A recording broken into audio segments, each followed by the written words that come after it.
Uzspīdēja caulīt. Kā kompkams?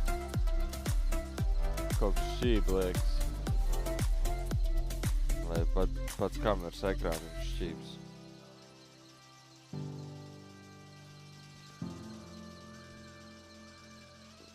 Ekrāniņš nav taisnākais.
check.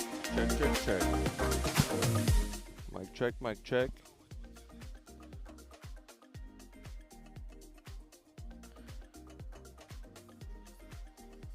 Šitais teikt ir lives, jā. Ar direktoru talkback jau notestējām.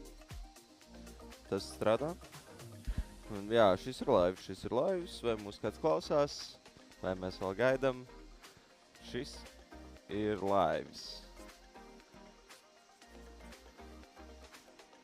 Tā, technical ir diezgan skaļi, bet viņiem laikam patīk skaļi.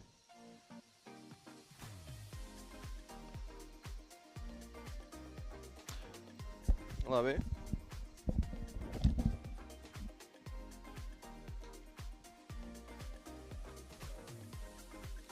Mic check. Jā. B mikrofons, jā, diezgan kluss B mikrofons, bet, nu jā. Tā laikam Minis skaļi runā. Jā.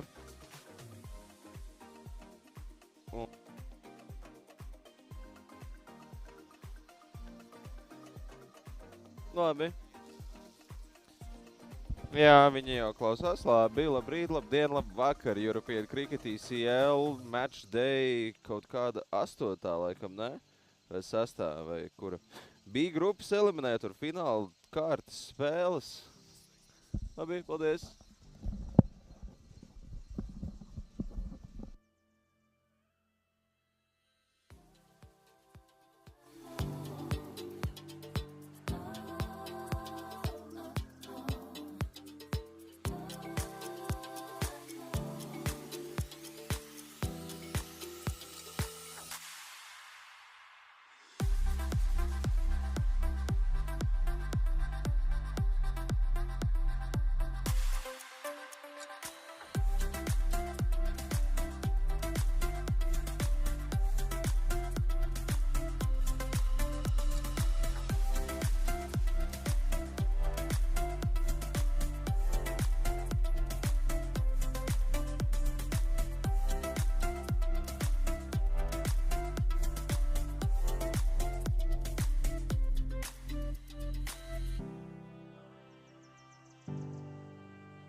The European Cricket League is proudly brought to you by Dream 11, HCL Software, Rado, La Junta de Andalucía, and Victorinox.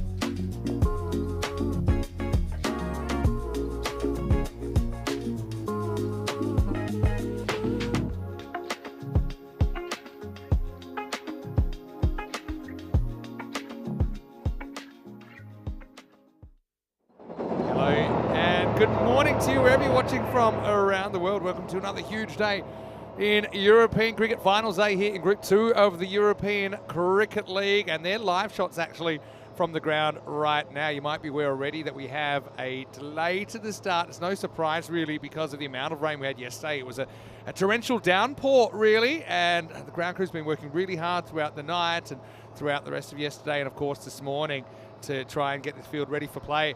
Vinny Sounder here, Mr. Maximo. Coy Rucker's back with me in the box as well. And the official news right now is that obviously the Eliminator was meant to start in just a couple of minutes. It looks quite fun sometimes, but it's not all fun out there.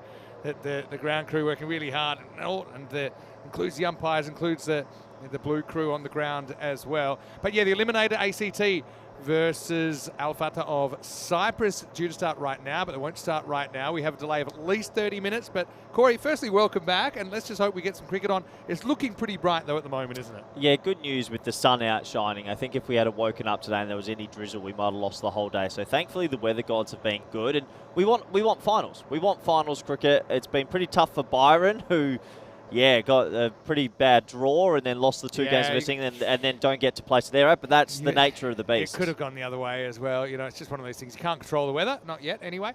So, yeah, ACT third place with a 1-1 record. Both games washed out yesterday. We did see one ball, essentially, of their third match, but that was no result. And Al Fatah with a dramatic win over Northern CC of England yesterday. And that's actually that's the reason they're here. I mean, that's the reason. And if you think about it, Al Fatah were able to do something that Byron couldn't, and that is beat Northern CC. So the way it is, right now it's sunny, it's about 15 degrees.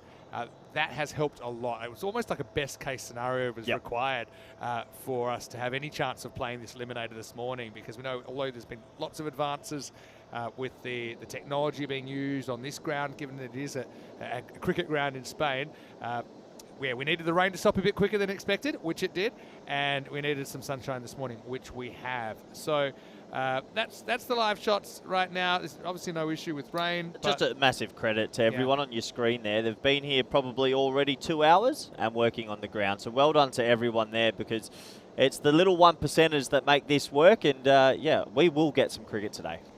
Yeah, I couldn't agree more. Obviously, probably the benefit, I suppose, that our grounds aren't as big as some of the other grounds, and so obviously everything's being done right now. Actually looks pretty good here, but obviously just some of those areas around the pitch just need a bit more time to dry out. So confirming, we won't have any play for half an hour at least. Just keep an eye on the bottom of your screen. We'll give you the time that it definitely won't start before. That might get pushed depending on a ground inspection, which I think is happening in about 15 minutes. But we're not going to leave you without any cricket. We're going to take a moment back in time. And this is a game that we remember really, really well. It's a bit of an ECN classic. We're going to skip to the second half. It's Group D back on the final day of Group D in 2022, so the 4th of March. And we're going to see a little bit like the other night, we had an ECN Classic, an ECL Group Final Classic involving a German team. Well, this is another German team. It's MSC Frankfurt. That includes Boom Boom Shahid Afridi Jr. that we saw for Europe, and they're taking on Albizami of Sweden.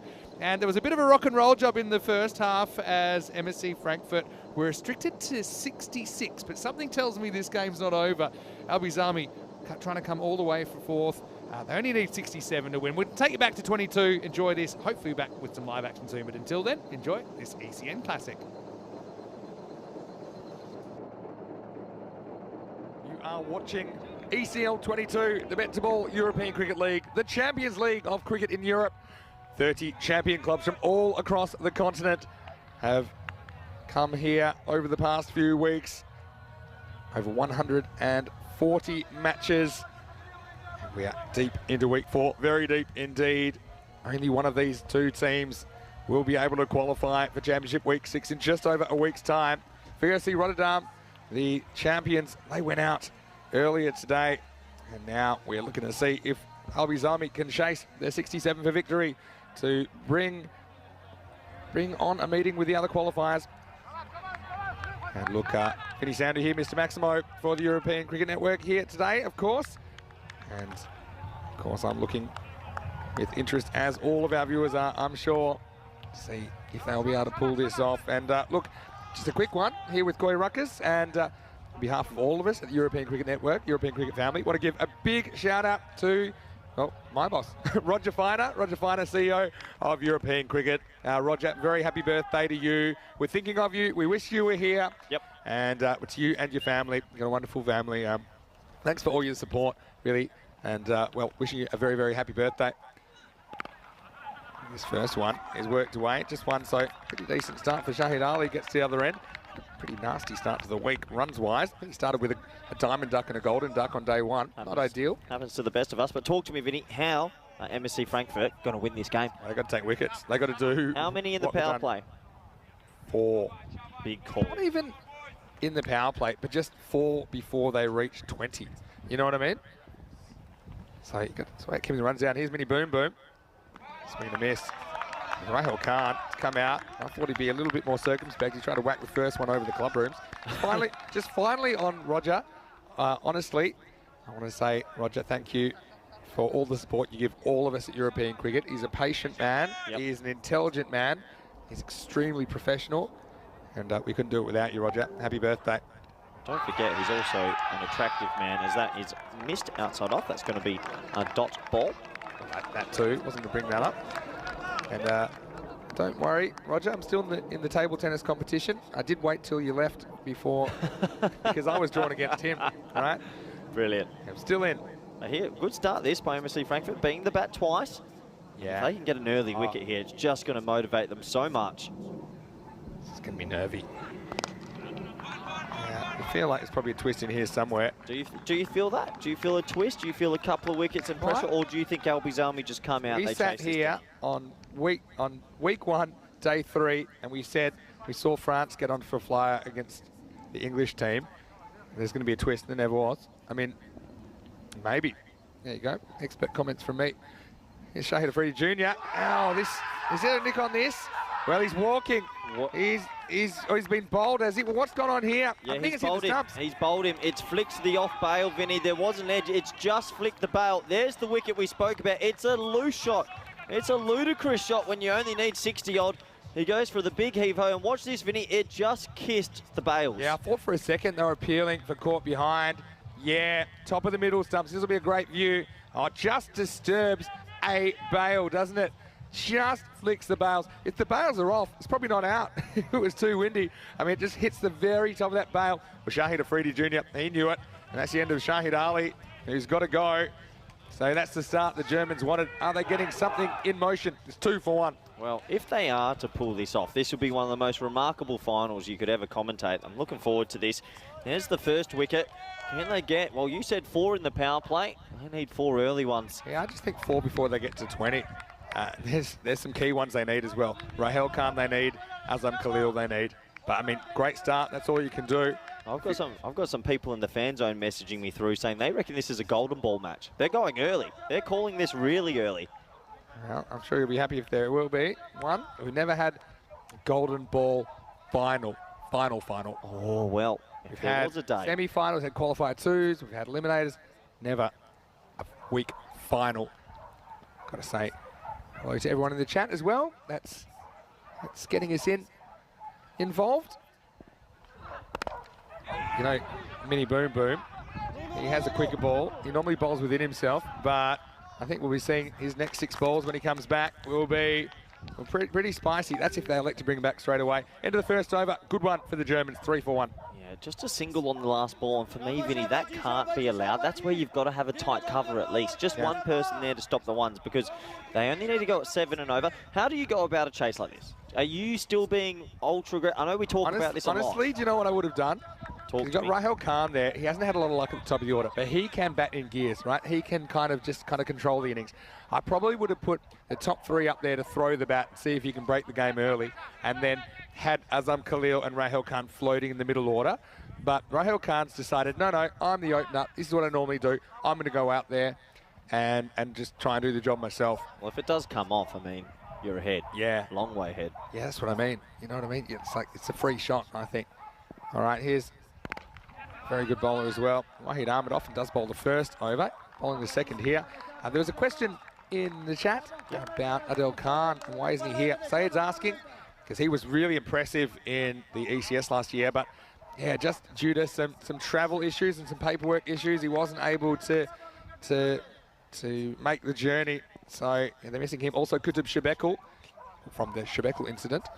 Sounds like a Seinfeld The Shebekel episode. incident is a whole story. We could do a whole podcast on that. But anyway, back to this game. It's an in-swing up, and it's going to be swung out of the ground. Well, that is a big hit. Maximo! And Rahel Khan, he's taken the responsibility, hits this one real well. Half a dozen to the Swedes. Wow, that swung right into his wheelhouse, and then it swung a lot further. That was a glorious shot. He got every piece of that. He got a lot of height on it as well.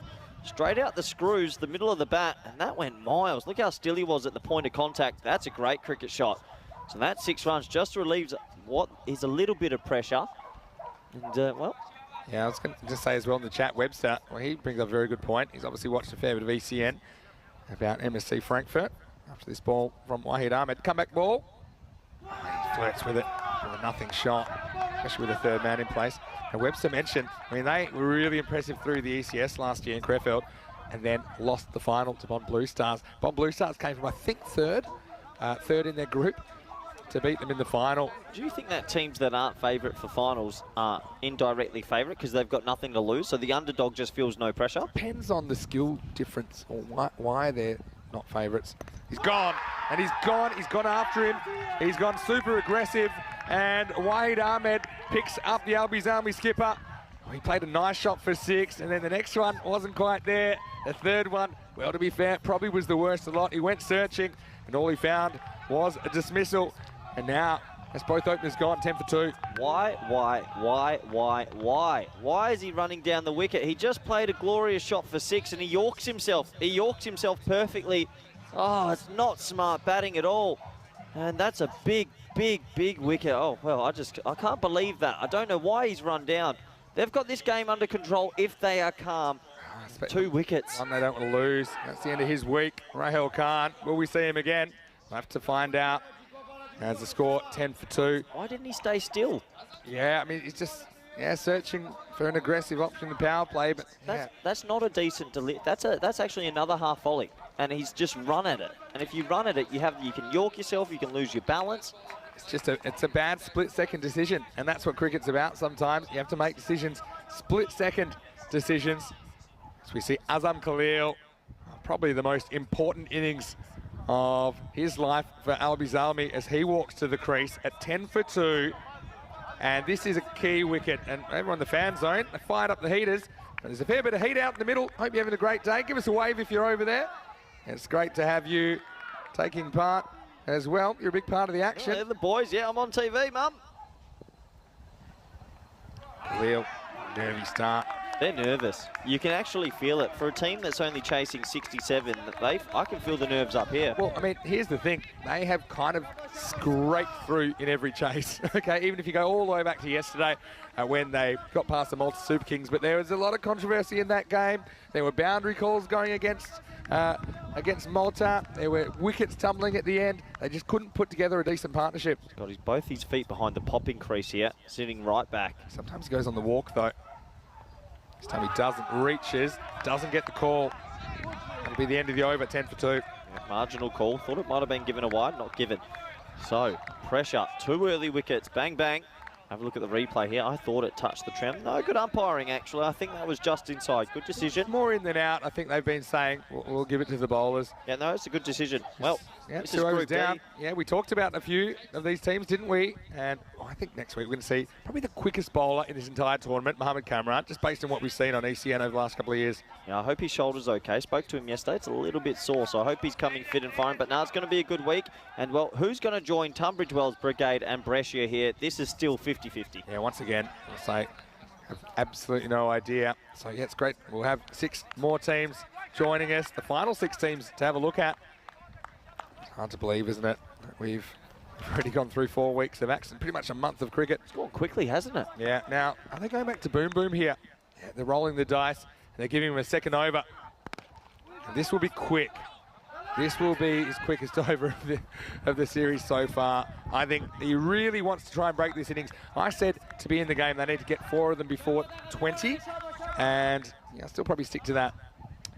Yeah, there's just a bit of nerves around. That's good running, though. That's good from Hussain. He's good match awareness just to get the ones. You can't just wait for the boundary ball. You don't want to get too defensive either, right? Well, they've hit 1-6 out of this 11, so there's been quite a few dot balls already. Yeah, good point.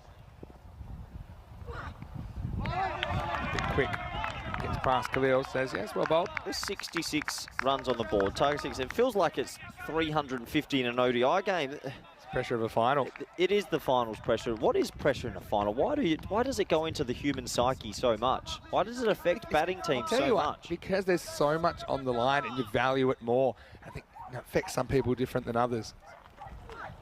Full toss. See, that's a great example. I mean, any other day, any other game, he's trying to hit that full toss for 4. Yeah, sure. But I mean, in this situation, Azam Khalil is the wicket, right? He is the wicket now. And if he swipes across that and misses it, gets LBW or bowled. But you still have to put the bad ball away. Sure.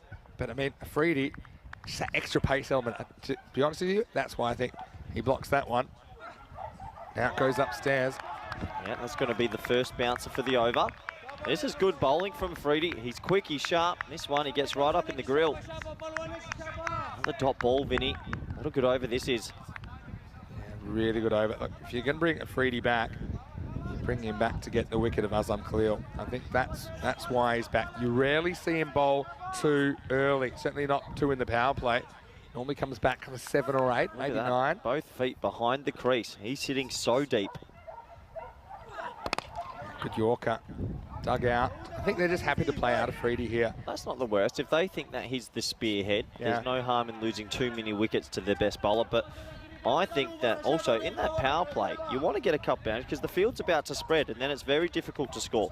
They're only on 12. Last ball of the power. This is a really big ball. We talked about someone coming off for MSC Frankfurt with the bat. Well, who's going to come off for Albi's Army? I mean, they've only lost 2 wickets here. It's not a disaster. Feels like it. Gone. He's out. And that's Taj Hussain. He's knocked over. It's extra quick from Boom Boom. Boom go the stumps. The power play finishes with a powerful strike for the Germans. It's 12 for 3. Wow, what is on the cards here? They only need 67. It feels like it's miles away. 12 for 3. Vinny said if they get 4 before 20, game on. Well, they need 1 for 8 after this. Great bowling. They took the risk. They brought Afridi back for his second over in the power play, and he rewards the captain. Oh, what a delivery. And this was the threat of Afridi. When you bring back Shahid Afridi Jr. for a second over, look at that. That whistles. And that was slow-mo. And he says, yes. He says, we're in this. Don't worry about the scoreboard. Let's just keep executing our skills. And that's the end of 3 overs. The score is 12 for 3. On that note, it's probably a good time to get the thoughts, because the thoughts of the Swedish skipper before the game, I had a word to Albi's Army captain, Rahul Khan. Thanks, that's right. I'm here with Rahul Khan, the Albi's Army skipper, all the way from Stockholm, Sweden. Well, Rahul, how's it been this week at the ECL? Must be like a dream come true for you guys. Yes, exactly. Especially the way we started, like last time we did in Stockholm, as you remember. All the way, first 2 or 3 matches, it was bad luck, but still I knew our group is good. I trusted on them. And we put a lot of effort after first round, and then we are good, feel comfortable. And right now, everything is very good. Yeah, well, it's good to hear, and it's great to have you here, of course. Now, we've seen a lot of support from back in Stockholm, particularly young people that are part of your organisation. What would you like to say to them right now? Oh, without them, we can't be in this situation, in this place. I really thank every one of them who supported us in Stockholm, back home, and especially children. Oh, I love the way they are supporting us, and yeah, really pleased the way they always supporting us. One final thing now. I know you guys seem to play your best under pressure. It doesn't get much more pressurized than a final against the Giants. MSC Frankfurt of the week. How are you feeling going into this game? Yeah, we have confidence because the way we come back straight 3 wins out of 3, and then this is a last push-up. Like we give our 100%. No doubt, German team is really good. The way they played in the beginning, so we're looking forward. Hopefully it will be a good match. Yeah, well, I certainly think it will be. Thanks so much, Rahel. Good luck in the final. Let's get back to the action. Oh, welcome back, and I reckon that's collected the keeper in the nose. I hope he's okay, and it's gone for a wide. I think he wore that straight in the face. Seems to be getting on with it, but it was a wide down the leg, so we'll have a look at the replay. Oh, gee, Vinny, that hurts. Right in the schnoz. Well, already had one incident today. Well, he's gotten on with it. I mean, Yeah, if that hit me, I'd be on the ground for quite a while. yeah, I mean, if it's Bill Laurie or something, I'd probably say fair enough. But while he can't, he does get on with it. Now, I think he's just having a quick word. Of course, I've got Dowd Mohammed. I think he's out. Well, he is out there. I'm trying to spot him. Well, they're looking now. It might be bleeding, maybe a bit broken. That hit him flush in the nose. I got to say, I talked a bit about helmets earlier. Batting in helmet wasn't always comfortable. Keeping up to the stumps, I think it's a must. And the reason is, even the slower bowlers, sometimes there's little deflections, right, that really aren't your fault. Well, have you ever been hit in the nose hard? Because I imagine his eyes are watering right now. I've been hit really hard before in the nose. My eyes, it was a painful experience. Look, they're giving him the helmet now a little bit. This reminds me of a game in a Portugal night series where one of the batters got hit in the head, wasn't wearing a helmet, and then someone came down and threw a helmet at him. And Look at this. He takes it full on. I mean, credit to him to just get on with it. I know a lot of people would have gone down once he got hit. pretty hard nut.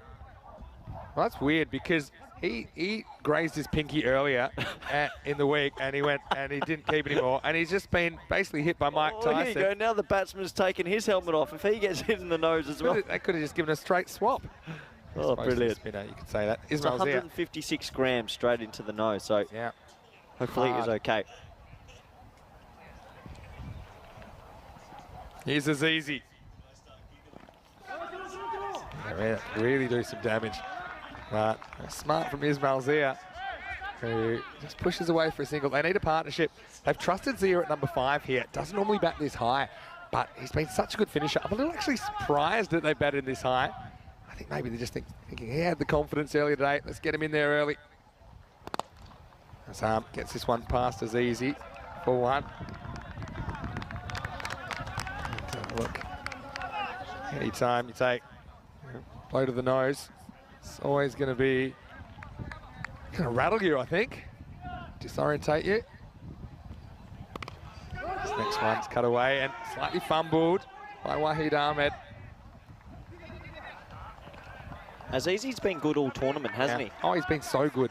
And he just hasn't bothered tossing any up because no one can hit his arm ball. So he's like, okay, if you can't hit it, who cares? Just going to keep bowling it. When they chased this, they needed 6.7 and over. Now they need 7.78. It's like chasing 78 now. It's like they've added 10 runs to the target. Yeah, amazing. Let's pull the over. Short. Should be hit. It is, but just the single. So Khalil will retain the strike. And that's the end of the 4th. The score is 20 for 3. Well, they've got to the 20. They've only got 3. But I would say it is game on here. And yeah, that run rate at the moment, 5 and over. And so, well, it's great to be with you again. And it's been a big day. And it's obviously going to be one of these 2 teams that will join Tunbridge Wells from England, as well as Brigade from Ireland and Brescia CC from Italy in the championship week. Of course, they'll be joined by whoever wins Group E next week.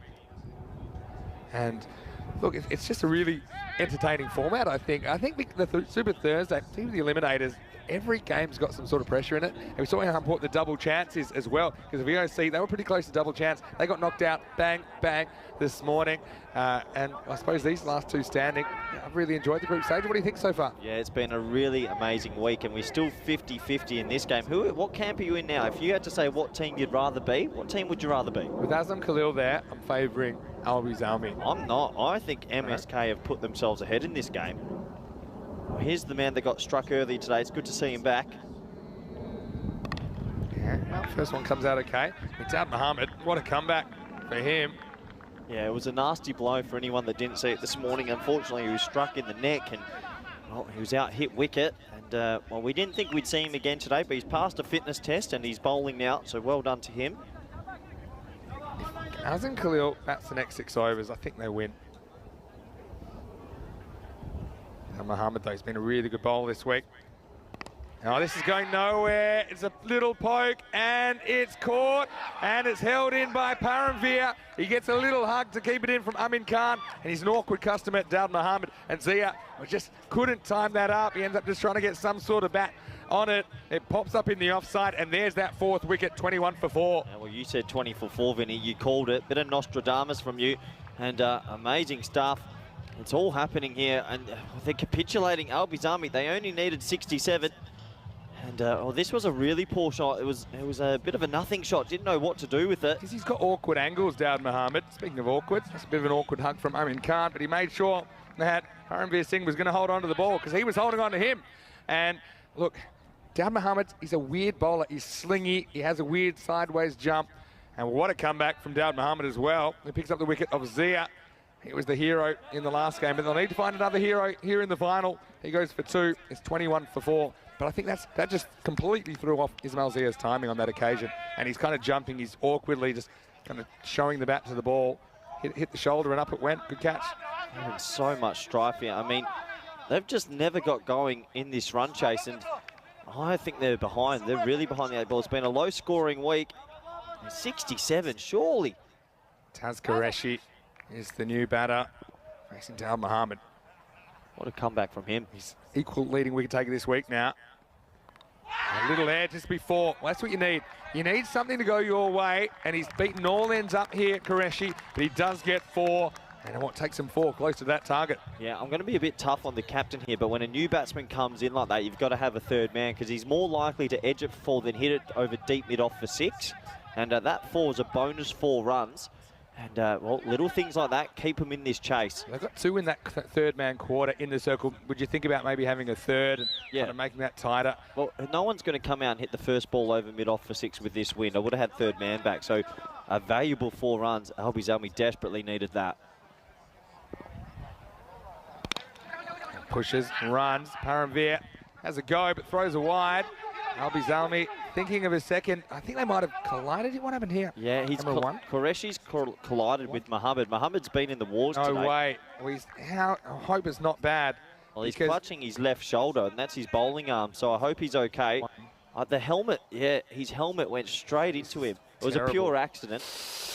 Oh, no. This is the risk of playing someone that's had a head injury in the morning. Oh. Yeah, have a look here, and then, oh no, and that's pretty much. It doesn't look like it's much, but that grill is quite tough, quite strong. And at least it was more shoulder than higher on Daud Mohammed, who's, let's be honest, okay, it wasn't the wisest thing to bat without a helmet earlier, but it shows a lot of courage to get out there. That shows you how much this final means. Yeah, if means to him. Look there, I think that might have already been swelling up quite a bit. So the magic spray is going to be applied. Would you say the magic spray lady has been in your top 10 kind of players of the week? I'm telling you, Magic Spray has been man of the series, man of the week. It has been on the field so much. I've never seen so many finger injuries and little moments, and you can see it being applied now. And he looks like he's in quite a bit of pain as they put on the Magic Spray. Still wonder what they put in that bottle. Yeah. Did you ever play a few practical jokes with the Magic Spray back when you were playing? No.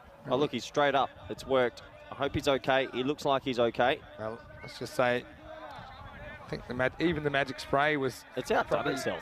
This week, it has been on the field so much. He would have needed probably every can in Spain this morning, that blow that Daud Mohammed took. All right, so the other man that was affected there is Taz Qureshi. So again, there's nothing in that. It's just an accidental collision. Magic Spray Mary. You feel like Khalil's just batting within himself at the moment. All right, he's back, gets one past Azam Khalil. There's no real easy options to attack in this MSC Frankfurt attack. I would have thought, no doubt, Mohammed, that might hurt them. But here he is, and it's a pretty good delivery. Yeah, do you think that's a fair statement? Khalil's batting within himself. He knows how much is on him. So he will have the odd rush of blood, but he generally has been pretty selective with what he goes after. He's not going after much at the moment. 6 off 12. Now he goes for one. Wants two, but clean pickup he's not going to get two. It's the end of the first half. Well, game on. 27 for 4, 40 required in the second half. And we talked about 80 being kind of par today.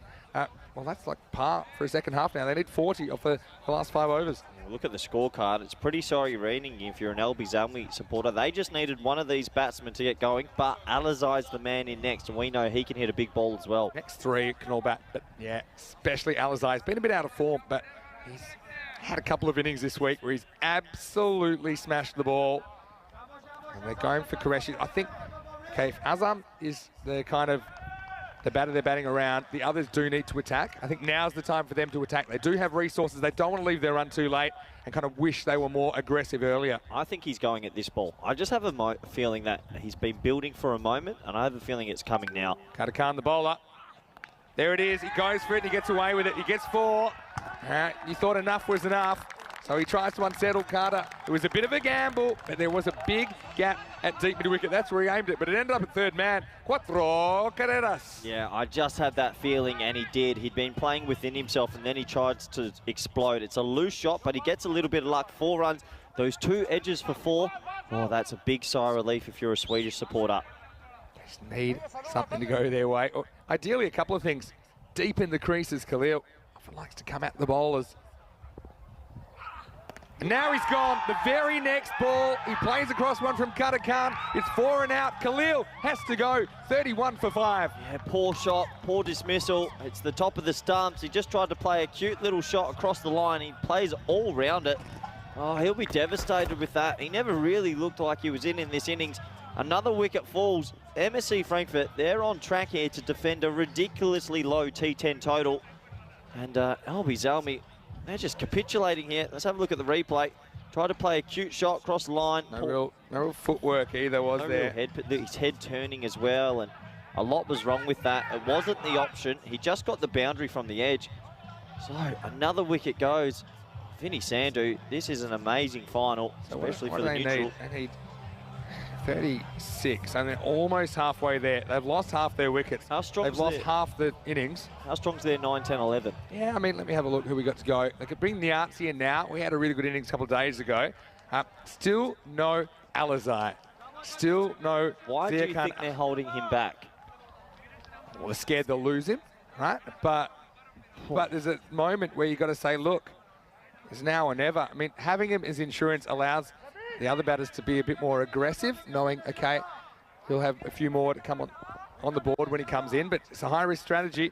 Khan into Niazi. It goes bang. He doesn't really get it. It's into the gap. The fielder's coming around, and this one's going to go all the way. It's Maximo. Thanks to Niazi. And I think, oh, that's down Mohammed there. He's given a big effort there, but he's clutching his face. And, well, let's just see if he can continue. But it's a good result for the Swedish fans. 6 runs. Well, what a shot first ball. He just gets under it. He doesn't get much of it, but he lands it in a perfect gap. 6 runs. And, well, I hope he's got to be in such pain, Dawud Mohammed. If you want to bowl this second over, I think he's got to bowl straight away, and you've got to get him off. Well, they didn't sorry, Vinny, they didn't have a deep mid-wicket, that ball. And these are the little things, little areas. I mean, 6 off 1. If they have one player that comes off for even 5 minutes, they're going to win. 6 in a low-scoring game is massive. Now, we get 1. Niazi. Oh. No way. Oh, geez. That's just fine. If they had have gone then, finals pressure. Like calling from the commentary box. Yeah, okay. Not batting Alizai yet. It allows the other batters to be aggressive, knowing the consequences of getting out aren't that disastrous. Okay? Because otherwise, if you lose Alizai now, if you send him out there and you lose him, then the other batters, they'll feel a lot more pressure. Well, they're going for a dodgy 2 here, but they're going to get away with it. Even those are pretty important, aren't they, Corey? Yeah, they are. This is, even though they lost the wicket, this over's actually gone for quite a few. They'll be happy with that. Oh, this is tense. This is such what a a tense final. Low-scoring thriller. Low-scoring thrillers. Fire up the golden ball machine. Yeah, it's a golden ball. You think? It's 27 or 25. Looks so easy, doesn't it? It's not Looks so easy. It's not easy. Short, cut. So that's where you keep that cover tight. Hone. 1 run. I mean, you're just a bit like the first inning. You're thinking someone is going to come off here. Someone is going to come off. And, well, as we reach 6 over mark, 41 for 5. That was a decent over, wasn't That's it? the over that they really needed. 14 off it. Yeah. And that was the first over in double digits. In the first innings, all the first 8 overs were single digits, so 9 or less. And in this innings, the first 5, they were all single digits. Remember how I said at some point, when you've got the batting team on the ropes, often something will happen, it'll turn against you, right? What they've done well so far, MSC Frankfurt, even though there was the first boundary early, the 6 in the second over. They got a wicket 2 balls later. That was Rahul Khan. And here's a big over, Vinny. Azizi. He's a good bowler. Spending him in the 7th. And this one gets through. This one will be 4. Just uses the pace. It was sliding into Tans Qureshi. They get 4. Well, the Swedes, the amount of time I've seen them on the railing, jumping over into the bushes to get on the ground. Will we see it again here in Group D Finals Day? Vinny, I'm going to make a huge comment here. That's shot of the match for me. That is gorgeous batting. He just lent on that. He timed it. You don't have to always be powered. Look at that. Just splits the gap perfectly. It's a fast outfield, 4 runs. Oh, I love that. That's good cricket. Oh, what a game. Can't really ever put a guy back there either, can you, to a spinner? Not really. But there's 2 guys there to stop it in the circle. It was just really well placed in the end. Sometimes you just got to tap your hat and say, good batting. That was exceptional batting. 22 runs away from Championship Week. Albie Zalmi, Frankfurt. So do you think that can MSC Frankfurt win this by not taking the wickets and dotting them up, or do they have to bowl them out? Do they have to get all 10 I don't think they have to bowl them out. No, I don't think they have to bowl them out. Okay. But I do think that dots will create wickets. That's a ball designed to be a dot. And well, oh no! What's happened here? Oh, it's 5. It's going to go for 5. It's overthrows. The run out was on. He missed the keeper by a mile. Did that hit anyone on the way through or not? No, it's a horrendous throw. It's a wow. Throw, everyone on their haunches. Oh, it was wasteful. It's the second 5 we've seen today. We'll count them up. 1, 2, 3, 4, 5 carreras. Can you believe it? Oh, Let's have a look at this. The run out was on, Vinny. It was on. It was a bit of a dodgy. Yeah, you're right. It's just a big wide. It's a 5 wides. Oh, wow.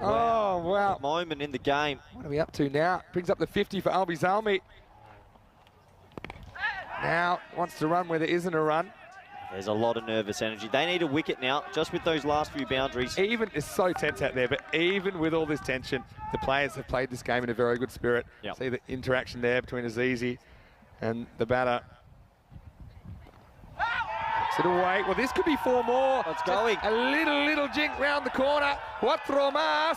And well, John in the background, he's enjoying it. Niazi, he reaches double figures. I think this is off the bat. Yep. Takes him up within 13 runs of victory. Wow, just a flurry of boundaries in the last 4 or 5 minutes have all of a sudden catapulted Albie Zalmi into pole position. Just an innocuous few boundaries, and all of a sudden they only need 13. Game can change so quickly, but it can change back so quickly as well. Back to live action. This is a little French cut. It'll just be 1. It's just in the last 5 minutes, Vinny, it started to run their way. A few little things. Normally that happens, right? And to be fair, it happened at the back end of the Frankfurt innings as well. It's just happened a little bit earlier for Albie Zalmi, so it gives them more time. I think that's the end of the over. Azizi, he ends up spending his second over, doesn't pick up a wicket. The score is 55 for 5, all the 5s. And 5 matches coming your way, Group E on Monday. And the very first one, that's a doozy. Farmers from Jersey and Harvey S from Holland. That'll be a good game. Yeah, it really will. 2 are tipped to be probably the favourites, but I tell you, the Tell your Spanish friends, team. tell your friends and family, and anyone else. Shout it from the rooftops. ECL is here. I mean, look at this cricket entertainment, and it's coming back Monday morning, 8 o'clock in the morning GMT, which is 9 o'clock in Central Europe, 1:30 p.m. in India. I'll even go as far as to say, if you're in Western Australia, Wow. then it will be, I have to work it out, that's 4 p.m. On the West Coast, and 6 p.m. Brisbane, 7 p.m. Sydney, Melbourne, Hobart. 12 to win. They need a wicket. Well, look who's back. It's Rick McCosker with the ball. Bandage short. Dad Muhammad, I mean. Good batting, smart batting. They've got the boundaries now. I mean, you've got Qureshi, who's 17 of 70 yards. He's 13 of 6. They don't have to take any risks here. They can just dead bat it, put bat on ball, slowly find gaps and cruise to a victory. MSC Frankfurt need to make all the running. They need to bring cover tight, point tight, maybe leave a couple of sweepers, but they need wickets. That last over went 4-0-5-0-4-1. At 5. Is that your phone number in Australia? Please don't repeat that.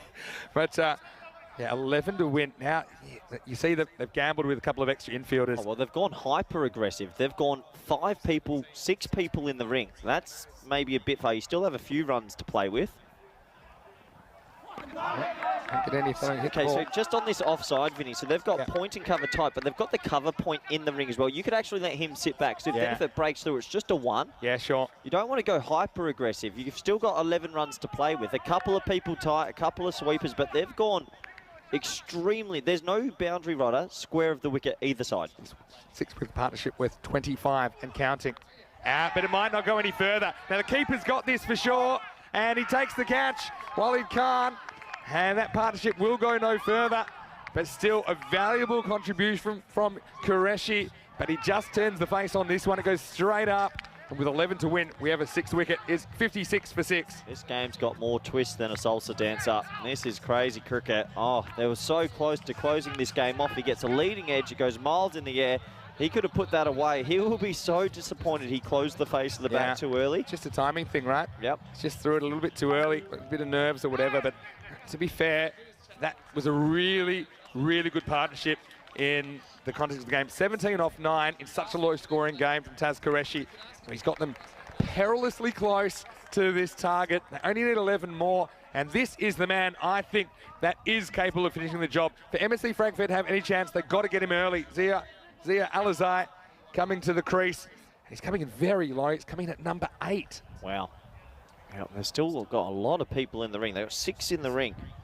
And Mohammed, well, congratulations him. He's the leading wicket taker in the group now with 14. He is. He's had a hard day. Unbelievably. Look at him. He looks like... Weathered. Yeah. Well, he has had a hard day at the office. Still got a bit of swollen jaw there. Look how many people are that tight. Well, Alizai will be trying to go over the top of them and the rope. Strap yourself in. Oh, changed my mind. All right, you often see that from Alizai. I wonder how he'll handle his pressure. You don't know till you're out there. 14 balls remaining, 11 to get. I'm still a little bit baffled. I know you've got to get a couple of dot balls here, but they've got everyone basically in the ring. If it gets through the infield on leg side or offside, it's 4. He's the kind of guy that could sky one to an outfielder as well, and you're kind of limiting your ability to take those ones. You know, so I probably would have a couple more back. You know, you've got runs to play with, Stewie. You have a couple tight, but a couple back. You can win this in 2 hits, you know. Yep. Tries, misses. Oh, this is high. This is high risk, high tight rope. No safety net batting. We're going to see if there's a chance, and that could swing the game back towards MSC Frankfurt. Oh wow! Look at him. He's in pain. He's in a lot of pain. What a day This is probably one of the most courageous things I've ever seen. It's one thing to bat with this kind of injury, but he's running in and bowling, and he's just got to get through one more ball. Yeah, Muhammad. 2 for 8 with a serious neck injury. Good on him. Very brave. They've just pulled fine leg out now. They've got a deep square. They've got a very tight square leg. Last ball for Dawud Muhammad now. Yeah, it's pushed away. They run, and they get away with it. Slight fumble from Paramveer. End of 8. 57 for 6. And look, 10 off the last 2. Again, it looks easy when you see it on the screen. There's no easy runs out there at the moment. Well, see that last one that was run for a single. If he's going to be in, he might as well be in. And well, they get the one anyway. And we'll take a quick look at the comparative worms. And Albie's Army in that 6th and 7th over, they just boosted themselves ahead, didn't they? Someone needs to call the defibrillator, I can say it, for Albie's Army, because they flatlined that over. Dad Mohammed, what a performance. That over had 2 singles and a wicket in it. And yeah, he's going to go off. And you can see he did have that extra blow, didn't he, to the shoulder. Yeah. So I think it's probably fair enough. So he did think once he bowled a second over, he probably would go. I mean, it's tough stuff. Just looking at the tactics here, Vinny. The tactics here are going to be so important. So brave, honestly. All right, it all happens in the night. That's what's scary. It all happens in the night. Wow. Okay, talk to me about the tactics. If I'll tell you who's bowling, it's Wahid Ahmed. Excellent death bowler. Rarely misses his spots. He loves to bowl those Yorkers. Oh, he chops it to the keeper. And he's gonna be here. Well, it was great work behind the stumps by Walid Khan.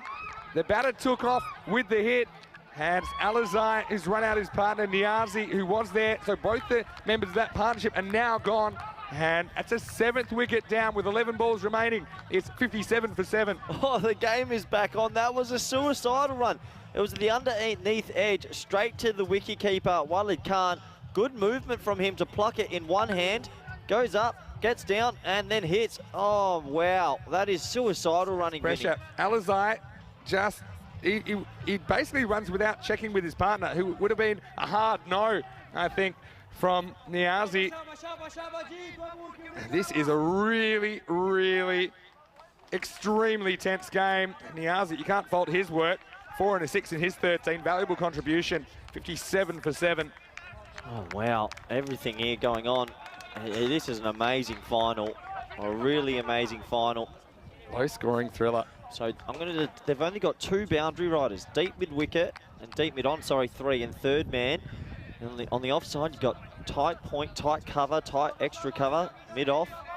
Oh, yeah, good timing. Good timing, Vinny. It's tied at 66. We're going to a golden ball to decide the championship week place. My little heart can't handle it. And can't take it. If we do have a golden ball, then Albie's Army, they'll have to score 2 off 1 additional delivery. The issue with them, their specialist batters are gone, and they will not be able to face it. Oh, wow. What a game of cricket. Wahid Ahmed basically forces the wicket. Not in the manner that he intended. Well, this is going to be 1 bounce. 1 run, and even those ones are important. How's the run? It's about run a ball. Score every ball you can't lose. Kudratullah Mir Afzal, he's in there. He's been getting better as well. And he can bat. He's not really a tail ender. How's the leg gully? Yeah, I mean, once he's stopping, I'd definitely have him back. What's going on? Back in the circle. Pressure. Here's Wahid Ahmed.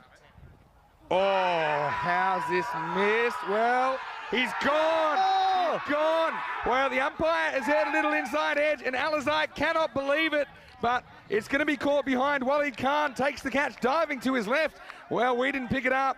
But Alizai, he's going to have to go. It's going to be 58 for 8. Well, big moment. And look, Sweden, they were the beneficiary of a couple of umpiring decisions yesterday that went their way. This one doesn't. And, well, now you'd have to say it's advantage to the Germans. Well, what an over this is. It's going to be hard to pick up on our replays. Let's have a closer look now. It's angling in. Oh, I mean, that is so close to the bat. You just can't tell. How are we meant to tell? There was a big appeal. I mean, if you roll that forward, I mean, the bowler straight away, he hears it. Didn't really seem near the pad, did it? No, it's not near the pad. So if there is any noise, it's next to the bat.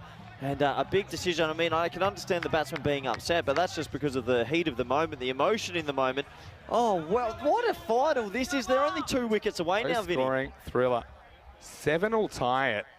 You've got 2, and that limits your ability to take dodgy runs as well, doesn't it? When you're running out of wickets. Just pointing for Alizai. They held him back, but he's only able to contribute a single. 58 for 8. Oh, I tell you what, this is remarkable. Be honest, there's no cricket like this in the world, is there? Oh, absolutely There's no not. cricket like this in the world. No way. No way. There's no man in the world that feels quite like Usman Jabbar feels right now. Nervous. As he walks out. And I thought it was incredibly lucky that Alizai wasn't bowled off that delivery. But the umpire heard a little tickle, so he had to go. They would love an edge for 4, tell you Still what. got to be brave. Got to protect his stumps now as well. Yeah, aim at the stumps, Ahmed. That's all you can do. That's what he'll be doing. He's got 2 for 8. And he wants to go, and he'll get one. So what's the point of having 4 men in the ring on the offside if you're going to have all 4 on the ring? Yeah, well, they're not really on the ring, though. They're like a bit in. But the thing is, the batters obviously said, look, we're going here. Can I tell you just quickly, that shot by Jabba, that was a lovely forward defensive from the number 10. That was gorgeous. I mean, how nervous are our viewers? I'm nervous. I mean, I've got to be honest, I love both of these teams. Right? They both are really spirited teams. This is a bit like Edgbaston, Australia versus England. Last wickets. Just a bit more intense. Here's Ahmed. Gone! 9 out. 9 out now. Kututula plays all around this one. It hits the middle stump. And MSC Frankfurt now on the verge of an improbable victory. And 9 out for 59. 7 balls left. 8 required. And, well, they are 1 magical ball away from a spot in Championship Week. Oh, well, Vinny, if you told me the Friday finals are going to be like this, I wish I did every single one. This is unbelievable ball. Under pressure, he gets it right up. That's the perfect ball to the lower order. He lands the Yorker. The middle stump goes flying back. MSC Frankfurt are on the verge of pulling off a remarkable win. Remarkable. Let's think tactics here. Oh. Okay, there's 1 to come in the over. You need 8. You've got your number 11 coming out. Block it. Does he just block it, yeah? Block it. Get an edge for 4. Yeah. You don't need it. Yeah. Well, what do you want? Take it to look. You got to get through Ahmed. He's their best death bowler. I'm trying to compare the batting skills of Usman Jabbar and Lamar Momand. They're in a lot of trouble. I haven't seen a lot of Momand because he bats 11, right? I mean, what? Oh, wow. Goes with the Malta guys. It's been 19 wickets in this game for about 110 runs. 120 runs. This is crazy. It's absolutely crazy. Well, this could be it. Moment. Well, they're 1 ball away from winning, and I guarantee you, Wahid Ahmed is going at the stumps here. 9 wickets down. And now, well, there's no run here. They don't want to take it. There's a bit of a fumble. It caused some confusion. So we're going to the last. What about, and look at that. I mean, well, that's not just Dawud Mohammed holding his head because he's nervous. He's also holding his head together. But, so now, yeah. This is amazing. 7 to tie. And an 8 to win. They've just lost 3 wickets for about 3 runs as well. They had this under control and over or 2 ago. I tell you what. Penalty runs? I was just going to say. Hold on. All right, hold on. It has been long, but there's been so many wickets. You get extra. How far behind are they? Tell me there's not penalty runs. We started late because of all the stuff before the final, so I don't think we'll get penalty runs. And anyway, you get more. You get more allowances for taking wickets. They've taken 9 wickets, right? There we go. This has been insane. Yeah. All caps. Oh, this is unbelievable cricket. Oh, the Smithers saying that maybe the Germans were teasing him to try and get them to force a run out by fumbling the ball on purpose. Or maybe we'll get a fake fielding. Well, okay. Jabbar, what's he trying to do? Jabbar, you've got to go for the win. So you're looking to hit a boundary here. I think so. Not a 6. It could be a 4. It can be a 4 because they've got everyone up. Now, do you even need all those infielders anymore? No, look, and they're making the adjustment now. Yeah. So now they've got a deep cover in place. They've got a deep mid-wicket in place. There's no fine leg or no 45. I'd be worried about the inside edge. This is the biggest game these players have ever played. Oh, there's going to be such a big prize on the line. Ismail Zia, he was the hero. I can qualify it too. I'm telling you now, Vinny, at the end of this over, there's going to be 11 men in tears. I'm not too sure what side it is. Maybe 2 commentators. Here we go. 8 to win. Carter Khan with the ball. Edged. And they'll get 1. And there's a fumble. They're coming. A run out and they'll be finished. They get it. Slight fumble from Atika 1. That's a big one. Hey, it gets Jabbar on strike. Look, I think I think they're taking runs if it's there. I don't think you want to refuse runs now. No. I think they're comparable in batting ability. And look at that. I mean, imagine that goes through his legs though. Fan zone is going crazy. This is an amazing game of cricket. 6 off 5. 1 shot's away. You're 1 shot. Imagine if you hit to 6. Yeah, but then you start playing tricks with yourself. If you see one you think you can hit. Everyone's come back in on the offside. All right. 5 infielders. Yeah, gets runs. I like that. No way! He's missed it! Oh, it's gone! No way! Oh no! He missed fields and then it goes. They need 2. What is happening? Very rugged. Oh, you and I have lost it. No way! He was so. The microphone's gone off the charts here. Oh my word! And he fumbled the last one. Imagine being a Tika 1 right now. I can't breathe. Oh my word! Casual. And he just... Oh, no. Oh, They need two. So one to get it to a tie, 1 wicket to win. Oh, actually, this is probably, not probably, it's an ECN classic. oh my word. Spare a thought for Atika 1. What's going to happen? Okay, everyone's coming tight. Look, he's short cover, third's come out. Everyone's tight. There's the man on the screen. How many to come? Well, there's plenty of balls. 4 to Four come. balls to come. Have a crack at a couple, I reckon, if you can hit it through the field. But don't necessarily run for anything. Oh, mate. This is, you know what this is? South Africa, Australia, 99 World Yeah, Cup. Alan Donald ran himself Alan out. Donald, hold on to your bats. I think if you're batting, Oh, then just have enjoy a the crack. moment. All right, here we go. Enjoy the moment. 1 to tie, 2 to win for Albi Zalmi. Why? It's a tie at the moment. Wow. They can't lose just yet. Just yet. A wicket would be a golden ball. Telling you something though, the golden ball will be a big advantage for the fielding team because one of these guys has to face it. You're out of batters. Well, if it's a golden ball and there's the wicket falls, then it has to be Moment. Moment would have to face it. It depends who's out, right? Oh, yeah, Moment okay, could be if it's run run out. Oh, my, I can't believe what I'm watching. What a final. Remember the 4 overthrows? I can't breathe. Vinny, help. I'm an intense kind of person sometimes. This is about as intense as you can feel life Look at right this now. silly mid-on. Oh, I'm a huge fan. What a game. 1 run to win. Have a crack at it, I think. Here we go. Any score wins it for the Swedes. No, they're going. They're going. They need to. Oh, he it's misses. all over. The Swedes. They've done it. Unbelievable. He misses the stumps. They've done it, Vinny. Oh, it was a suicidal run as well, but no one was at the stumps. And Albi Zalmi are your Group D champions. They survive where others fell around them, and the Swedish flag flies high at Kartama. A boil over. One of the best matches we've ever seen on the European Cricket Network. And spare a thought for MSC Frankfurt. You know, they've tried their hearts out, but they've done what looked impossible moments ago. And Jabbar the hero, as it's Albi Zalmi 67. Frankfurt 66, Albi Zalmi winning with 3 balls to spare. Oh, Jabba, what a win. The number 10, he got the runs in the end. It was a suicidal single, a direct hit. It was so unnecessary. It was a terrible run. Alan Donald, That was what it was. It was a bad run, but it paid off. And with 2 teams panicking, it was the Swedes that got away with it. There's nobody at the stumps. Oh, I really feel for the MSC Frankfurt guys as well. Think about the week that they've had.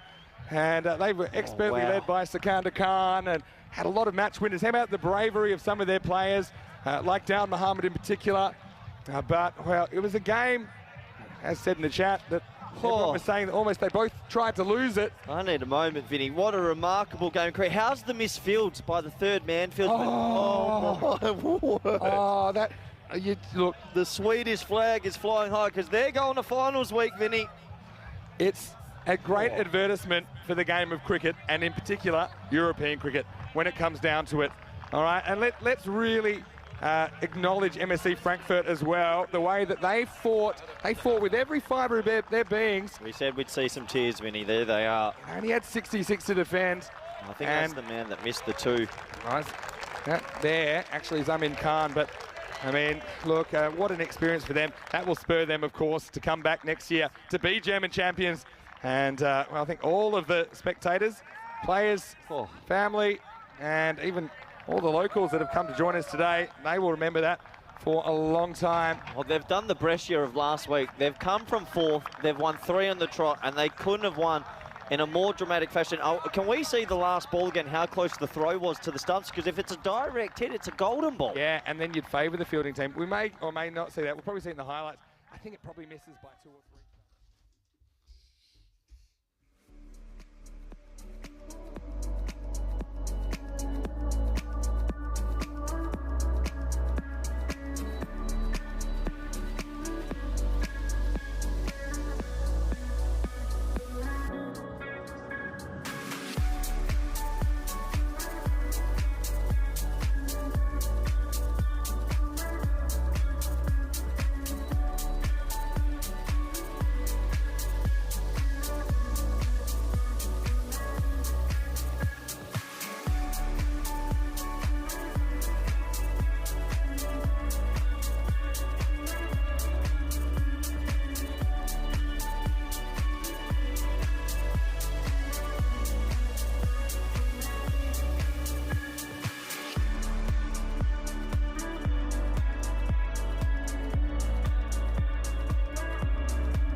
The European Cricket League is proudly brought to you by Dream 11, HCL Software, Rado, La Junta de Andalucía, and Victorinox.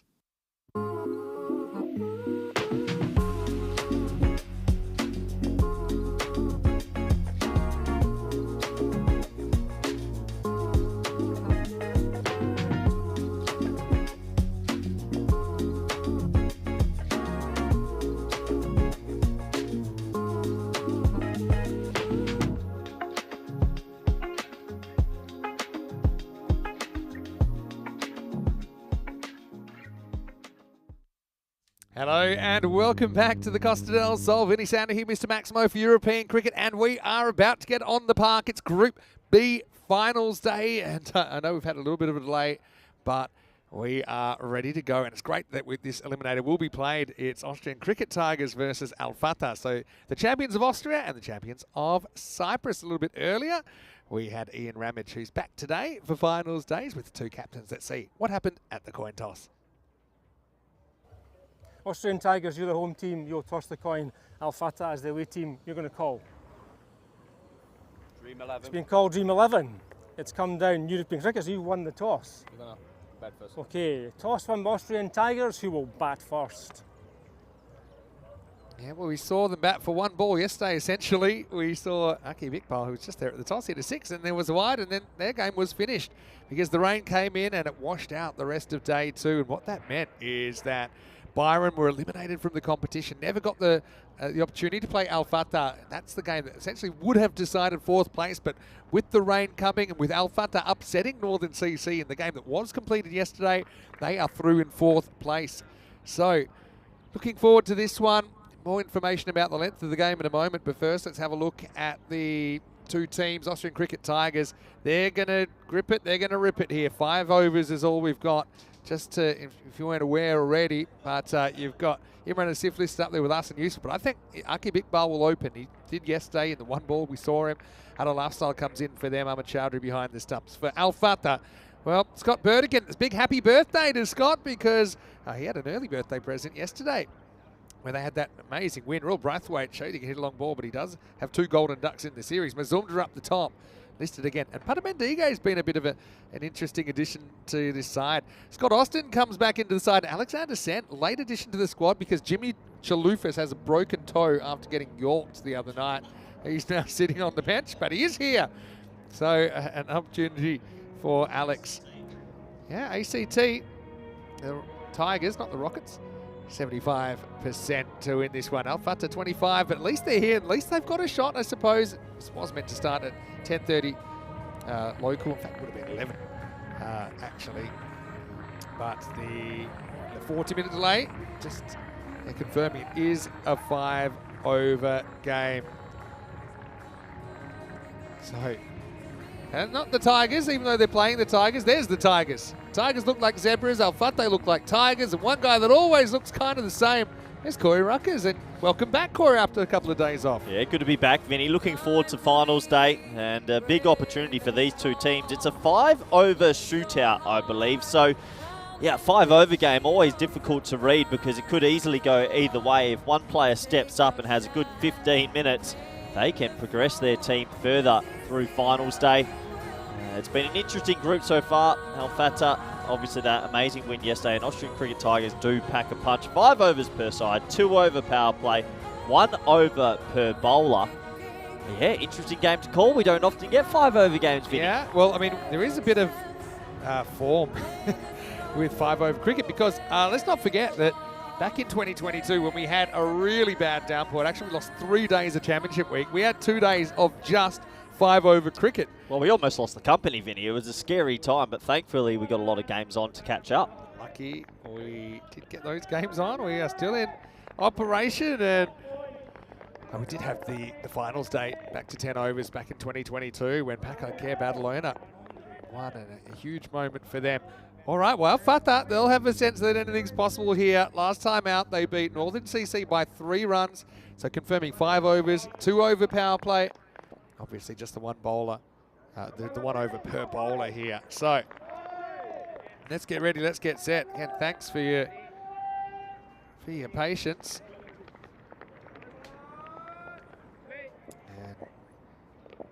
Time to shine. Here we go with Love Deep. And the first ball is pumped, and it's pumped for 6. Maximo, and it is Aki Bigpal. Well, he's faced 2 balls for 2 sixes 24 hours apart. This is what he did to the Big Bird yesterday before the rain came. And what a perfect start for ACT. Yeah, 5 overs. I mean, you want to go at absolutely everything here. If they can score 80, I think they'll believe they'll be able to defend it. It's a bit of a floaty half volley first ball. Nice shot.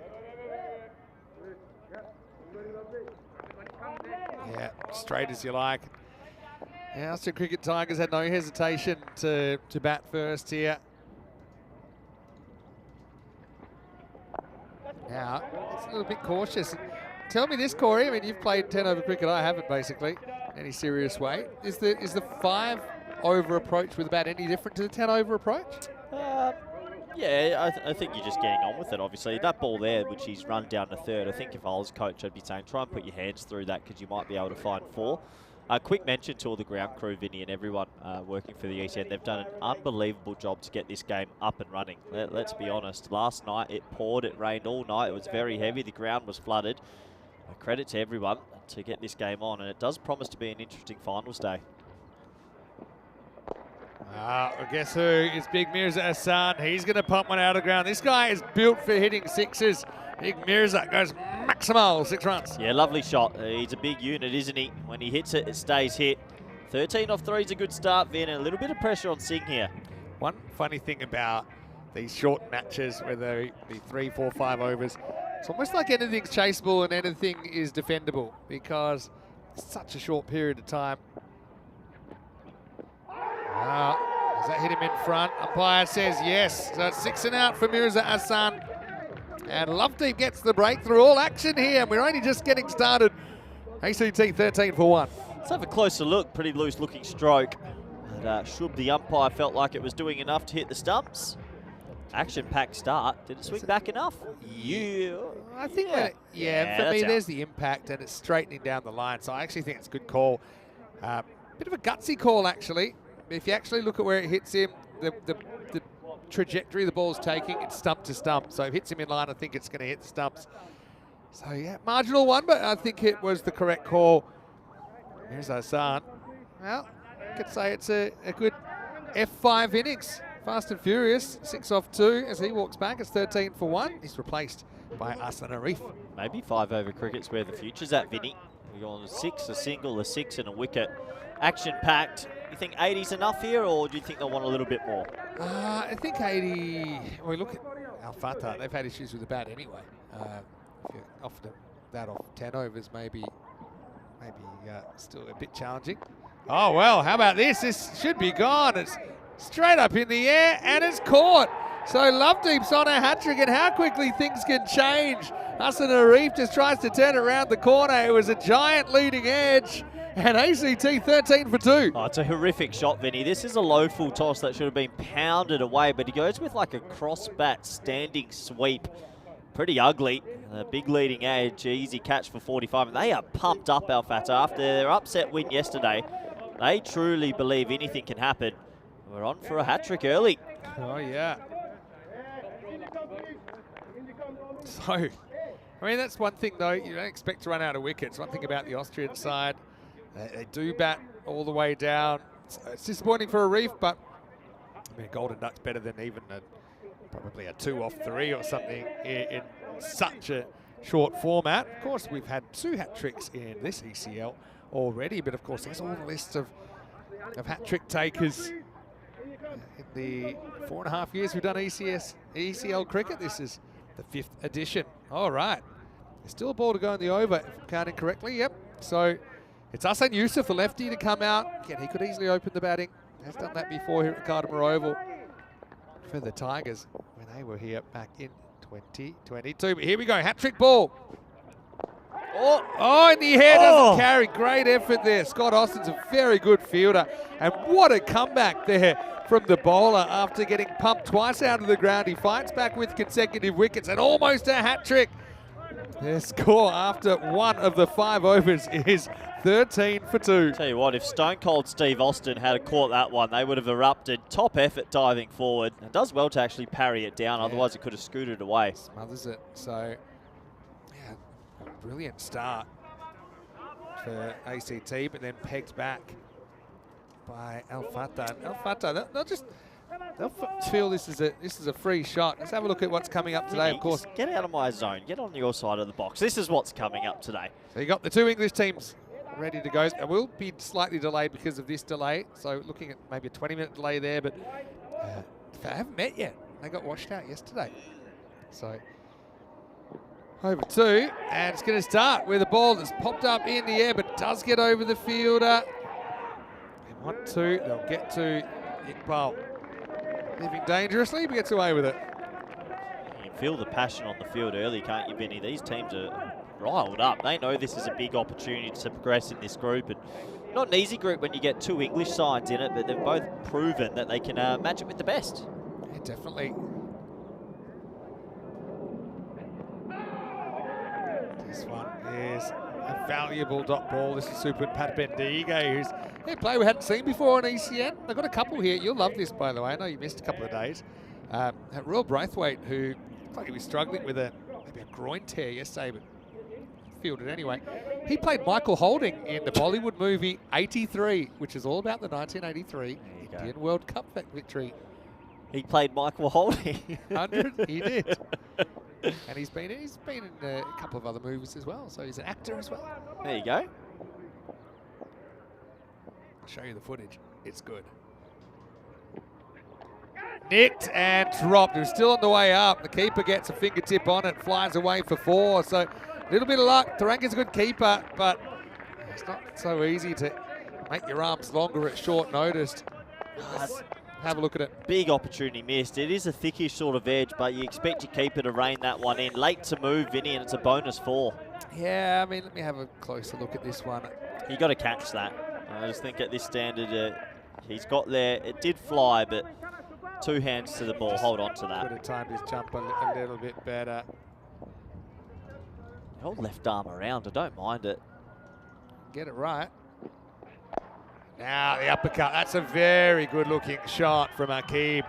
Maximo! So he gets dropped by the keeper of the ball before. He puts the next one away for 6. Isn't that always the way after the drop catch that the next ball goes to the boundary? That's a loose nut. Short wide. Just had to catch up with it. Good batting. 6 more to the total. Good option. He's kind of banging it in a bit. 2 foot off the ground. The old jump cut there from Akib Iqbal. A lot of people are enjoying the classic match that we had on just before this game got underway. A classic from 2022. We remember that one really well, don't we? We've had some classics at this beautiful ground in the past, Vinny, but that was one of the best. That's in my top 5, I think. Top 5 games ever. Yeah, for me, definitely in my top handful as well. Just reminds you anything's possible. That was 67, getting chased down in 10 overs, but only just. Albi's Army came from 4th to make it a championship week. And then, of course, they had those issues with the rain in that championship week. This one kind of cramps him. He's not going after absolutely everything, is he, here, Iqbal? He's being a little bit selective.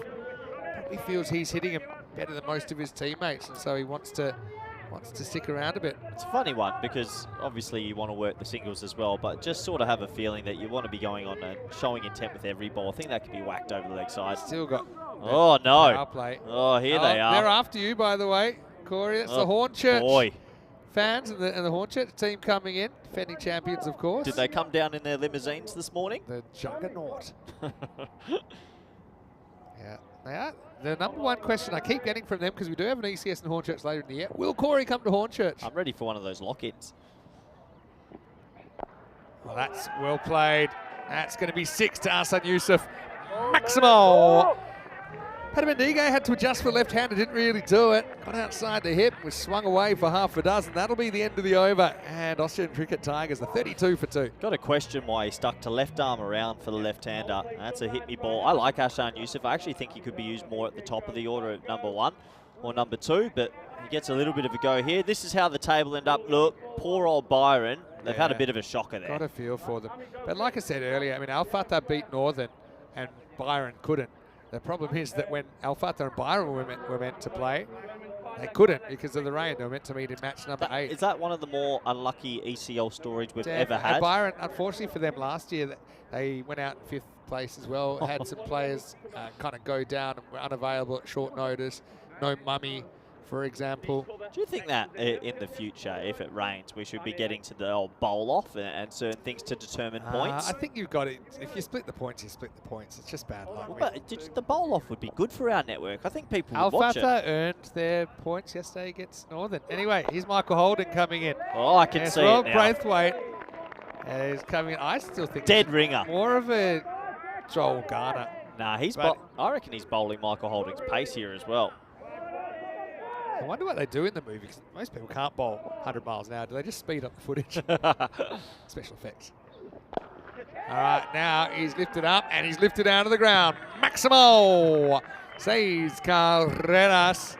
Don't remember that being in the movie, but it's a brilliant shot from Akib, who's opening his shoulders. That's why that dropped catch was massive. Should have been caught. He's gone on to hit 2 sixes afterwards. And he's got himself in here. Every ball they've got to be going for from here on in. Now, full toss. That's going to carry as well. Maximo. I think I can see why Akib isn't going after absolutely everything, because I just think he feels that most of the balls he's able to hit for 6. The other ones he's prepared to swallow. We're halfway through this innings, and ACT 44 for 2. Poor old Braithwaite. Just losing his length here. That was a big fully. Had issues yesterday with his body, bowled 2 balls, had to go off, but then we saw Aminul Islam come and bowl an incredible spell. All right, now that's in the air, and this is catchable. Fielders coming in, Rahman, and he's almost got it. Had 3 touches, went forward, went back, went to ground, and the ball hits the turf. Iqbal dropped on 34. What action. I don't know if his head hit the turf harder or the ball, but he's dropped a goober. I think his cover fieldsman got in his line. 1, 2. Oh, if he had held on to that, it would have been unbelievable. Oh, wow. I love this format. Now it's whacked away, and that's going to be 6, so that hurts in more ways than one. Maximo, 50's up, and Iqbal to 40. Well, Iqbal's had 2 chances, and both times after he's given a chance, he smacked the next ball for 6. So, just goes to show, fielding even in a 5-over game, very, very crucial. Last ball of the 3rd. Power play's already been finished after the 2nd. Now that's going to go as well. And Nobody back at deep point. It'll plug. That's probably the part of the field. Whoa! Oh, no. That's fencing. He jumps up. Well, is this Adrenaline. ECL or is this WWE? Let's check the stop. I hope he has stopped it. It was pretty touch and go. Well, let's have a closer look. This is I think it adrenaline. does. Good stop. I think it's good. Let him have it, because he puts his body through the fence for the boys. It's clean. Watch and then this. watch this. Oh, yeah. That's a lawsuit waiting to happen. That's an amazing fence impact. End of the over. Let's welcome you into the commentary box. That is hectic. Vinny Sander here, Mr. Maximo here with Koi Ruckers. Hopefully you're as well as we are. So happy to get back on the park. That is the area of the ground. Didn't take the most water on, but yeah, it's chaos already with 10 overs. 5. It's kind of double the fun in a way, isn't it? Feels like the energy's through the roof at the moment. All these players know it's a big opportunity to progress in the tournament. That is amazing effort for the team to throw your body on the line and almost lose your head. Yeah, Good work. that's do or die for both these teams, so expecting to put it all out there. Okay, this should be a pretty interesting over coming up. You know, they say in 5-over cricket, it all happens in the 4th. And here we go with Aminul Islam, who's brilliant yesterday. His first one's off the mark, though, and Yusuf's going to hit it for 4. Just feel like the Cypriot team would be disappointed from those drops, because now they're cashing in with 11 balls to go. 3 a ball, we're looking at maybe 91, and that's going to be a big score in 5.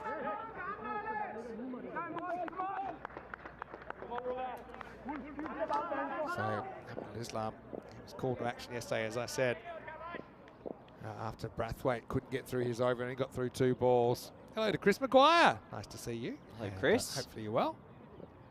Oh, shot. Guides it.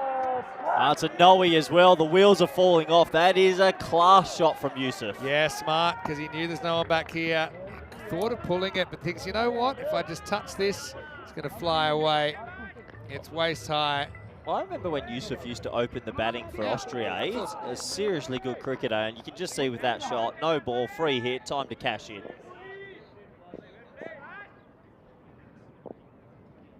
.50's up now. For a hit, Vin. Well, won't be caught. Can he keep it on the field? Doubt it. That's over his head as well. Maximo! ACT out of the blocks. And that's 20 balls of the 30 that they'll get in this innings. And they're flying away. They're 69 and counting. Yeah, very good batting. He's just going with the angle, and he doesn't look to overhit it, Yusuf. 20 off 5 now. I might be wrong with this call, but I'm pretty sure Yusuf played first-class cricket in Pakistan back in the day. Left arm off spinner and batter. I remember talking to him, but I mean, a lot of players claim they play first class, but I think he genuinely did. He's a player we have seen for a long time, and I was a bit surprised he didn't bowl the first match that they played. He's a very good slow left arm. Yeah, he bowled and bowled very well the second match they played. Now he's going to get a thick edge. Be the old heave-ho about this. Bounces just inside, and that's going to be 4. So Yusuf getting in on the action. Again, you look at the batters that have failed here, if you want to call it that. Mirrors are 6 off 2, and Aslan Arif none off 1. But the key in these ultra-short games is whoever is there needs to score. So that hasn't hurt them at all. Well, this is getting to a point of no return. They're on for 100. If they get 100 here, Al Fatah, well, they had that great moment yesterday, but that might be it. They really need to rein this in.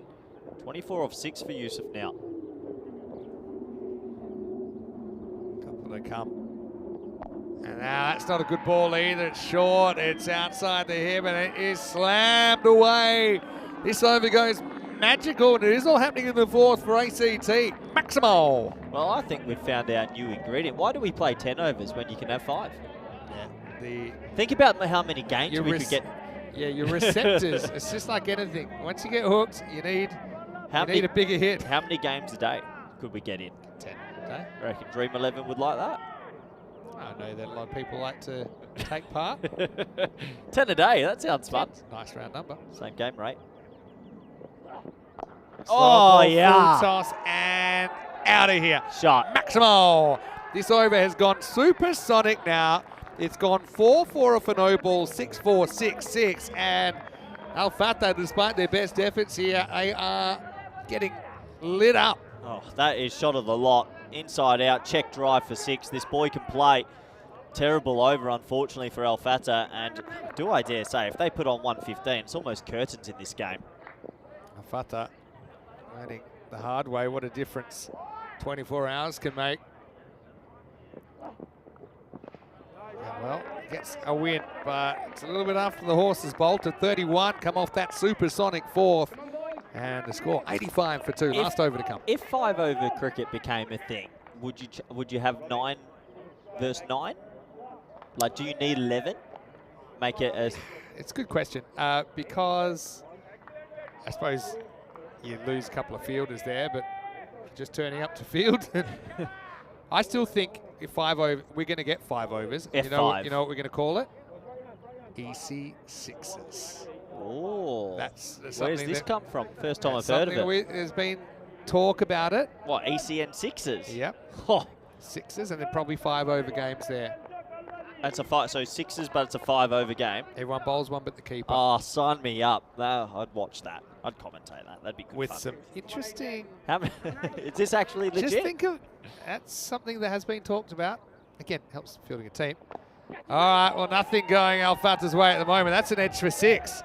And I'm going to call it Maximo Seis Carreras. I'll check it out in the replay. It flies away.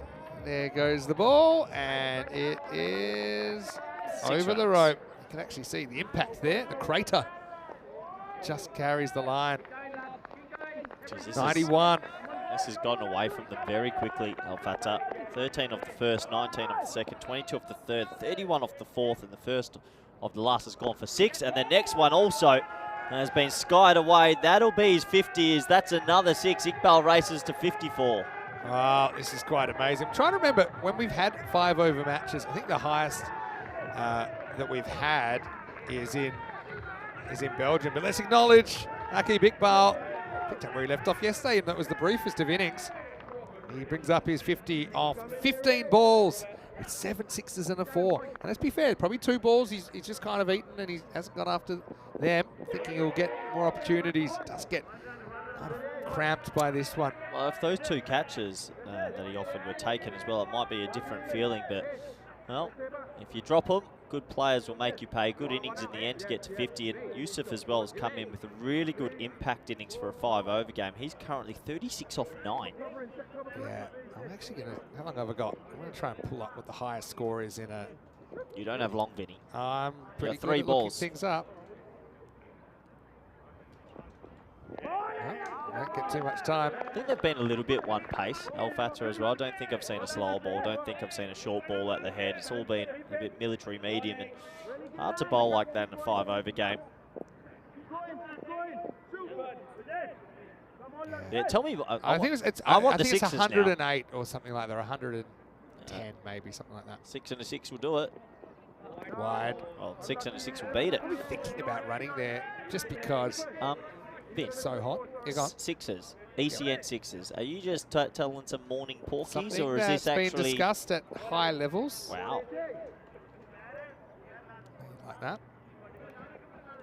Big swing. I think they've got to go this time. Oh, keeper misses. Can't take a trick at the moment. Iqbal will get the strike back and bring up the 100 too. 100 up, 92% shot now. The Australian Cricket Tigers believe they've got to make it through, you'd have to think. You can see actually on the wicket there from that reverse cam how much water did come down over the wicket overnight. Credit to everyone to get this game up and running. Last ball of the first innings. All right, here we go. And it's going to be put away. So 106 is the score. I think for Al Fatah, they didn't score that many yesterday in 10 overs, even though they did end up winning that game against Northern. But I suppose they've got nothing to lose, same as when they started. And what a good innings by Iqbal. His 60 has really set this up, and you'd be amazed, wouldn't you? It's kind of almost like a 200 chase. You only have to do half of one, but it's all order for the Cyprus team. Well, they were actually on 212 pace if we were playing our original T10. So credit to the Australian Cricket Tigers. They've come out, they've done what they had to do. They hit some pretty loose bowling there, have to say. Al Fatah just couldn't find a good rhythm with the ball. And credit to the Australian Cricket Tigers. They'll go into the second half, Vinny. You'd think streaks ahead. You'd think so, but don't count them out. We've got, just 5 overs to come. If you can get a couple of big ones out there, then maybe you can keep in the game. But the other thing for Austria, if they can just shut down the batting for even the first or the second over, then really I think they've already got 1 foot in the second half of the day. Let's go back and have a look at the highlights of the day. Big well done to everyone who was able to get us on the park in the first place. And when we did, it was the old crash bang wallop. We had a couple of wickets. We had a couple of big hits from the get-go. Yeah, we did, Vinny. We really did. The top order got flying. Yes, they lost a wicket or two. There was the first one. That was LBW. Absolutely plumb. Just swinging back late and hitting him on the full. Definitely getting a bit of leg stump. That's a good decision by umpire Shub. Very next ball, a bit of a lazy tickle around the corner. Top edge. Easy catch for the birthday boy, Burdikin. And 2 in 2. This is when Al Fatah truly believed, but a couple of errors in the field and some loose bowling let the Australian Cricket Tigers off the hook.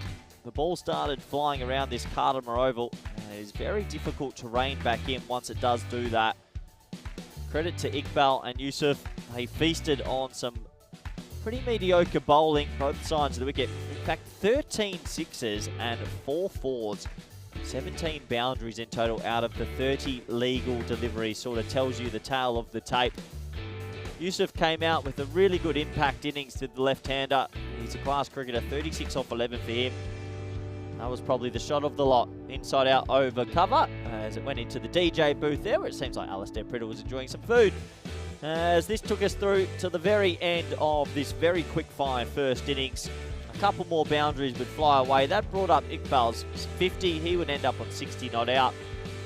And in the end, it was quick, it was aggressive, and it was a rate of 21.2 and over. You'll only ever see that on ECN cricket.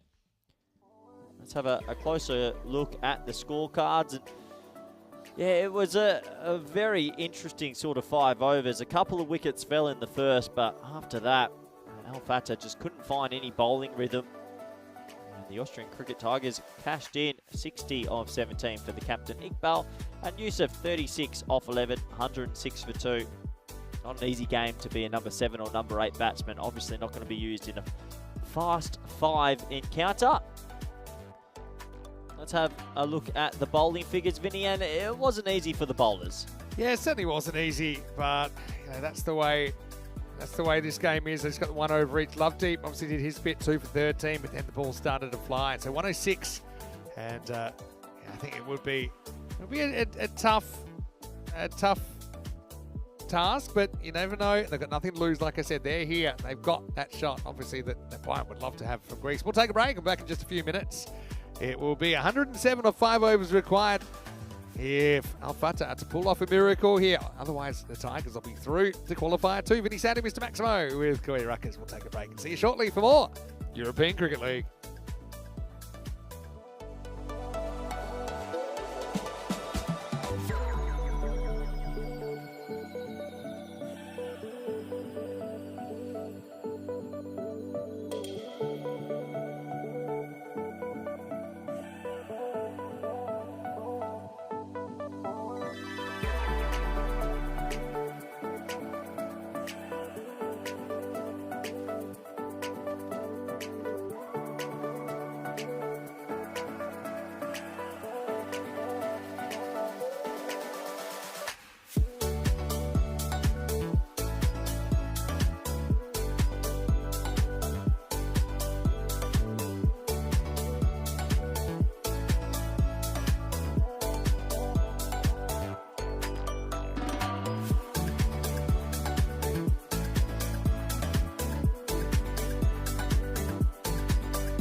The European Cricket League is proudly brought to you by Dream 11, HCL Software, Rado, La Junta de Andalucía, and Victorinox.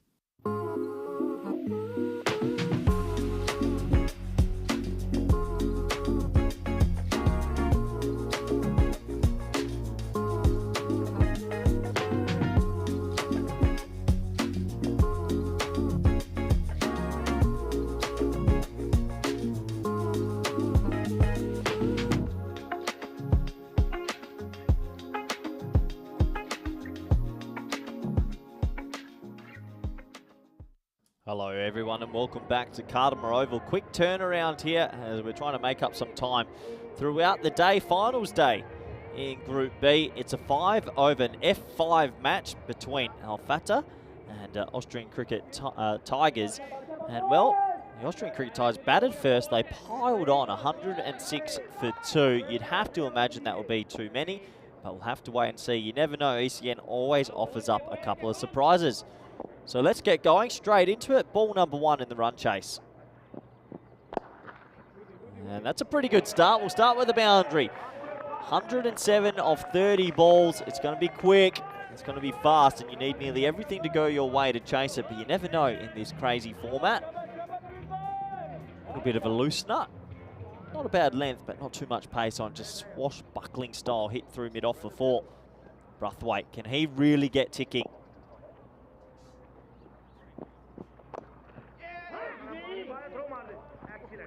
Comes in, I reckon that would have been out, but they'll scamper through for just a 1. Sadiq's the opening bowler, and as you can see on the supercomputer, 94% chance for ACT, as I welcome back good friend, co-commentator for today, Vinny Sandhu. Yeah, Brathwaite, we've seen him hit the ball hard when he got in, but the problem is 2 of his 3 innings, he got castled first ball. And so that's a much better first ball. Patabandiga's been put up here as well. It's a left-hand, right-hand combination. I think you just got to go, whoever you think are your 6 hitters, you put them out there, you hope for the best. Sadiq around the wicket. And is this a little edge? It is. He walks, actually. So Sadiq gets it in a dangerous area. It wasn't that easy to drive. Patabandige is going to wear the golden. And Al Fatah, 5 for 1.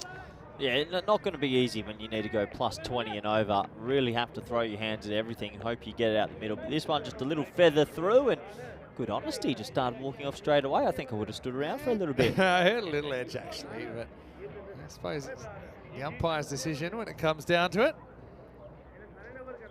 Yeah, good length. Did you see the Josh Inglis potential run-out situation in the Champions It happened Trophy? in the T20 league about a month ago, and they called it, it's out, it's just out, the ball's live. Yeah, I think it's just poor awareness. From what are people's? I've had these mid-pitch chats. You don't talk about anything. Why is everyone in such a rush to get to them? But I avoided an incident there, Australia, didn't they? Love a bit of controversy though. Yeah, Vinny. why not? Stay behind the line, kids. Birthday boy, Burdikin. Yep. Birthday Burdikin. This is up. It's in the air. He's settling under here. Aki Iqbal takes it. So Scott's going to have to go. Batted pretty well yesterday against Northern CC. But we have another hat-trick opportunity. Sadiq's on one now, and it's 5 for 2. It's not a nice birthday present, that. You wake up, you've probably got lots of calls from family and friends around the world wishing you a great day, and you come out and you get a Golden Globe. Never easy, but that's how birthdays go sometimes. Yeah, it's not quite kind of Peter Siddle 2010, is it? Was that the year it was? Yeah, it was, yeah. I'll take that. 11, I think. At the other end, yeah, 10-11, wasn't it? At the other end of the scale. Hey, but that's the way Burdikin obviously had an early birthday present yesterday, and he has the right idea here. Tries to go over the top, disguise it. Nice catch by Iqbal. He can still have a good birthday if he enjoys the fan zone for the next 10 hours, which I think they will be. True. Well, hat-trick time, Vin, and I tell you what, I reckon he's a good chance here. This ball, he's going to try bomb it for 6, and this could happen. All right. Hat-trick ball. Have a look from behind, have a look the right way, and have a look at a ball that isn't a hat-trick ball in the end. Do you think so far in this ECL we've had the most attempted hat-trick balls you've seen? 'Cause it Feels feels like we've had doesn't a it? lot. It feels like it. But that probably happens quite a lot. I think we're just missing Derek. That distracts us Where sometimes. is Derek, the duck? Still incognito. Yeah, disappointing. Question, Vin. Go on. So you were off while you were doing the toss for the next game and whatnot. The chat started blowing up about the sixes, ECN sixes. Oh, yeah. And you've got my mind peaked. Talk to me. Can't tell you too much. It's Oh, classified. come on. No, but you're always I like know this. we would like to hold a tournament this year as a tester. Oh. And, you know, we're all about development as well of European cricket. And Can you give? end of the first over, though. First things first, it is 6 for 2 after 1. Can you give me a little bit of an idea of how many players each team and, Well, and okay, how many games I'll a day? give you that one. 6. Yeah? 6 aside. So keeper, bowler, 4 outfielders. 2 on each side. 50-metre boundaries?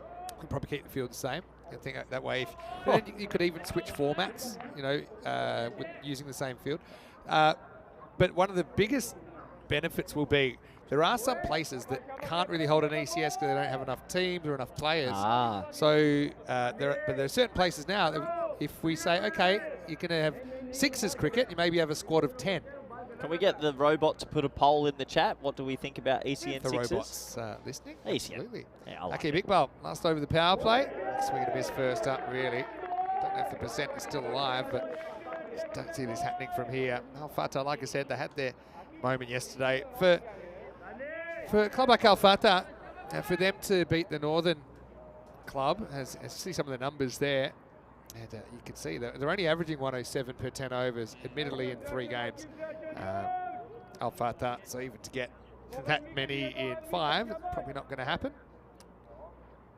Well, the TC taken a lot of wickets, but also lost a lot. All right, that's in the air as well. Can anyone reach it? Not quite. Good effort there by Adil Tariq. Then come back for 2. Well, I've got a feeling this is out, you know. Yeah, this is definitely out, and I think the batsman's hurt his shoulder. I hope he's okay trying to dive in, but this looks out, Vinny. Yes, very quick hands from Ahmad Chaudhry behind the stumps. Like one motion, he gathered it, and he seemed to have those bails off really quickly. Well, check it out. I hope he's okay, Vin. Shahi again just trying to squeeze an extra run out here. Great throw. Unbelievable throw from deep didn't point. have to move, and you can see. That's a dislocation. When you, Oh! and he's walking off under his own steam, which makes me happy. But yeah, when you're diving, the correct technique is kind of, we call it a Superman dive. You kind of drive on your front. When you start twisting to the right, it's a lot of force going through one shoulder. Look at this dive in. 10 out of 10 for effort, but that must have hurt on the hollowed Cardamar field. Ow. Insult to injury. He's going to be run out. It'll be one and done job for Arjun Shahi. But again, they're trying. Like I said, they'll be able to reflect on this. That's why I like the format of ECL as well. When you think about it, for some of the upsets we've seen, those players, they carry those memories forever. I mean, the Prague CC guys that beat Wimbledon last year. You have Al Fatah here from Cyprus beating Northern, who we'll see later in the day. Who knows? Northern might still win the whole thing. Say you beat them.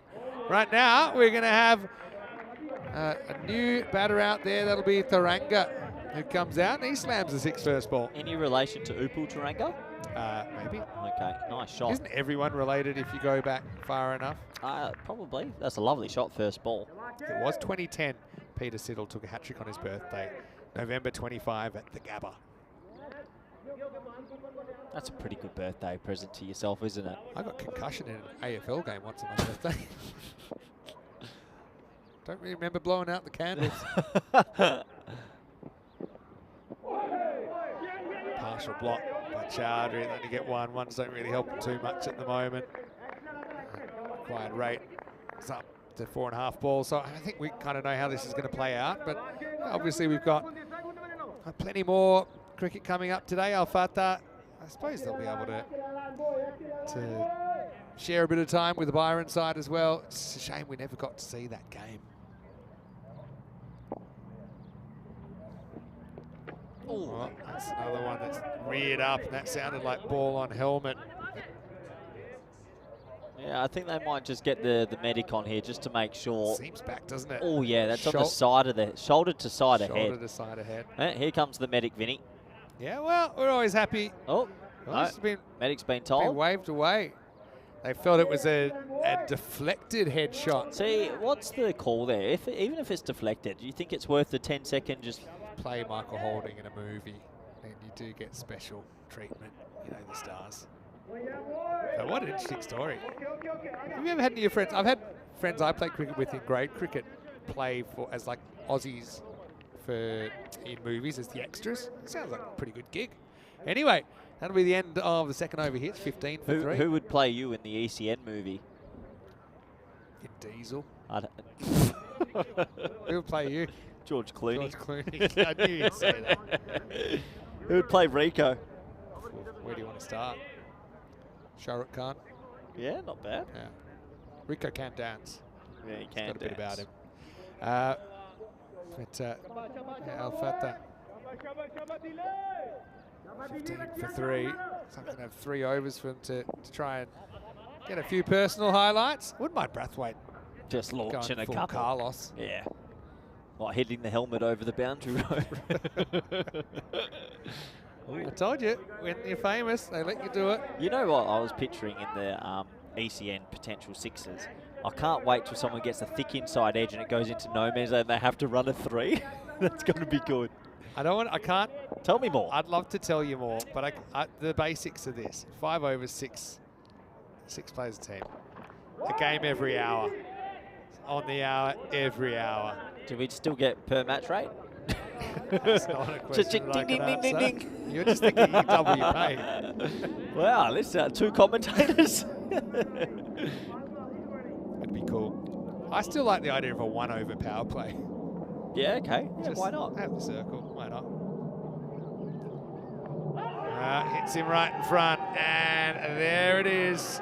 Finger goes up, and Taranga will be the next to go. Adil Tariq getting in on the action. That is a 4th wicket down now, 17 for 4. If you look up plum in the dictionary, there could be a screenshot of this ball. Well, that is shuffle across, hitting on the fulls, cannoning into the stumps. Easy decision for Shub, the umpire. Yeah, so Adil, nice little tune up for him. ACT will have a match up against whichever team doesn't win the next game between Hornchurch and Northern CC. Right now, Taranga, enjoyed having him here at the Cartmore Oval, but he has to walk off just for that 6, and the score is 17 for 4. Yeah, I think obviously we know these are the last moments for El Fatah in this competition, but boy, they've impressed in that famous victory yesterday. You're right, Vinny. It's something they'll take home forever. We've had a lot of great times in Cyprus. Hopefully we're there again soon. Are we, is that on the calendar for 25? Not sure if it's on the calendar right now, but I suppose we have been there quite a few times, so I think we might pop up there at some point for some cricket. All right, have a throw. Get in. And today it's more important than ever to run on the artificial pitch, because if you're running off the pitch, number 1, it's going to be a bit more slippery, and number 2, if you try and slide your bat, it's probably going to jam in. That time, he would have been out with a direct hit. Yeah, of course, if we don't have European Cricket Series somewhere, sometimes we can get there for T20 internationals or other internationals. Brathwaite digs this out. It'll be a matter of time before we're doing more big T20 internationals throughout the summer as well. It's getting close to that summer of cricket in Europe where there just feels like there's cricket everywhere, Vinny. It does. I like John Gray's comment here. He's saying he'd play the role of the 12th man in a 6-a-side team. Lifts this up, fielder comes around, not going to get there, it's gone all the way. Maximo Mazumda coming out a bit lower. I know that you rate him quite highly just by the look of him, and he's quite an experienced campaigner. He's got a nice little technique, Mazumda, and that's a really nice shot, just clipping it around for 6. So bonus boundary. Time for some personal highlights for the players. Deborah Hall is watching from the UK. I think she's dog sitting in another town for the weekend, but has ECN on her device. It's a question for you in a minute. Last ball of the 3rd. Down the ground, but this will only be a single. So Al Fatah, they've had an interesting couple of days. I think they know that writing's on the wall here. 3 overs down, 26 for 4. Vinny Sandy here, Mr. Maximo for the European Cricket Network. Hope that you're well, wherever you're watching from around the world. I have Corey Ruck is with me, and Corey. So she's dog sitting. Are you a dog person? Are you a pet person? I don't mind my dogs. Yeah, why do you ask? Oh, I was just wondering. Do you have a favourite type of dog? Newfoundland. It's a place. Is that a breed? It's a big, fluffy black dog. Yeah, learn something every day. And these Look it up. In-depth. I will. St. Bernard. Okay. They're very nice. My grandmother had one. It was a family dog growing That's up. very nice. Rest in peace. How about cats? Not a cat person. I'm allergic. Nothing against cat people. Why don't we have an ACN pet? That would be fun. Probably very good reasons.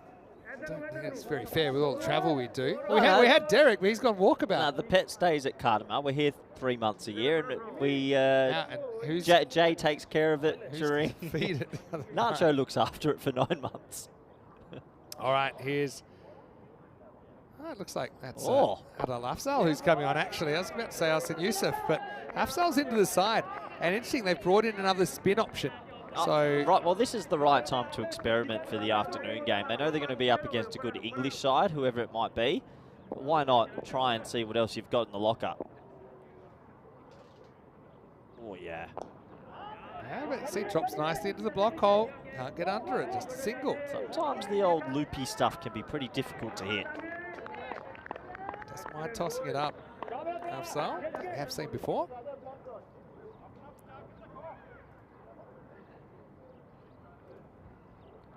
That time he does overpitch, and if he does at that pace, it's not going to be pretty. Mazumda, nice shot from him. Maximal, 6 runs. Yeah, good batting. It's a low full toss. He just has to catch up with it, doesn't he? And another boundary to Mazumda. Looks like our scoring's just frozen, but I do believe it's 3.3 overs, 34 on the board now.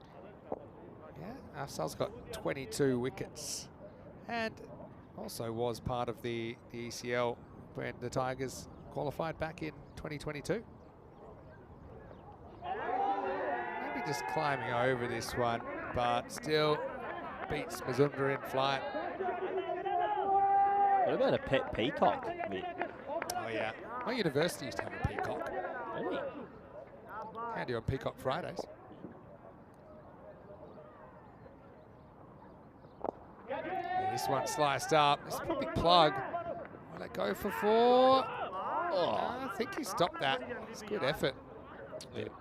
Nothing really to gain by saving the runs at this stage. No, top effort. It is probably the more wet area still on the field out there. A bit spongy, obviously, because of the overnight rain, but does extremely well. Yeah, stops it just in. This game's Just almost in done time. and dusted, Vince. 7 balls to go. Yeah. So you think 5 over cricket's the future, you think? I think there's if you modelled it in Super Sixes like you call it, there is a way. I'll tell you something else with the Super Sixes, or the ECN Sixes, is that you only got to take 5 wickets to bowl a team out. This game's always alive. So even if a team's cruising, you get a couple of wickets, 5 wickets. That's how we play it anyway. Afzal, last ball, here's over. And makes the batter fetch in the air and beautifully taken out there. That's Umar Tariq. So Afzal has his first wicket. And a pretty tidy over 1 for Town Al Fatah. 1 over to go before they will be out of the running, but certainly going with some good memories. In this one, though, they're 36 for 5. Yeah, nice safe catch. He came charging in from deep mid-wicket and held on to it. So good work from him. And Al Fatah trying their best to maybe get up to 50. They've had a good little competition, but we know that, obviously, it's about to come to an end. Yeah, I like this. Ollie Webster from Isle of Mans piped in, saying we can have Carmen the sheep. And it's actually a Lockton sheep, which is a rare breed of sheep, which is native to the Isle of Man. And they had the mascot here. It's in good hands. Mascot let him down this trip. I think so. Carmen wasn't good enough for me. Yeah, we're pretty good on finals day. The old double maiden in the power play. I was disappointed with Peel and St. John's. I tipped them to actually get through. Look, bad tip from me. If you ran it again, maybe they would get through, but only get to run it once. Umar Tariq to finish this game off. I think I would have given Yusuf an over here just to get him going with his left arm tweakers. Let's have a quick look at what's coming up, by the way. Here's the teams. Jalpech Vijay comes back in for Hornchurch. Gavin Griffiths comes back in compared to their listed team yesterday. Mav Westfield keeps his spot. Northern CC still being captained by Chris Laker. So unfortunately for Brathwaite, he's going to go here. He gets the stumps rattled. It's good full delivery from Tariq. Hits the target, 36 for 6. Yeah, full and straight. You miss, I hit sort of job, and good for the old fantasy points that as this game comes to a close. And credit to the Austrian side. They've done everything they need to do in this sort of over-reduced fixture. Yeah, I was just going to say, James Cole was hoping to be back in the lineup. He's got a broken finger, but they've decided this isn't the game to play him. Maybe we'll see him later on. If obviously we know they'll play at least twice. Brathwaite have enjoyed watching the way he goes about his cricket, though. He's certainly an entertainer, but it was just a bit of a steep climb, wasn't it, in this chase? He's out for 8, and it's 36 for 6. 36 for 6. 4 to go.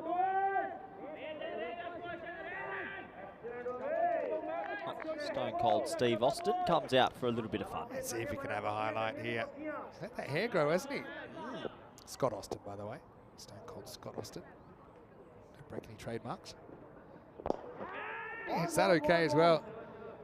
Yeah, I suppose with Al Fatah, played 3 of their 4 games. Didn't get to play Byron yesterday, which I know it's worked out for them as far as making the finals, but I'm sure they would have loved at least the chance to pick up another win. They would have felt that they could have done that if gone 2 out of 2 yesterday. Obviously, you don't come here to sit off during rain delays, but that's just the way it was. Alex Sen, late call up to the squad. That's not a bad shot at all. It's going to curve away, and that's going to be 4. Al Fatah will reach the 40s. Couple to come here. Yeah, nice shot. A little bit of width on offer.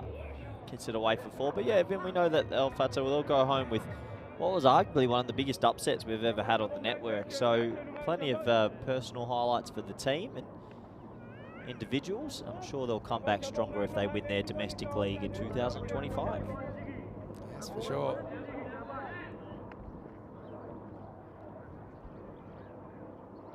Sen gets on the charge this time. Get 2 here if he wants it. Does want him. It's very unselfish from Austin. If I'm Austin there, just park up at the 1 and then try and hit a 6. Going out with a bang. Yeah. Well, you know, Sen, like I said, he wasn't in the original squad. He's a late replacement for Jimmy Chalufas. I'm sure we'll do whatever he can to feel that broken toe less as the afternoon goes on. Last ball coming up. And flicked away for 4. So they'll finish on 47. Obviously, it's a big margin of victory here. 59 runs, I think, in this one. But Al Fatah, congratulations to them. They will go out in 4th place. But ACT, their day isn't done. They will play Qualifier 2 later on against either Northern CC or Hornchurch. And ACT are just ticking. They're a bit of a dangerous side. I don't think many teams want to run into. They've got some good T10 power, and they bowl pretty well. Also, credit to Al Fatah, who had that amazing win yesterday, but it is curtains for them for now, and maybe we see them again next year. Yeah, well, let's see. You know, obviously, there's quite a few good teams in Cyprus. We've been there many, many times with ECN. A lot of mutual respect between the 2 teams as well. It was always going to be tough. I think ACT, no matter how many overs, they're always going to be reasonably big favourites, I think, when you look at their squad and kind of also where their ranking is internationally. So Hornchurch versus Northern CC. No James Cole, as I said. I won't torture him in the commentary box this time because I've got you here today, Corey. Hornchurch winning the toss, electing to bowl. Now, believe that the game will start in about 15 minutes from now. So that's confirmed. That's on the screen there. So it's 12:20 GMT, 1:20 PM in Central Europe, and 5:50 in India. So we'll see you for that, of course. Whoever wins that, straight into the final tonight. They get the long break. Let's have a look at these highlights. And it's always tough, I think, in a chase where you almost need to be perfect. When the start doesn't go your way, it's always a bit of a grind to the finish, isn't it? Yeah, it is. They needed that 20-run, 25-run first overs to get them going, but they didn't. They lost wickets, just couldn't get it away. Unfortunately, Burdikin, the birthday boy, skied his first ball, which meant he went for a golden duck. But credit to the Austrian Cricket Tigers, Vinny. They did exactly what they had to do. They put the ball in the right areas. They fielded well, and this was a good run out. Perfect throw, wasn't it? Not exactly the perfect dive from Shahi, but I like the effort. And so Al Fatah, they've certainly done their country proud. This one, I think, hit him in line with off, and umpire had no hesitation. Sending him on his way. It was Taranga, who was out to a deal, Tariq. No one did anything too wrong for the Austrians. So stay fit and healthy, which is the main thing. They've got a huge game coming up. They'll feel, they've certainly been competitive against English sides before. Remember, they lost by 1 run to Tunbridge Wells when they played in the group stage. That was 3 years ago now. But really, it was a bit of a training run for ACT. Even were able to give Afzal a bowler, came into the side. We didn't see Yusuf, but I got a feeling we might see him a little bit later on. A slightly different proposition against either Hornchurch or Northern CC in Qualifier 2. But it's simple for ACT. Win 3 games, go through. They're 1 out of 3 after accounting for Al Fatah of Cyprus by 59 runs. Confirmation there again that they will be on in Qualifier 2. That one isn't quite up to date because obviously we've gone past that time now, but we will be starting Qualifier 1 in 15 minutes time. Looking at the scorecard then, and it was not pretty reading for Al Fatah, but they were just battered out of the game in the first half. ACT scoring 106 off 5. 17 for Mazumdar. He's had a pretty good week, I think, and certainly has done himself proud. Alexander Sen with a little cameo there at the end, 10 off 3. So again, a chat to what might have been if for example, if he was able to come in yesterday. But Al Fatah, they will exit in 4th place in Group B in ECL 25. 2 for 6 today. Really put the game to bed in the first over. Wickets to Adil Tariq, Adil Afzal, the left-arm spinner, and Umer Tariq as well. Akabik Bale, despite not taking a wicket, he walks away with the player of the match for his brilliant innings in the first. He scored 60, not out, off 17. We'll take a break then, back in about 10 minutes' time to take you into Qualifier 1, where it's a battle of the English for the first time in ECL 25. A spot in the final up for grabs. The other team will have to do it the hard way. Well, don't you do it the hard way. Come back and join us. Plenty more action to come on Group B Finals Day. I'm Mr. Maximo Vinny Sandu with Corey Ruckers, and we'll see you shortly for more European Cricket League.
The European Cricket League is proudly brought to you by Dream 11, HCL Software, Rado, La Junta de Andalucía, and Victorinox.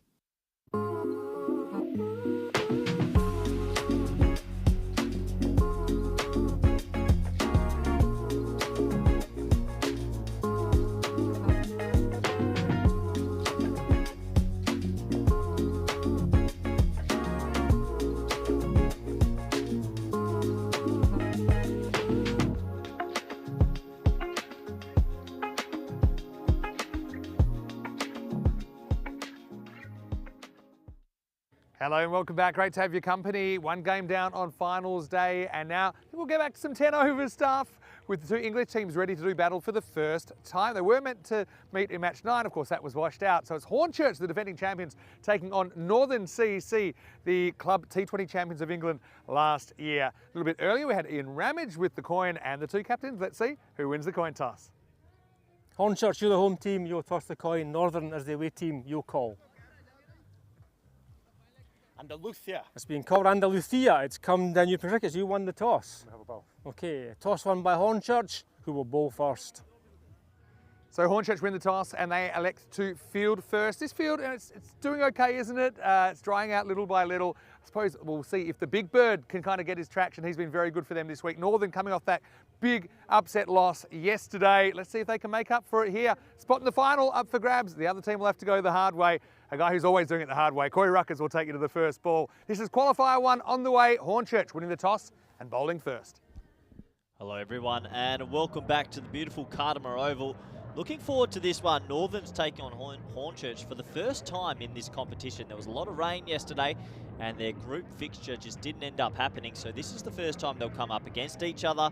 Really looking forward to it as well. Hornchurch go into it as heavy favourites. They are stacked up against a Northern CC team. They're still trying to find their T10 boots, but let's have a look at the two lineups. It will be Northern CC sent in to bat, Hornchurch electing to bowl.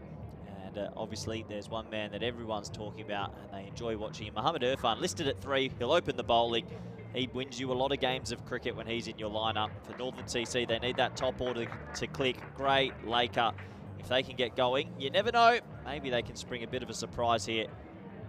We'll have to wait and see how this match pans out. As you can see with the supercomputer, Hornchurch agrees 73% to Northern CC 27%.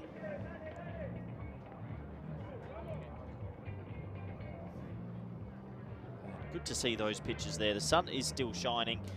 Looking at the radar for later in the day, there are whispers we might get a late shower tonight that might disrupt the final, but obviously it's a bit hit and miss out here at the beautiful Cardimer Oval. Fingers crossed we have a full day of action, 3 more finals fixtured to come. But this is the 1v2 playoff. The winner will be fast-tracked to the final tonight, and the loser will have to play Qualifier 2, aka the preliminary final against the Austrian Cricket Tigers. There's some familiar faces there. They come in bunches. Mark Whitlock, the flying bus, leading out his team. Griffiths back in the lineup. Jalpesh Vijay used down the order in this tournament so far, but a very, very strong team. And they've got the support to match it. So we're almost set to go. Players making their way out to the middle for this all-English affair in beautiful Spain. You know the English love Spain. They take over the coast in many regions, especially this time of year. It'll be interesting to see how some of these Hornchurch bowlers run in on this outfield and on the wicket. It's been a very wet night and day yesterday, but credit to the ground crew to get everything up and running. As it does look like we will have a full 10 over encounter. Warm welcome to all the viewers around the world, wherever you're watching from. There's Paul Murray, the keeper. We're almost set to go. Laker and Gray, the familiar opening pair, need to try and take down Irfan, and not an easy task. That man on your screen arguably is on an absolute heater, that big Irfan. There's Gray. We're looking to get him off to a flyer, but Irfan bowls 2 very good overs at the top, and then we'll also clatter it around with the bat. Northern CC with that surprise loss yesterday. We'll be looking for a good response here. Deep square and deep third are the 2 boundary riders.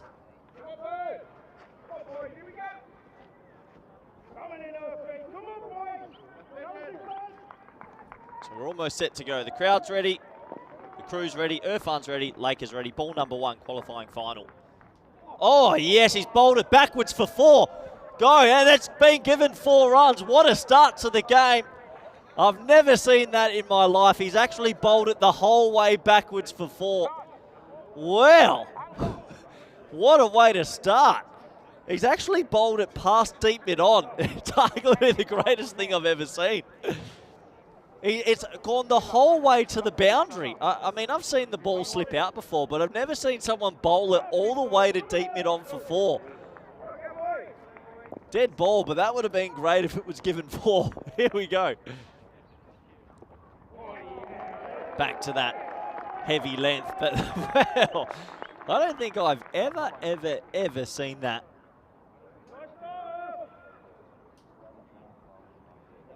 Bit of a comical moment to start the qualifying final. And then straight back to normality. Irfan bowls such a heavy length.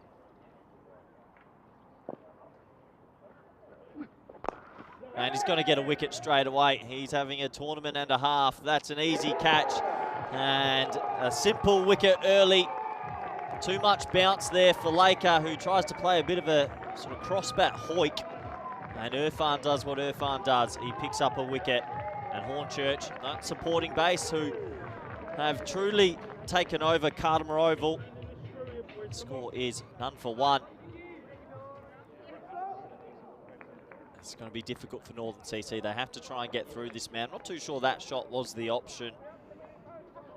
He's definitely one of those players. You need to go square of the wicket. Very difficult to hit straight back over his head.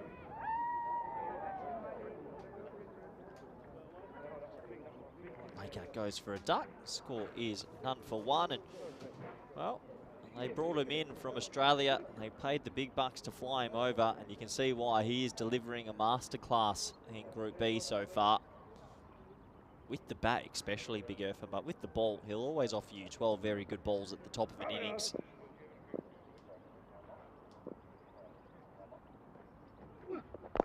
And that one just clipped around the corner for 1. So the first run off the bat here.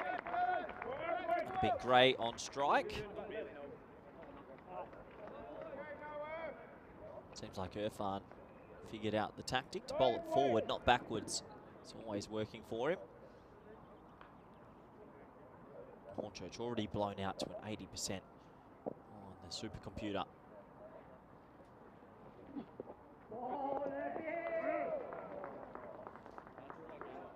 So this Northern CC team, they'll be harbouring hopes of maybe 120, 130 and getting into their work in the second half as a welcome a man that's going to get into his work right now, Vinny Sandhu. I've heard you say that some bowlers bowl it backwards when you're trying to say that they're not too quick. I've never quite seen that. I've seen it slip out backwards. I've never seen it go to the boundary, but it just shows you how quick this guy bowls it. I mean, speed gun had it about -70 an hour. Anyway, great. Oh, gets one that really takes off. It's going to be a no ball. That's a wide vid. That's the first one. I know, is it? Yep. Okay, I just saw one arm out. Yeah, so it'll be wide for over the head. I think it's close actually. He's a tall man. Great. Cool. Yeah, fair enough. Was called a wide. First one of the over. Everyone's got to be careful not to do it again. Yeah, how do you play? A lot of people would say they would have been really interested to see how he went at the Western Shield. He'd do fine. He's played for Pakistan, eh? He's played franchise cricket. He'd do absolutely fine. How the other players would handle him. Team Europe. Well, he likes it. Umpire straight away says no. Didn't believe it. And a bit of carrying on there, but checking out the replay. This place can never tell one way or the other. Well, a bit of carry on out here. Not too happy with the decision. Let's have a closer look. I didn't see any edge personally. Yeah, you're fun, the big bird. Just a few words from altitude. Tell you what, the flying bus. Never seen a bus angrier. Bus is illegally parked there. Usually we hear something in the effects mic, but We that didn't hear time anything there, but I mean, obviously on you don't field hear they were everything. very confident. Never know you can trust these days. Are they confident or are they just... All right, well, that's going to go for 6. I don't know where it is, but I know it's not with us anymore. In fact, It's gone about 3/4 of the way up the hill. Went straight over the sight screen. Glad we got it in slow-mo, because with the pace of Irfan, that's flown. So we've seen the ball go to both boundaries so far. One directly from the hand. That one thanks to a leading edge, which has gone about 100 metres up the hill. Hello. And we have our first Maximo of this qualifier 1. Half the key's just getting bat on him, but if you do get bat, you always have that chance where it might fly away, and that really did fly off the edge for 6. Ground crew needed special equipment to get that, like all the rock climbing stuff with all the carabiners, because that was a dangerous climb to go get that grizzly. Irfan's gone for 9. You'd be happy if you could. You take 10 off Irfan. Yeah, probably take 9. But yeah, hit it and see what happens. That's the strategy. Last ball of the over. Oh, yeah. Don't forget, these guys can bat. And that's going to go on the roof. Maximal, so they get 15 off the first over. What an interesting first over. Northern CC, 15 for 1. It's one of the better shots I've seen off Irfan. Stand and deliver, coming into the body, and he crunched that over the dugouts over there. As you know, he's not going to bowl you many balls that hit the stumps, if any. Everything's kind of banged in. It's trying to make you uncomfortable, but I suppose you can predict it a little bit. This is where we're at with the finals day program. Al Fatah out of the tournament after a 5-over loss to Austrian Cricket Tigers, who are waiting for the loser of this game. The winner of this game gets the fast pass to the final tonight. And slightly behind schedule. Hopefully we're back on schedule by the time qualifier 2 comes around. So I know you haven't had a look at these teams live, well, this year at least. I know you've called Cornchurch before, but Northern CC, I think they just need someone to stand up. McGladdery, pretty hard-hitting left-hander. First one is going to get the bus moving. Go on, bus. Oh, he's used every part of his body there, but he pulls it back. Yeah, it's not the standard slide here from Whitlock. The slide's good, but he forgets one thing, that he has to bring the ball back. It's almost a 3.5. Then he's giving it the old shoelace stop. 3.5 on the Richter scale there, Vin. Does the job, though. Yeah. He's got his bromance with Murray, who likes to have a chat to, about 20 metres away. That's massive, massive wide.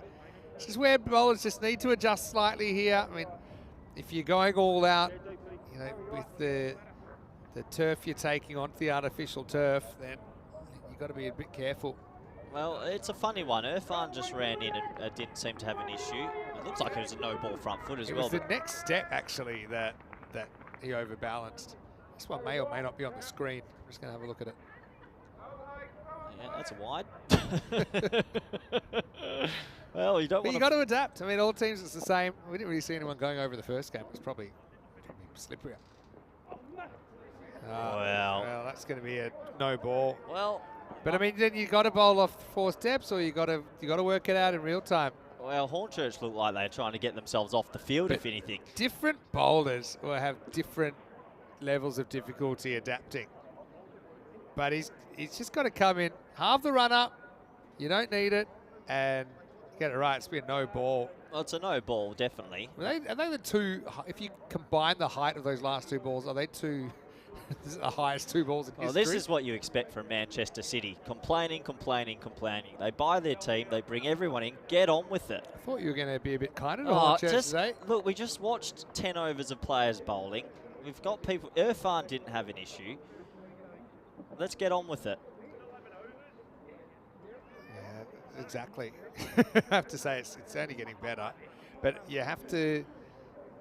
It's up to the bowler to adapt to the conditions. What happens if you bowl 3 overhead bounces? Are you taken out? No, it's first and final warning. And then if there's a 4th in the over, then you are removed.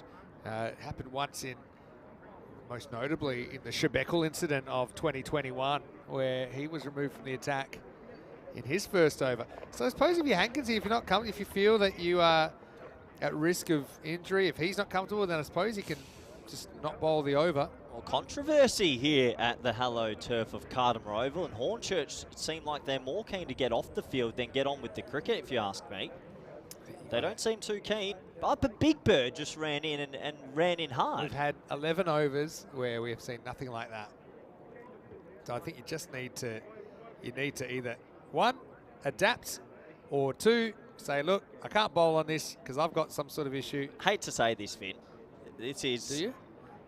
typical English stuff. I just honestly get a different commentator in here because this always happens. This is so English right now. Get on with it. Corey Rucker's. Oh, I'm special over comments it. there. You know that both teams are English though in this game. Yeah, I know, but let's get on with it.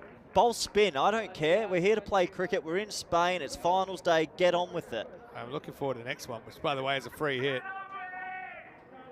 Yeah.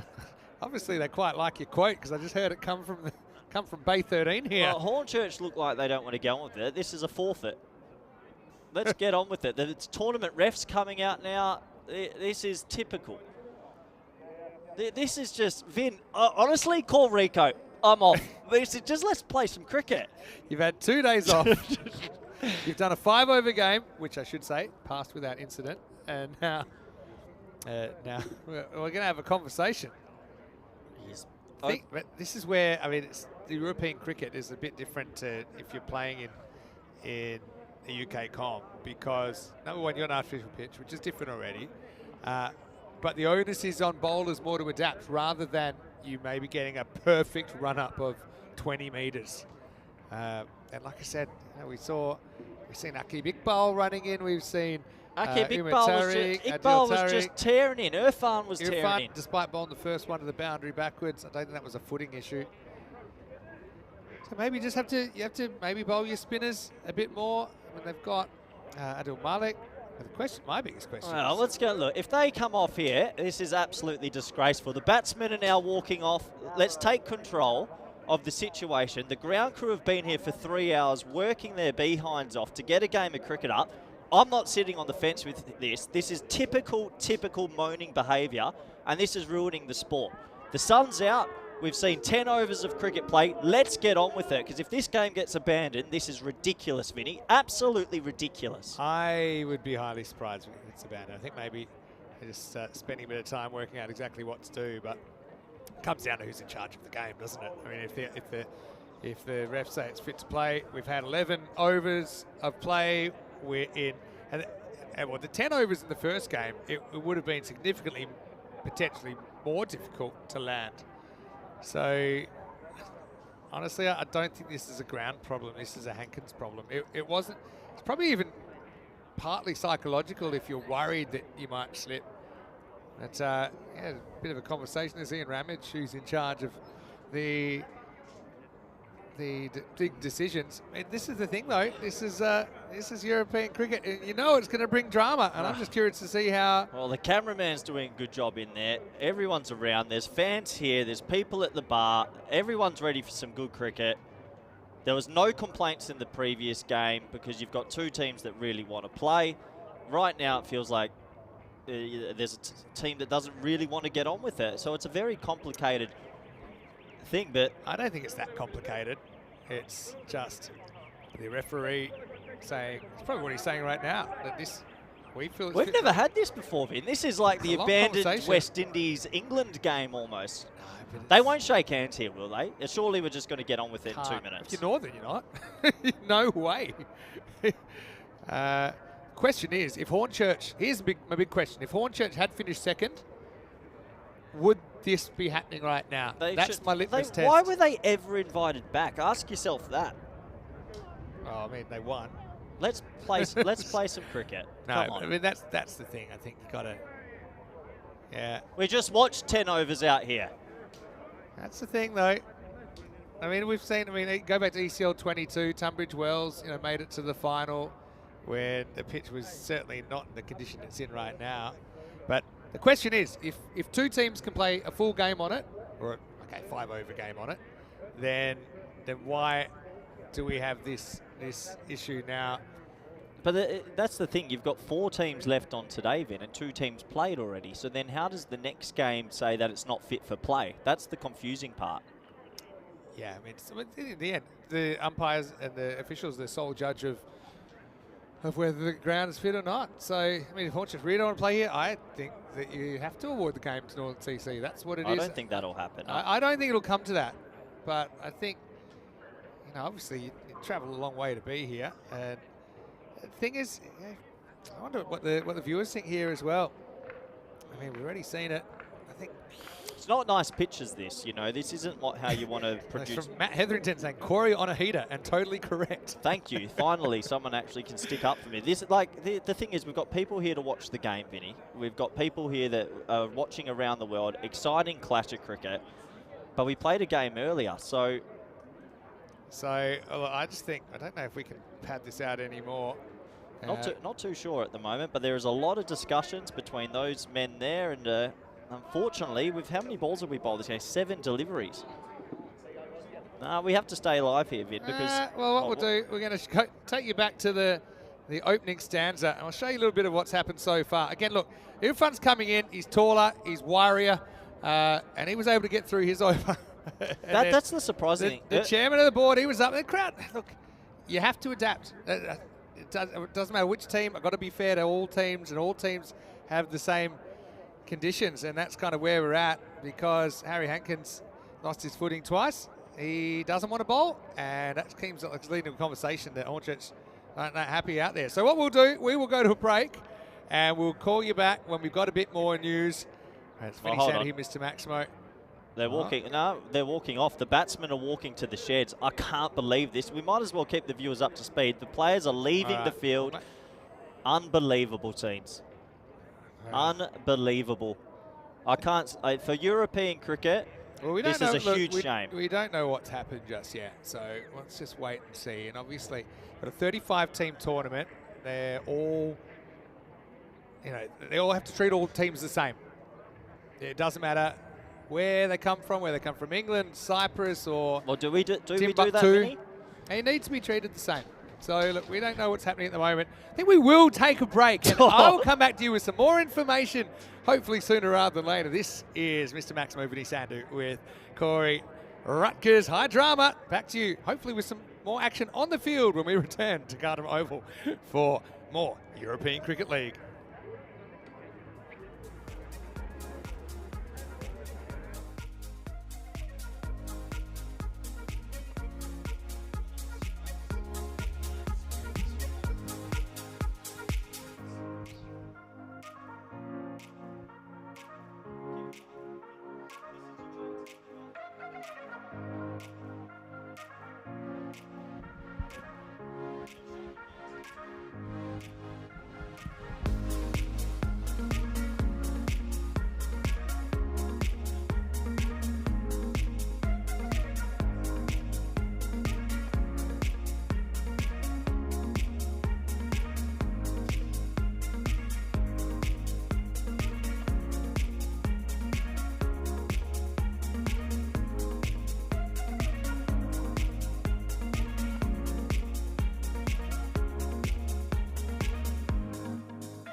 Just you and me.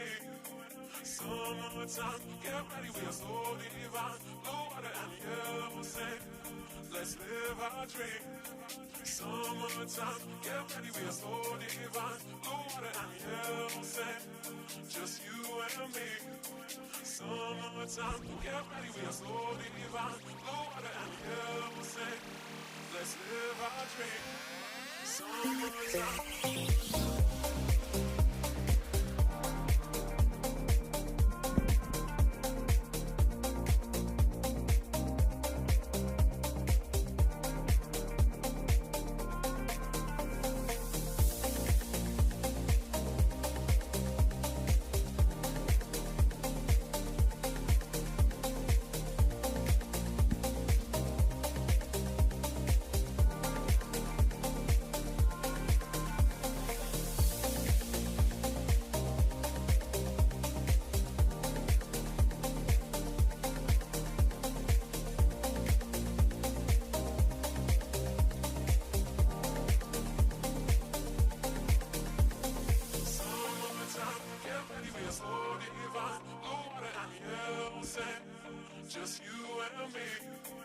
Summertime, get ready, we are so divine. Blue water and yellow sand. Let's live our dream. Summertime, get ready, we are so divine. Blue water and yellow sand. Just you and me. Summertime, get ready, we are so divine. Blue water and yellow sand. Let's live our dream. Summertime.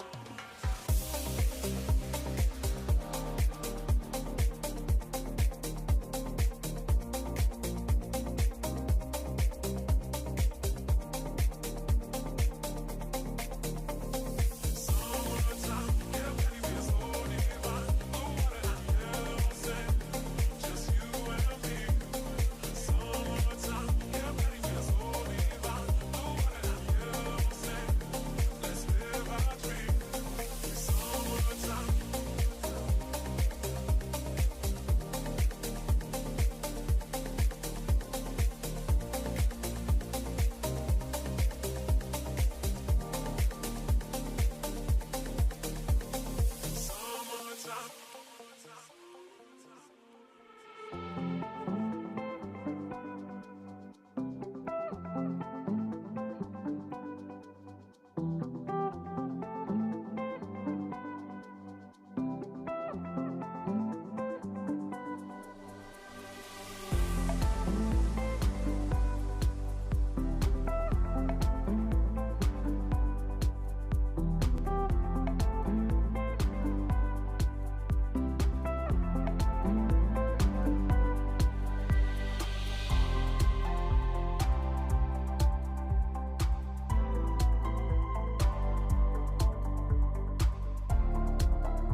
yellow sand, just you and me. Summertime, get ready, we are so divine. Blue water and yellow sand, let's live our dream. Summertime, get ready, we are so divine. Blue water and yellow sand, just you and me. Summertime, get ready, we are so divine. Blue water and yellow sand, let's live our dream. Summertime.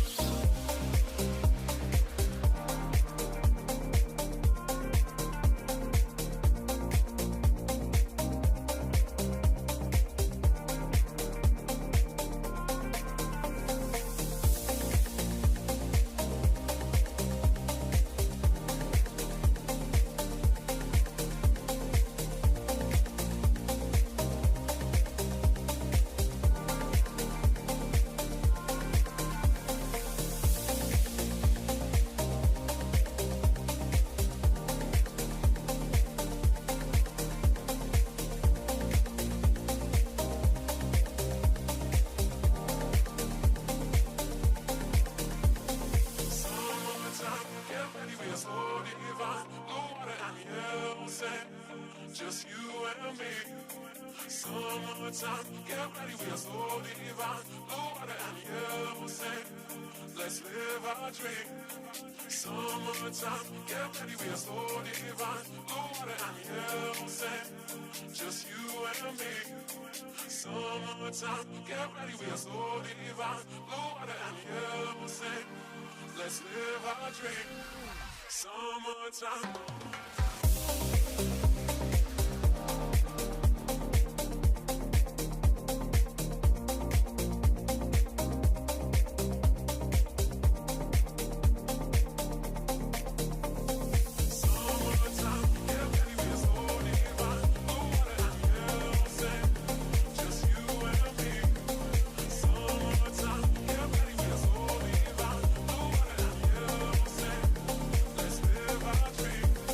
Summertime.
The European Cricket League is proudly brought to you by Dream 11, HCL Software, Rado, La Junta de Andalucía, and Victorinox.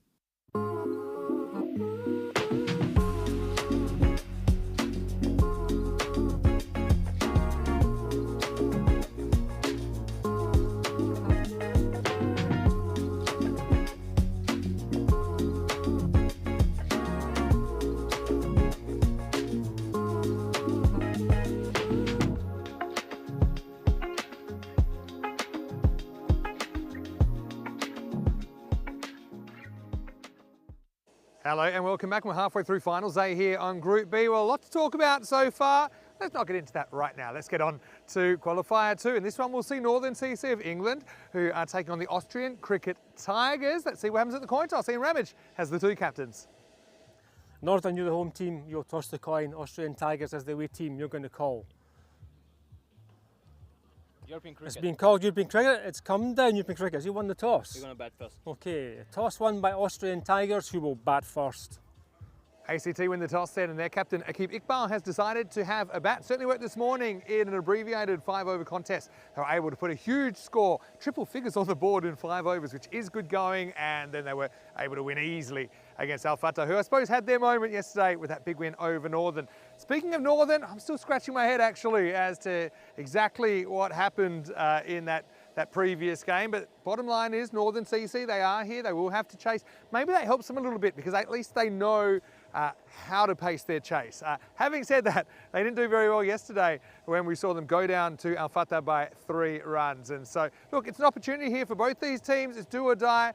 It's also such a different level of experience in the two teams. I think it'll be a cracking game. A real toss-up for me, actually. Let's get ready for the first ball. As Rico Full stands by. Well, Rico, looking forward to you being in the chair with me for the rest of the day. I can tell you that Northern, well, they'll have to bowl first here because ACT, they've won the toss. They've elected to bat. Over to you. Let's get ready for Qualifier 2.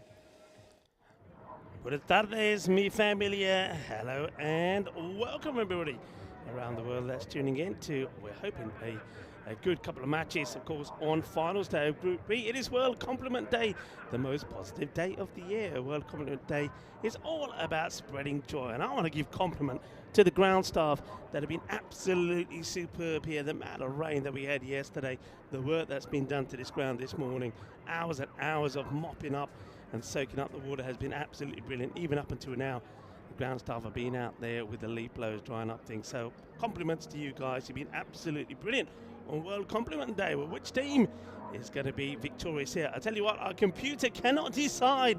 It's a 50-50. Well, I can tell you that these two teams did meet in at the start of Group B. Day 1, Northern put 138 on the board with their captain, Chris Laker, making a fine 66 of 27 deliveries, and Tyler McGladdery, who has scored a half-century.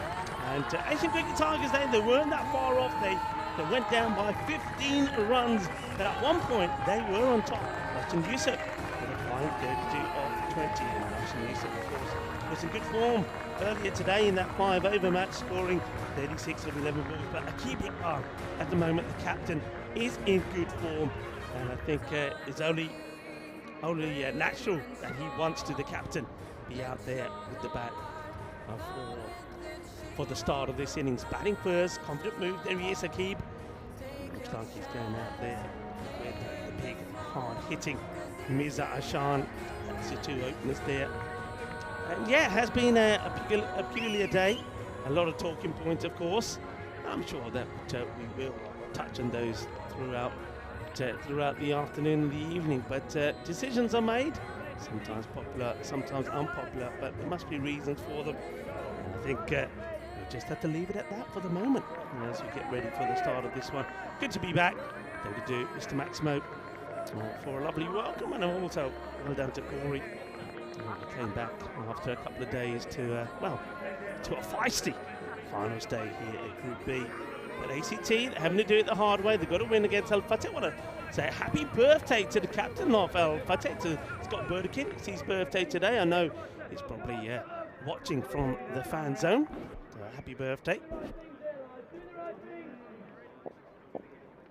Ready to go, and no surprise that is going to be Tom Septon who's going to start.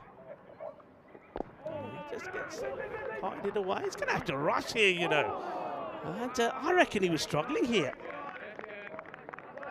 I think he was struggling. It's a big, yeah, I think Ashan wasn't quite expecting this one. Akib wants it. And I reckon if this hits, he's not even in the pit. In fact, a good throw to the keeper would have been enough. Well, up in the air, could go first ball here, and it's going to go down. Oh, he's disappointed, is the fielder. Does everything right, I think Liam Gray. Gets into a good position, but at the last moment, he lets himself down. Huge lateral Mirza, could have been out twice. Could have been run out on 0, and could have been caught on 0. Gray, not able to take the catch. And Gray it is again, has to do the fielding. Talking about Gray, it's a little bit grey around the Cardam Oval as well. Pretty calm, very little wind, muggy. There's grey clouds.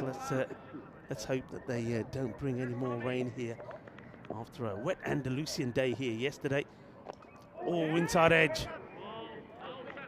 Very slow on that one.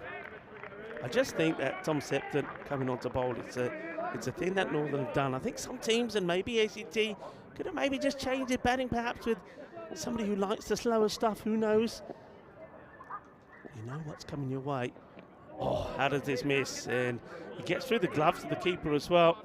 Shakes his hands as Tyler McGladdery, as that gets him in the soft part of these gloves.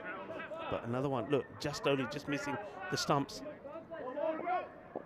Good start here from Septon. In fact, he's probably a bit unlucky that he hasn't taken the wicket already. Yeah, well bowled. Delivery there has to be dug out by Iqbal. And that's a terrific over. Just the 4 runs that come from it. And should have had a wicket, he knows that. In fact, there could have been 2. There could have been a run out in that over as well. End of the over, Stefan Gooch, and that looks like Sulman Saeed. The umpires, a quick look at how the day's panned out here today. So ACT, they won that 5 over smash against Al Fatah. And then, of course, Hornchurch and Northern, it started but never got completed. Abandoned because of ground issues. That takes us to this one. So goes for this, trying to get it in the gap, and won't do so. Good fielding, tidy fielding. That's Alex Vincent that comes across. ACT were just amazing in that 5 overs, scoring 106. Well, they'll love to do that twice here in the 10. And that one, has he got enough of this? And yeah, just about. That will go all the way. Manos Riva. Once again, is Liam Gray, who's in the action on the boundary. Just get the feed in Gray. The best option that he had here was to try to flick this ball back in. He's trying to take the catch. You see, he launches off the ground. Back to the live action. This one gets miscued out. And Vincent does the fielding. Looking to try and get going here big. I think ACT know. Maybe they can, get to that 135 to 145 score. That would be what they're looking at. And shots like that will do them good. Bole, Mirza Hushan goes boom. Shakalagia. That's a biggie. 6 runs. And that's liked there by Imran Asif, who sat in the dugout. Probably the next man perhaps to come in. Good shot as Wilson goes the distance. Wilson's had a mixed bag, I think. When he's bowled well, he's taken wickets, but he does bowl a few looseners in the over as well. It has the tendency sometimes to overpitch. Not this time, it's short, and that's going to be out of here as well. Boom, Shakalagia, 6 carreras más. Manos arriba from the arbitro. Sulman Saeed, who also will be celebrating his birthday tomorrow, the Italian stallion. They're at the bowler's end at the moment, so that one was a little bit short. A few words of encouragement from the captain, Chris Laker. Good over so far. 20 have come off it already. 1 to go. And it's high. Has he got the distance? No, it hasn't. It's a fantastic catch by Liam Gray. But Gray, he's had some close ones, hasn't he? A couple have got past him. Put one down earlier, but not this time. He did put Mirza down on 0. Mirza goes higher, but he gets the height, but he doesn't get the distance. Liam Gray comes across, gets himself in a very good position, and holds on to a difficult catch. 24 for 1 at the end of the second over. Here's a look at that catch again. And, well, on World Compliment Day, compliments to the catcher. That is well taken. Very good catch from Gray. Some other days to mention today. Today we observe Zero Discrimination Day. It aims to end all forms of inequality and discrimination. This can only be achieved by the cooperation and contribution of individuals. So, yeah, let's all take that on board, I think. And give somebody a compliment today, go on. Whether it's their hair, whether it's their shoes. It's the weekend as well, by the way. Start of the second, gets dug out. Will be a single. The batter that has joined the captain out in the middle is, again, Arslan Arif, who I think Arslan has been sent out in this number 3 position to get going straight away. Hasn't always been able to do that. And, well, this time he'll get a little bit of luck. Hay poquito de suerte. But Arslan, yeah, we've seen him go out a few times, go for the big shot and get out without getting going. But if he can get going, he can be a good contributor. So that's his role here, to go out there and try and get quick runs. He starts with 4 here, though he didn't know too much about it. He knows plenty about this. That is a biggie. It's a biz away Super 6. Shaba, shaba, ginna sona. Shaka lagya. Que guay, que genial, que grande. 6 carreras.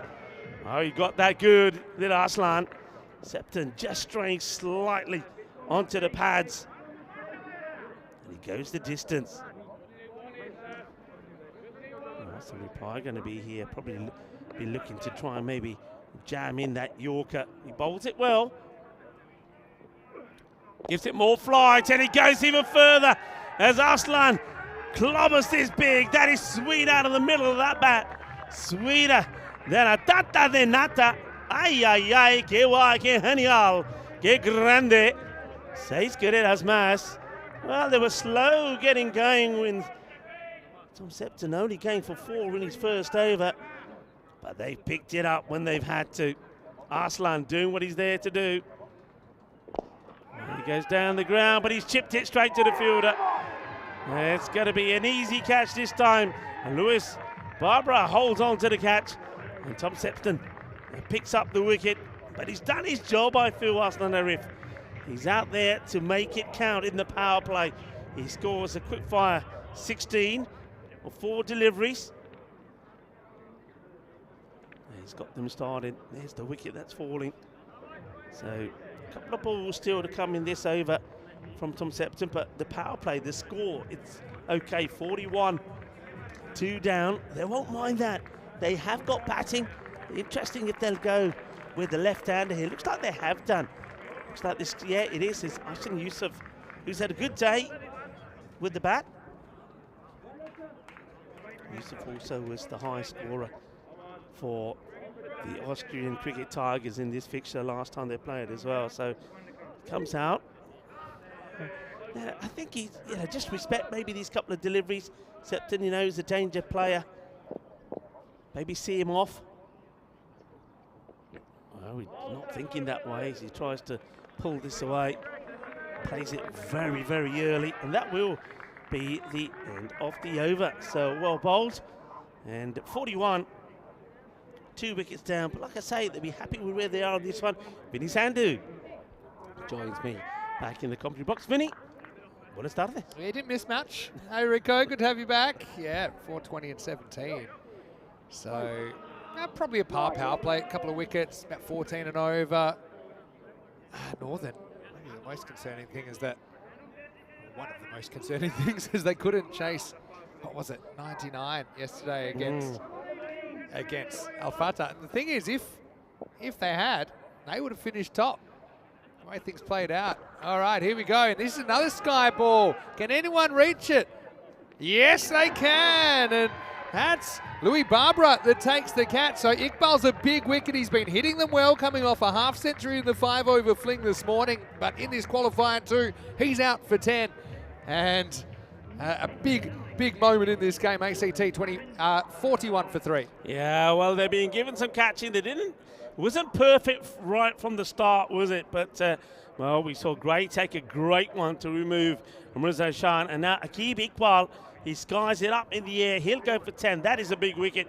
We know that this lad, when he gets going, is very dangerous. That knock from him this morning in that 5-over match, 60 of 17, was quite brilliant. But when it matters, the captain, I suppose they'll say that's a little bit of a failure from him.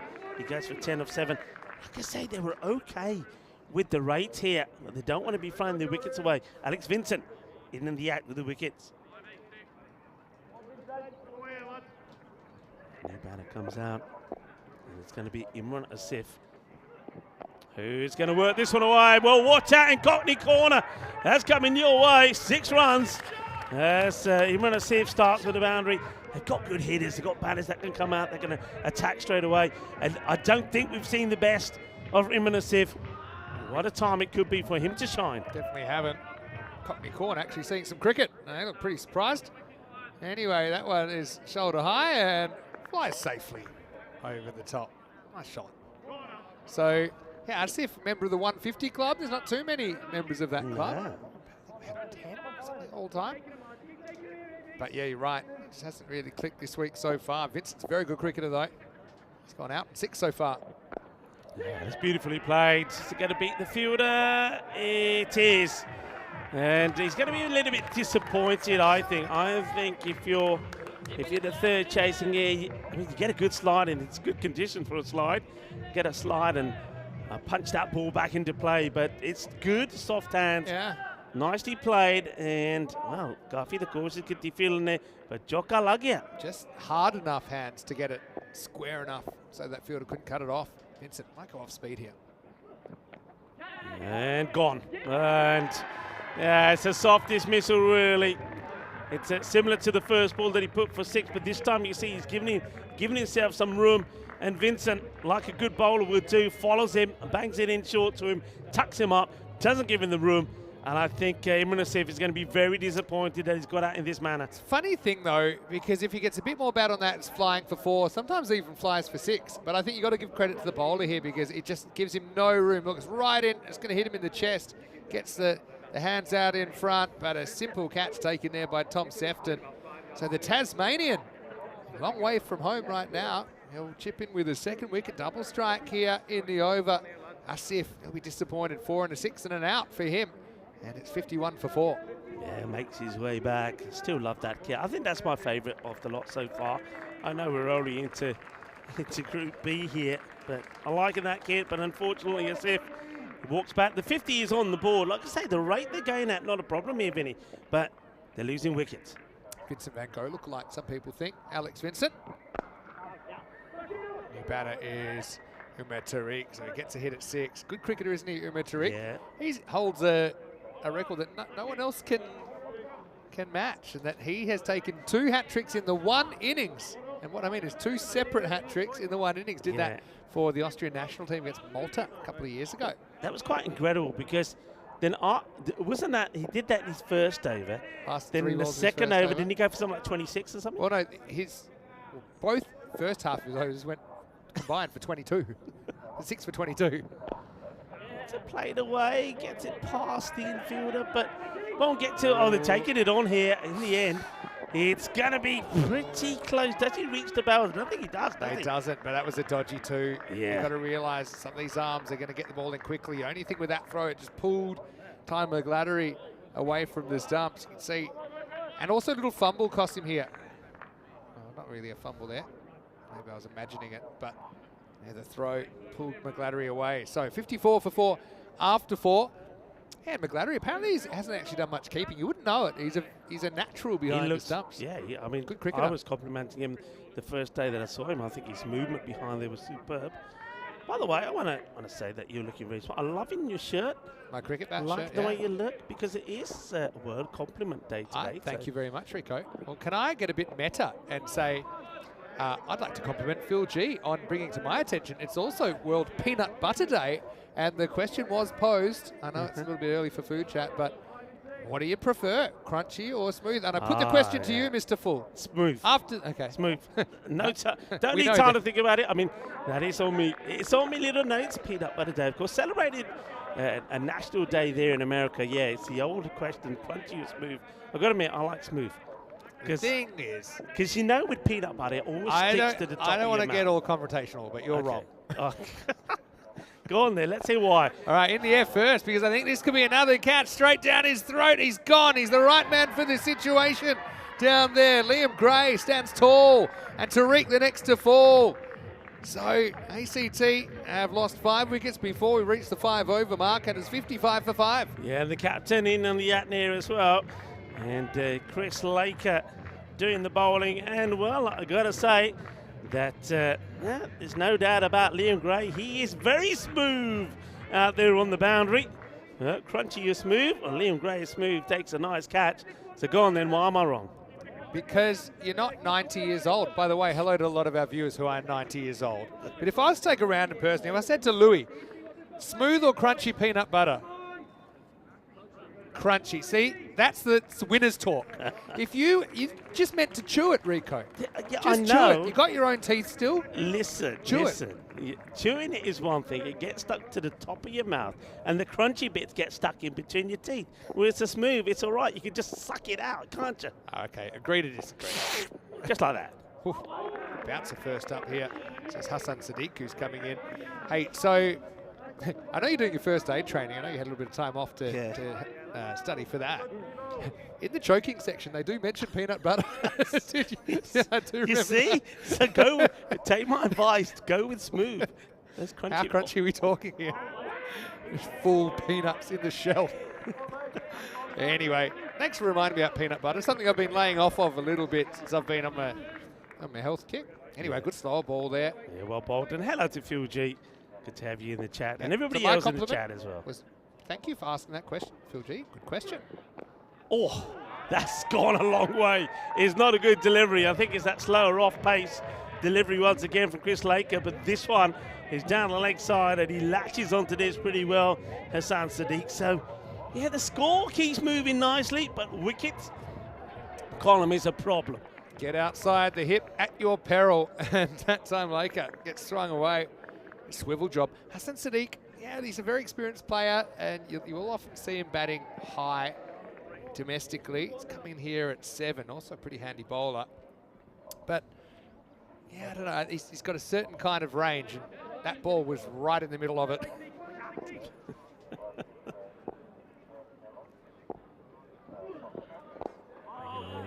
It's well bowled, tries to get a bit of power in the shot, but he's not going to. It's going to be just a single. It means that they're at the halfway point once again. ACT pretty healthy with the score, 62. But there are 5 wickets down. Rico Fuller, Vinny Sandu, it's time for us to welcome you into a composition. I know you love a long word. Yeah. Okay. Firstly, great to have Rico with me for the first time today. Can you pronounce that? Phil G's mentioned a word. Do you want to have a go at it? Oh, acrobutyphobia, something Pretty close. like that. I've got arachibutyrophobia, but we don't know what it means, and I haven't checked. He's just said it's an intense, irrational fear of peanut butter sticking to the roof of one's mouth. Thank you, Phil. I don't have that. I actually quite like it. But look, we've had plenty to talk about. I didn't think we'd be onto peanut butter so quickly. Whatever your feelings are, everyone's entitled to their opinion. And the main thing is the show's back on, and we'll say the weather at the moment is darkening a little bit, isn't it? This will be pulled away, but it's only going to be a single. So, yeah, it's a strange one. Again, we don't really know exactly what happened.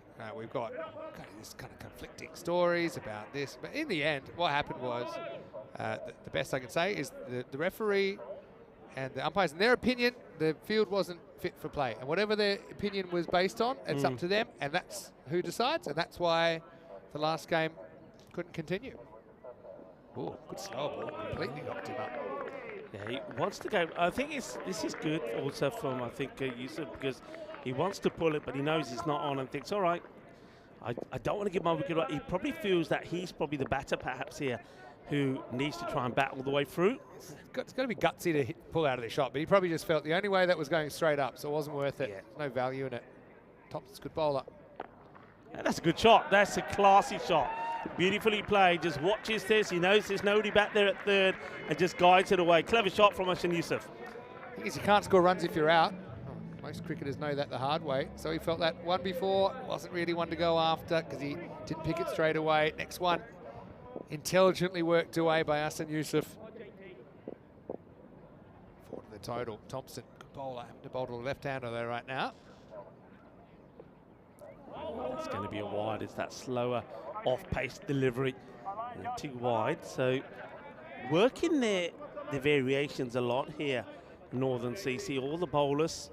So they're going, you can see, very much for pace off than pace on. Yeah, clever bowling from Thompson. Good attributes, doesn't he?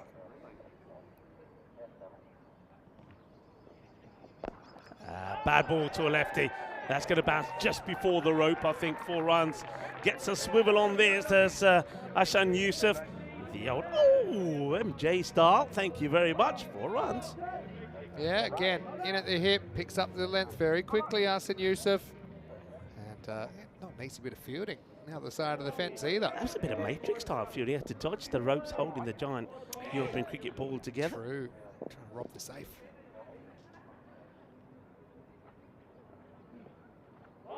It's going to be a wide, isn't it, down the leg side? I mean, lucky it was only a wide. Yeah, he misses that. I mean, it should have been the same shot again. Takes the pace off it, but this time misses out on it. Thing is, I always wonder what the plan is here because you don't want to get too close to him. I'd probably put the third back and keep bowling outside off. See what he's got. Maybe make him fetch. I don't think that's the strategy to try and cramp him. Right there, he's nicked a slower ball, but then maybe you need the field for it. And he's off pace, so you wouldn't expect that would be one to be able to guide to the boundary too easily like he did earlier in the over. But you can see all the tricks Thompson's got. He's a very clever operator. Yeah, he's trying a lot of things. Hassan Yusuf, he'd be disappointed. I mean, that's one that if he left it alone, it would have been a wide, I feel, but he got a bit of bad onto it. Last ball of the 6th. Now, is this outside the line? Probably is. So it won't be OBW, it will be a dot ball. We'll get a chance to look at it again here. Because there's an overspinner, these bounce a bit more. I just got to feel this might have been climbing over. I know it hits him and it's still on the way up. Yeah, I think it hits me. I think it's going over the stumps. Yeah, it's on the way up. If you ever look, he's pretty down. I mean, he may have even got a bit of glove on it, who knows. But So I think it's at that going point, up, definitely up, going up. Still up, mate. Yeah. Good call. Good call. Worth a look. But the umpires, this is Makin's been spot on this series. Almost all the time. 73 for 5 after 6. Supercomputer's thinking about 120 here. Interesting chase. I mean, yeah, you've got the Austrians who don't get to play, I suppose, at this level, if you want to call it that, as often. Having said that, there's a lot of national team here that probably do, but it's the format. The Austrians are very, very comfortable with how to go about it. But one thing I've been really impressed, and I actually thought what this would come down to is Austria v the spinners. Yeah. Austria v the spinners. Can they get hold of the spinners? I think Northern CC have spin really well in this series so far. And this is probably a catching opportunity, you know, and it will be taken. It's an easy catch. And you can see Hassan Yusuf is very disappointed, and he shows that disappointment to Hassan Sadiq, because I think he knew that in Sadiq he may have had a partner there who could stick around with him. Sadiq, again, there's no pace on this. And that's why a lot of people, Vinny, let's face it, a lot of our viewers often mention the 50-meter boundaries and say, yeah, the boundaries are 50 meters. That's why we see so many sixes and etc. But take a look today. The batters just can't beat them. They're being caught on the boundary. Why? Clever bowling. Take the pace off and make them have to hit it harder and time it well. And if you don't get it right, you're going to go. And that's what happens there to Hassan Sadiq. Yeah, maybe slightly heavier ball as well if in these conditions as well. We know it must be picking up a bit of moisture as it goes across the turf. Anyway, Liebenberg goes dot wicket. Running hard to get back on strike. Hassan Yusuf probably now feels with Adil Tariq that's come out and joined it that he really has to now dictate the strike and get a few boundaries away. And Tariq can hit the ball pretty well. That's the thing with all of these guys. They know how to play this format. They played it. We've seen them play it a lot back there at the Seabarn Cricket Ground when we go to Austria. 98 won yesterday against Northern, don't forget. Imagine that to happen twice in a row. Again, I know sometimes you'd like a sliding doors kind of look, that if Northern go in a point ahead of Hornchurch today, if they just had 4 extra runs, this day could have played out completely differently. Yeah. Not just could have, would have. Gets dragged out, just be a single. I mean, only that one match got completed yesterday, but what a match. What a match. Al Fateh against Northern CC. It had everything. Well, you were studying. I was here thinking, we're talking 7 overs. Poor James Cole, he kept going wider and wider as the second innings went on. Never mind the 7 overs. I think they're just winning the game. They weren't able to, but this is up in the end. Another catch should be swallowed. It will be. They've caught well. Yusuf goes now. Never really got going in the innings. Liebenberg with a double strike in the 7th. That's the end of it. Yeah, and that's 7 down as well. Austrian Cricket Tigers, 76 for 7. Yeah, and fair play to Northern CC. And dare I say, they're playing to the conditions. The bowlers are not charging in. I mean, I know the pitch is drier. There's been a lot of work done on it. We've had the blowers out there drying the bowlers' run-ups, etc. So it is dry, but look, they're playing sensible. They don't have to charge in. They're keeping the pace off the ball.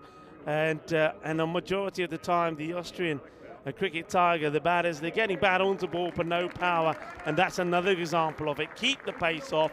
Let the batter make the mistake. And Ushin Yusuf, he'll have to go 11 off 9. And as Barbaro takes, I feel, that's the 3rd catch that he's taken in the innings. So they're going to rely on the tail to try and get them to a hearty score. And this could be another catch. They're queuing up for it. Oh! Doesn't quite go to hand. Ball was still alive, It jarred out when his elbows hit the ground and almost went to the other fielder. Check this out. In, bounces up, never hits the ground yet, and now it hits the ground. So that would have been an amazing team catch, unintentionally so. But we know Vincent was involved in a team catch earlier in the week, wasn't he? But I just think off speed, and Northern needed a good start. They've got one here. And although they do bat all the way down, ACT, they're a long way behind in this game. And like I said, though, 103 was the score that they couldn't chase yesterday. 103 is expected at the moment. Well, hits that pretty well. It just dropped once before it gets to the fielder. And Laker again doing exactly what these other bowlers are doing. The captain, just no pace on the ball. And basically is getting to the other end with hardly anything on it. The batters are having to put all the effort in to get the ball to the boundary. Some people saying the Austrian Cricket Tigers strip. So the answer to the question is what's black and white and red all over. And let's see if they can pull some runs out here. So we're going to miss, looking to go once again on that leg side. I mean, Ahmad Chowdhury might as well take a look there. 3 are waiting. He's far better off seeing if he can give himself a bit of room and try and cut it past the backward point or even into that 3rd area.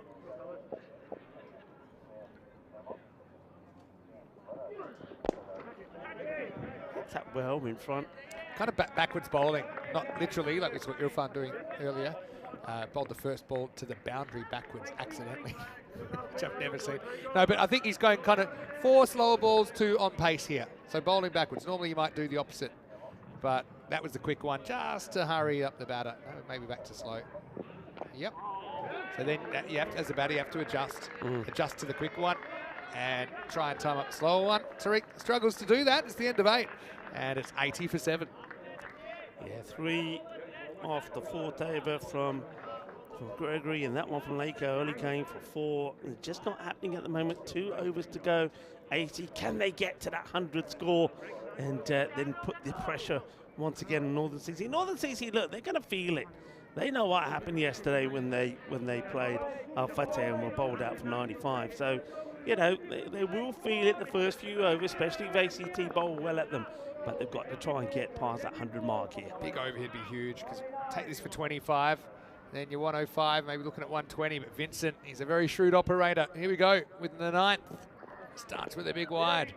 High ball and good take once again from the keeper. We've been impressed with Tyler McGladdery. So, yeah, any extra runs that come their way will be gratefully received. They haven't had too many extras at the moment. That was only the 4th wide and the 5th extra in total. I might have run there to get back on strike. Once you see it so wide, the keeper has to dive. But I suppose if you don't tell your partner you're going, it can cause a big run out and already 7 down. Just be a single. Chowdhury is in pretty much for his keeping. You know, he's a good keeper. He's not really expected to make runs. He can hold the bat. But after this, you've got Adil Afzal to bat 10 and Sikander Iqbal to bat 11. So I think they have gone with the 2 spinners, though, with Afzal in, 2 left-arm spinners. Hassan Yusuf can bowl left-arm spin as well. Interesting selection. Okay, that's better. And when the pace is on, the ball flies off the blade of the bat. And Adil Tariq uses the pace of Alex Vincent and hits that, clobbers it, in fact, over into the fan zone. Good hit, 6-1. Bit of a toe contact there for Adil Tariq, but that's why I think he's got to be down there facing as many as possible here, because he is a talented all-rounder. Sure, we'll see him with the ball in the second half of this game. That one was kind of in the slot and he puts it away. Watch for the change-up here. Watch the grip there. Single, didn't know where that was at all. Just had to honour the call there from Chowdhury. You got to go, you've got to take whatever they can get here. So well, getting close to that 100 marks. Chowdhury again here, I think he's got to play his part. There's plenty of balls left in the over for him to take the single and get Tariq back on strike.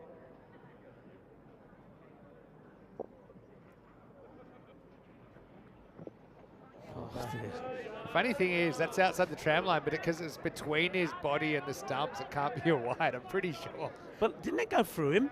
I think it goes through him. I don't think so. Yeah, look, that can't be a wide. It's been given a wide. It can't be a wide. But it's been given a wide. It can't be a wide. Can't be a wide. Can never be a wide. That's gone in between. It can't be. Same reason if you back away and it misses a leg stump, it can't be a wide. Can't be a wide. It's not a wide. It's been given a wide. Has it? The umpire called a wide. Unless my eyes are deceiving me. That hardly ever happens. The umpire's called a wide. Can't call wide there. It's over.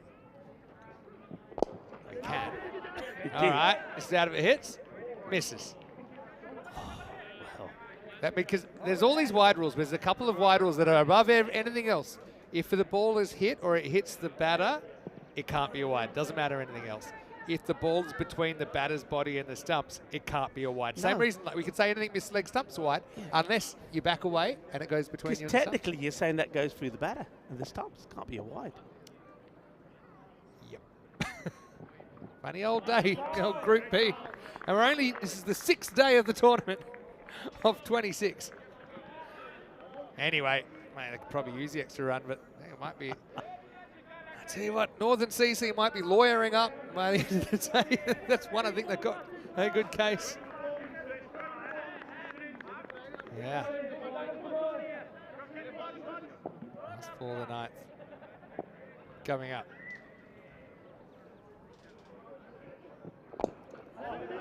Just going to get a single here, Tariq. I suppose not the worst, because it means that he will put himself back on strike for the remaining 6 deliveries. If anybody's going to get to a boundary, you feel that it's Adil Tariq. He's moved to 12 off 9. Chowdhury just staying there with him. So 92 for 7 at the end of 9 overs. I still can't quite believe that one. But look, we'll move on. It's just something, to be fair, it's something that doesn't happen that often. Like, I think I've seen that all year. Or we've seen a ball miss the tram line. And everyone, you know, that's the rule. It's a hard line, but there's like an overarching principle that's been missed. Yeah. We could call on whether it would hit the line or not, but that's irrelevant. Ooh. Slower ball first up from Thompson, who comes back. A pretty good bowler to bowl the 10th here. Thing is, Dave, a wide is a wide because the batter can't reach it. But yes and no. If it goes through the batter, there are certain there's certain principles. I mean, that one didn't go through his legs. It went between him and the stumps. Yeah. But we'll let that roll. Keep it going. And that'll do. That's one way to put it away. That's probably one for the over as well, actually.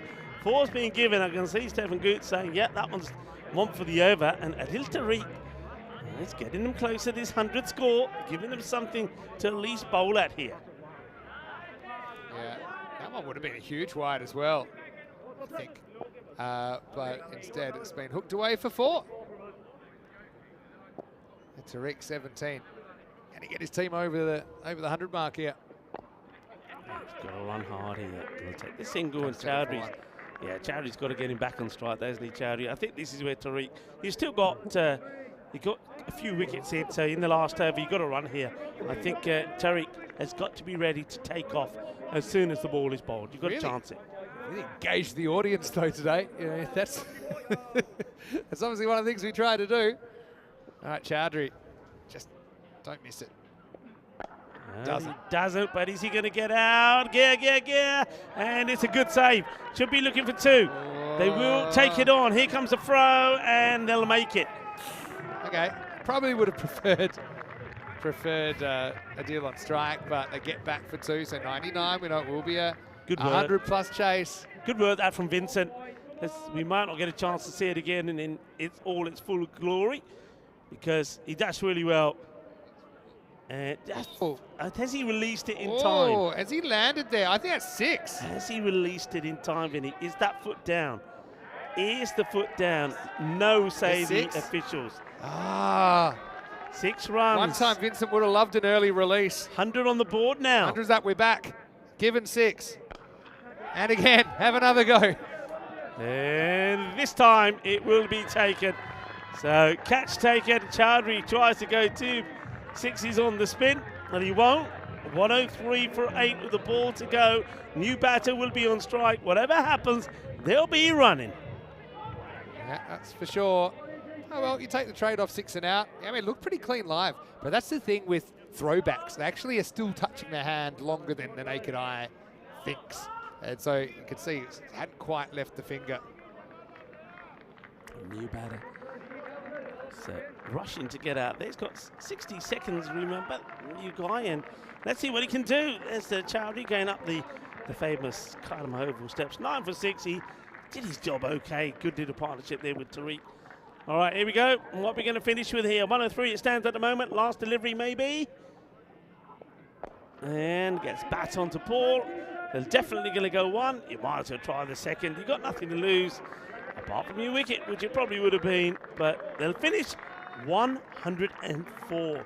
So 104 and 8 wickets down. And of course, a lot of people are already reminding us that yesterday, Al Fatah scored 98 and Northern, the English champions, were bowled out for 95. That'll still be in their mind. Does lightning strike twice? Hopefully not literally here at the Khartoum Oval. Northern, first part of the job done. I think they'd be very, very happy chasing anything under 120. They're chasing 105 for the win.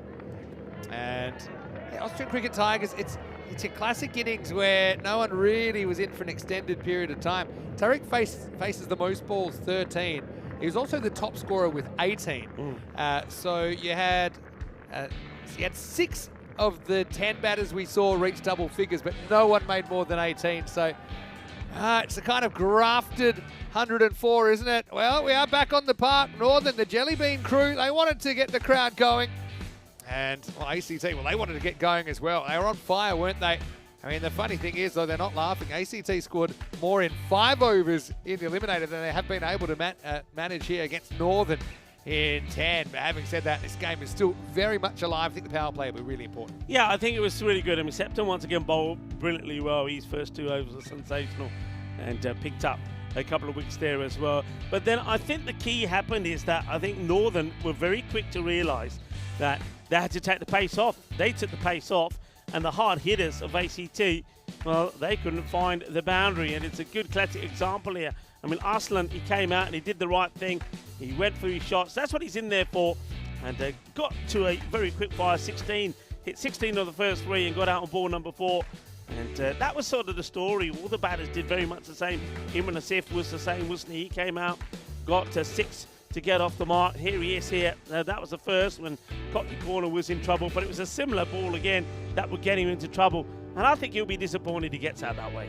Yeah, I think so, but it's one of those things where it's kind of in the lap of the gods. If it gets a bit more of it, it goes over the top. Wasn't to be. One thing we will say, Northern CC, I know they dropped a couple of speckies, but they did take some brilliant catches, didn't they? And just solid catches as well. So you kind of felt every time ACT hit it to an outfielder, they were going to swallow the catch. And yeah, look, maybe the scores come down a little bit in these kind of heavy conditions. I still think, though, Northern CC will be feeling pretty confident, especially with how many games now? 3 games under their belt, 3 in a little bit, that they have what it takes to chase these down. But Austria, they're going to give 100%. They know it's do or die. I think we've got a really big 10 overs coming up. Yeah, I'd be very interested to see how they go about this, as that one almost gets taken in the fingertips and out comes. In this victory in the last time they played, Vinny, when it was a 138 to 123, small margin, Ashton Yusuf didn't bowl at all. Yeah, true. I would take the gamble, and I'd open with him. Pace off his word. I would take the gamble, given the first over. Yeah, it's actually not a bad shout. They'll have 2 left-arm spinners in the side as well now, so there'll be a slightly different look in their attack, I'm pretty sure. Beautiful aerial shots there of the Khartoum Oval from the skies with a beautiful Sierra Nevada mountain range in the background. Pretty as a picture, and there's really no other cricket ground in the world like it. As we look at the scorecard, and it's one of those kind of lots of people got started, but no one could really keep going with it. 6 players reached 10, but Adil Tariq, the top scorer from number 8 with 18 off 13. Other thing is, we know Austrians, they hit lots of 6s, but they didn't this time. 9 6s, below average, which you don't expect from them. And it's not like there were a bunch of 4s either. I think there were 5 4s in the innings. So I think you've got to give credit to the bowlers, Northern CC. I love the variety they've got. They've got left arm spin, right arm spin, left arm pace, right arm pace. They did a pretty good job of shutting down that Tigers batting lineup. Superbly well. They learned, like I said early on, take the pace off. You saw Chris Laker, the captain, normally bowls a bit more pace. He took the pace off, and you saw 2 wickets there for Alex Vincent and Gregory Leonberger. Took 2 in that one over. 2 for 3 just off the one. So you would think they're in the driving seat here, but ACT, look, they're fighting for their lives. They're fighting to get into the final. Both these teams are, where Hornchurch, of course, are already waiting. Who will it be? Will it be the Austrian Cricket Tigers, or will Northern CC get through some of the batting woes that they've shown in previous encounters and go on and knock the runs off? 105 required for victory. Join me, Rico Full and Mr. Maximo, when we return in about 10 minutes' time.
The European Cricket League is proudly brought to you by Dream 11, HCL Software, Rado, La Junta de Andalucía, and Victorinox.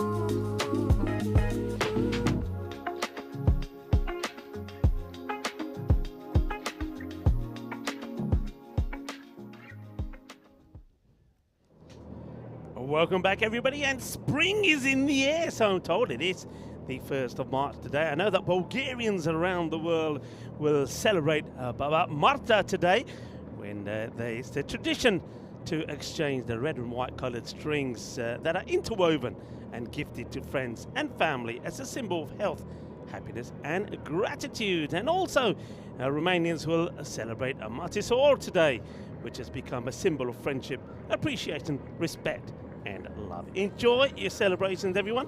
And talking of celebration, we celebrate women today.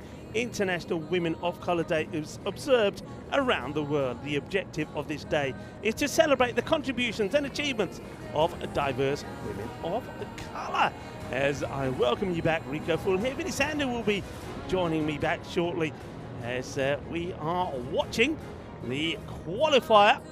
Qualifier number 2, the winner of this match will book their place in the final, where the reigning champions of Hornchurch are waiting. The Group B final, remember, Darmstadt, the German champions, have already got their name in lights. They will be coming back for Championship Week starting on the 17th of March. But who from Group B will join, and we'll know later tonight. Hornchurch will be playing either the Austrian Cricket Tigers, if they can defend 104, or Northern CC, who need to get to 105 for victory. Bonus point and all of that, forget it. It's winner takes all as we get ready to go. So nice to see that the umpire's out there. There, of course, we'll wait for Rado, our official timekeeper, to give them the thumbs up. And then the battle of ball will commence. And they're not going to go with my thought, which was to start maybe themselves with a little bit of pace off. They're going to go with Hassan Sadiq to bowl the first. Sadiq was good in the earlier match. He took 2 for 6. So Sadiq bowling the first. They want a breakthrough straight away, don't they? Opening partners will be Chris Laker, the captain. He's got Liam Gray out there with him. Liam Gray, wasn't he good in the field? And a hiccup early on, didn't he, when one got past him, but then came good to hold on to several catches. And hello to everybody on the chat. I know Christopher Ward, Wayne and KG are in there at the moment. And Chris Smith as well. Here's the first. In comes Sadiq. And just sort of played out was an interesting one. I think this is where Sadiq has looked at Akib Iqbal and said, you see, that's why I wanted my long on up in. Wanted a mid-on. Yeah, I mean, teams don't often start with those two push back straight away. I think they allow the batter to try and go over them. So maybe if he was inside, but they are keeping long on back, even to the right-hander. It's great. Gets a bit of a wide one, and probably knows he should have left it. Now he's examining his bat. Yeah, that one probably would have been close to a wide. I guess we'll never know, but it plays out at it. No run. It's going to be a nervy start, you feel, from Northern CC. They know what happened yesterday. So that'll play in your mind. So they're looking to get to 25-30 without loss and then start to get the confidence flowing in them. It's another one that's not going anywhere. So it's good from Sadiq. Every time there's a dot or just a single, ACT, they'll believe they're in this. They'll fight. They are the Tigers. And they'll fight like Tigers, there's no doubt about that. Sadiq is having a chat with his captain and making a change. So they do go with a long on now, comes back. So you got mid on and long off. A little switch between the two fielders. And chasing a wide, and there is a dive, but he gets through the fielder. It was a wide delivery, and the difference with Hassan Sadiq and maybe some of the other bowlers that we've seen in the group. He doesn't really get the height. So I'm a little bit surprised that they're going with a genuine catcher. They've got a slip in for him. I don't think he's really got the pace to justify a slip. I think you might be better off just pushing him back and moving everybody round. You see a genuine slip catcher in at the moment for Hassan Sadiq. Great, the first boundary of the innings. It's a better delivery, tucks him up slightly, just gets played out. And a throw will come in from Iqbal, who says if you're taking the single, you better make it, you better run hard and get in.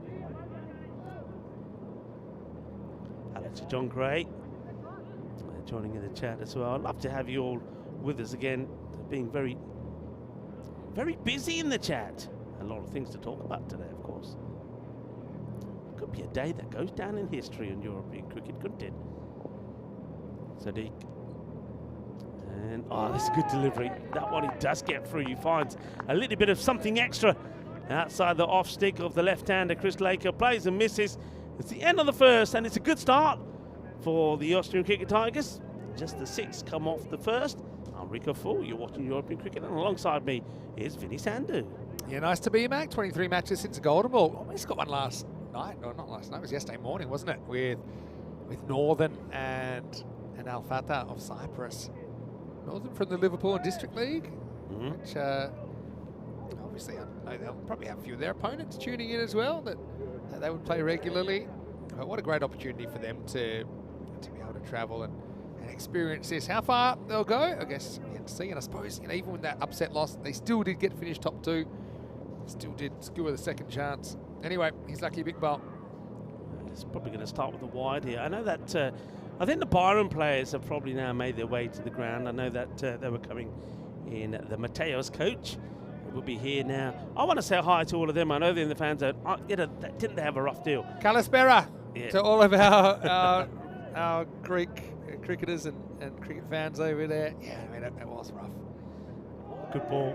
Gets here a bit closer. Good carry through from Iqbal. Strange, isn't it? Iqbal who's getting that carry through and beating the outside of the bat. He doesn't have that slip fielder in. So it's just interesting. Hassan, obviously, the whole lot wants that fielder there. But yeah, I think the team from Bayern, I mean, they had to play both the English sides on day one and then had yesterday washed out. You got a feel for it. Yeah, never got to play Al Fatah, basically for the right to stay. But what I would say is, you know, Al Fatah, they also played both English sides and they beat one. Yeah. So, I mean, they earned that. If they didn't win that game, then Byron would be in. So it's always tough when other teams decide your fate. It wasn't really Byron's fault at all, but I certainly wish them all the best. It's good to have them here. This is going to be clipped away. It's a long chase there. Jeez, it just keeps on going. That'll be 4. That just never seemed to slow down. Did it off the bat of Gray. He helps himself to a boundary. Swift and smooth, like the Microlino mobility partner. Beep, beep, beep. It goes all the way to the boundary. And yeah, it just doesn't slow down. I think if you're chasing it, forget it. It's going to beat you to the boundary. This is the faster side of the field, just with the topography of this ground. To the left of screen, it's certainly a bit slower. It's up in the air. Oh, well, Arslan Larif, who's inside the circle. Aqib Iqbal does the double teapot. He feels that maybe this is an opportunity. Let's have a look. I think he's always climbing. It's over him. I mean, to be honest, gets a good jump in there. I don't think you can do a lot more than that. Doesn't even get a finger on it. If he gets closer, maybe time to jump slightly better. He gets a fingertip. I just don't think that's sticking. Good shot by Gray. Gets over the top. That's and oh my word! What a catch! That's absolutely sensational. Arshan Yusuf has just caught a bullet. My word! What a catch! How's he held this? He's off the ground. He's taken an absolute beauty. What a catch to remove Gray. There's a bit to digest here. It was a brilliant jump. I mean, we just talked about the timing of the jump. But you know, when he's thrown it away, he's thrown it over the fence. But I think that he's in control of his movements. He's in control of the further disposal of the ball. But I think he's got a bit exuberant there. So I think the dismissal stands. And Gray got one over the ball before. But Arslan Yusuf, how's that?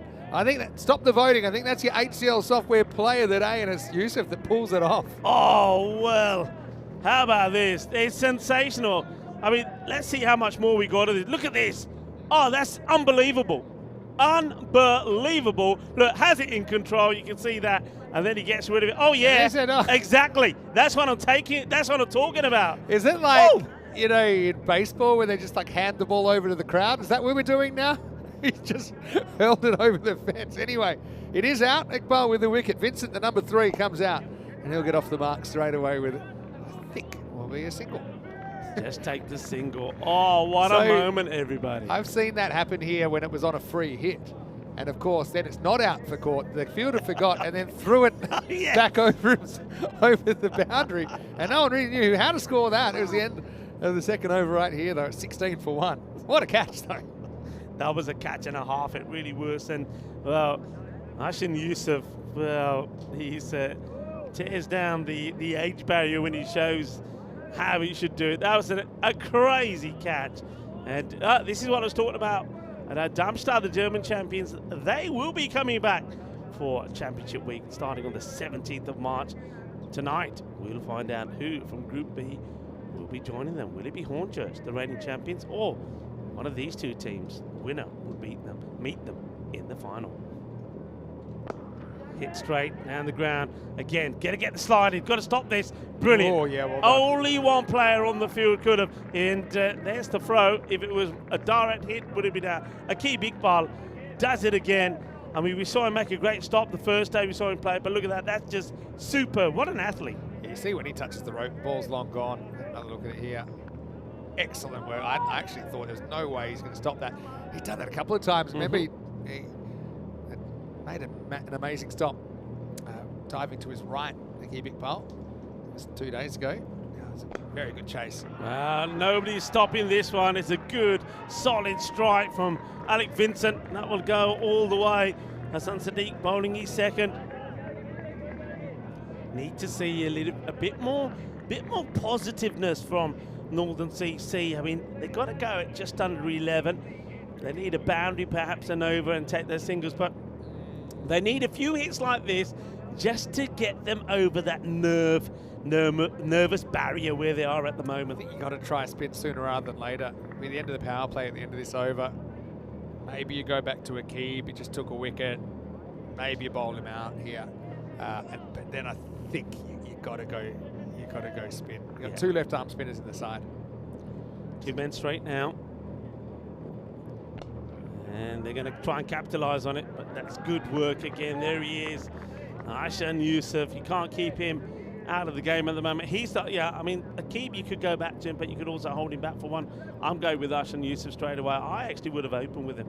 I just thought, you mentioned that. From what I've seen here today, I think Northern did that very well. Keep the slower bowlers on, so maybe it's going to be Yusuf. Left-handers are a pain, though. You've got Lakey, you've got McGladdery to come in and fall off another wicket. So it's not the greatest matchup for the left-arm spin. Can't really think of any right-arm spin, finger spin they've got either. It's a good hustle there with CC. Get a couple more to the total. That was not a bad delivery, but good running from the 2 batters as well. The fielder had a lot of ground to make. Had to have a perfect throw to trouble the batters. Okay, now, chance, huge moment in the match. And drops it. Drops the catch, and who knows, maybe drops the match. That's unforgivable, really. Adal Afzal. Technique wasn't there, was it? You see, and to be fair to Afzal, you know, he doesn't get to put as much time to his cricket as the Northern guys would, but you can see if that was in a jelly bean shirt, that was getting taken. It wasn't just that he dropped it, it was how he tried to catch it. His hands weren't in the right position, and down it went. It was a big moment, but yeah, one that we'll probably reflect on. Chris Laker, only on 3 at the time, hasn't really got it. So with the technique there, 2 things. If you're going to catch it in front of your body that far, you've got to have kind of fingers pointing down, not fingers pointing to the sky. You can only really do that if it's above your shoulder comfortably. And the other thing is just the hands work together. You know, you either want to have your thumbs and your 4 fingers together or you want to have your pinkies together. And really, there was nothing. The hands were apart, and it just bounced out. So end of the power play. Northern CC survive that over without a wicket. In the end, it's 28 for 1. Look at the difference, though. There's a 23-run difference between the 2 power plays. That's huge at the moment. So can they keep 13? Actually, my maths froze me there for a moment. So big difference. Still, they are ahead, and they've got to just put that behind them. It's a drop catch. Don't let it bother you. It happens. And that's one thing I always remember from playing cricket in my earlier days. Nobody drops them on purpose. And, you know, get behind the player. Of course. You've got to feel for Afzal as G well. them up and say, hey, we're still in this match, guys. We're still in this match. Come on. If you watched that Al Fatah game yesterday for Northern, you know, this game is far from over. They were down to about 6% or something at one stage, Al Fatah. But you got to contain the middle overs. They do decide to bowl that Akib Iqbal. Goes for the Yorker. It just gets played away. They'll just take the single. The thing is, if you what don't... happened in that match yesterday, because I was following it in pockets. Yeah. Braithwaite.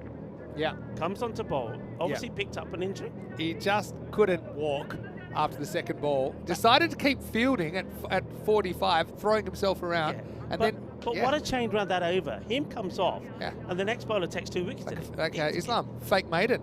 A 4-ball maiden. It's just 4-ball wicket maiden. Some things are just meant to happen, aren't they? And that one is probably going to go all the way, I think. We'll have a check on this. So they haven't got third back. And this could be 6 runs. He swings hard. It's going, and... Oh, no, it's just inside. Just does that rope move? No, I think it clearly bounces. Even if it flicked the rope on the way past. 4 runs. Yeah, so I was just thinking, what happened yesterday? Al Fatah took away the easy boundary balls from Northern. And then their kind of DNA is just to tick it and not really go looking to hit boundaries most of the time, unless it's really there. So if Austria can do that, maybe they've still got a chance. Maybe not.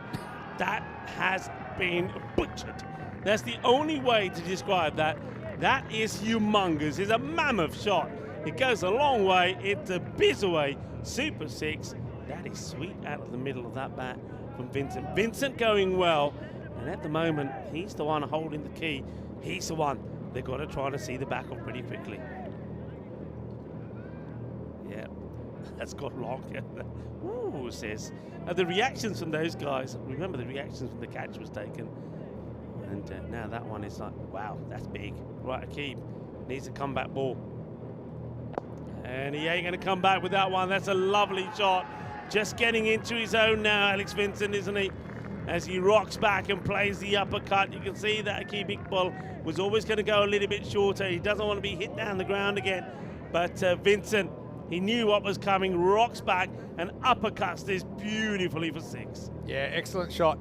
We haven't seen the batsman with the bat so far this week. We've only seen snippets. But the snippets I've seen I've really liked. He's coming off playing first-grade cricket in Australia, even though Corey calls Tasmania the third island of New Zealand. I think if you check, it is a part of Australia. You know what they used to call Tasmania before it was called Tasmania? Van Diemen's Land. That's what they used to call it in the 19th century. A bit scary, so they changed it. This time it's a rash shot, and he would have been very, very annoyed with himself if that one had taken his stumps.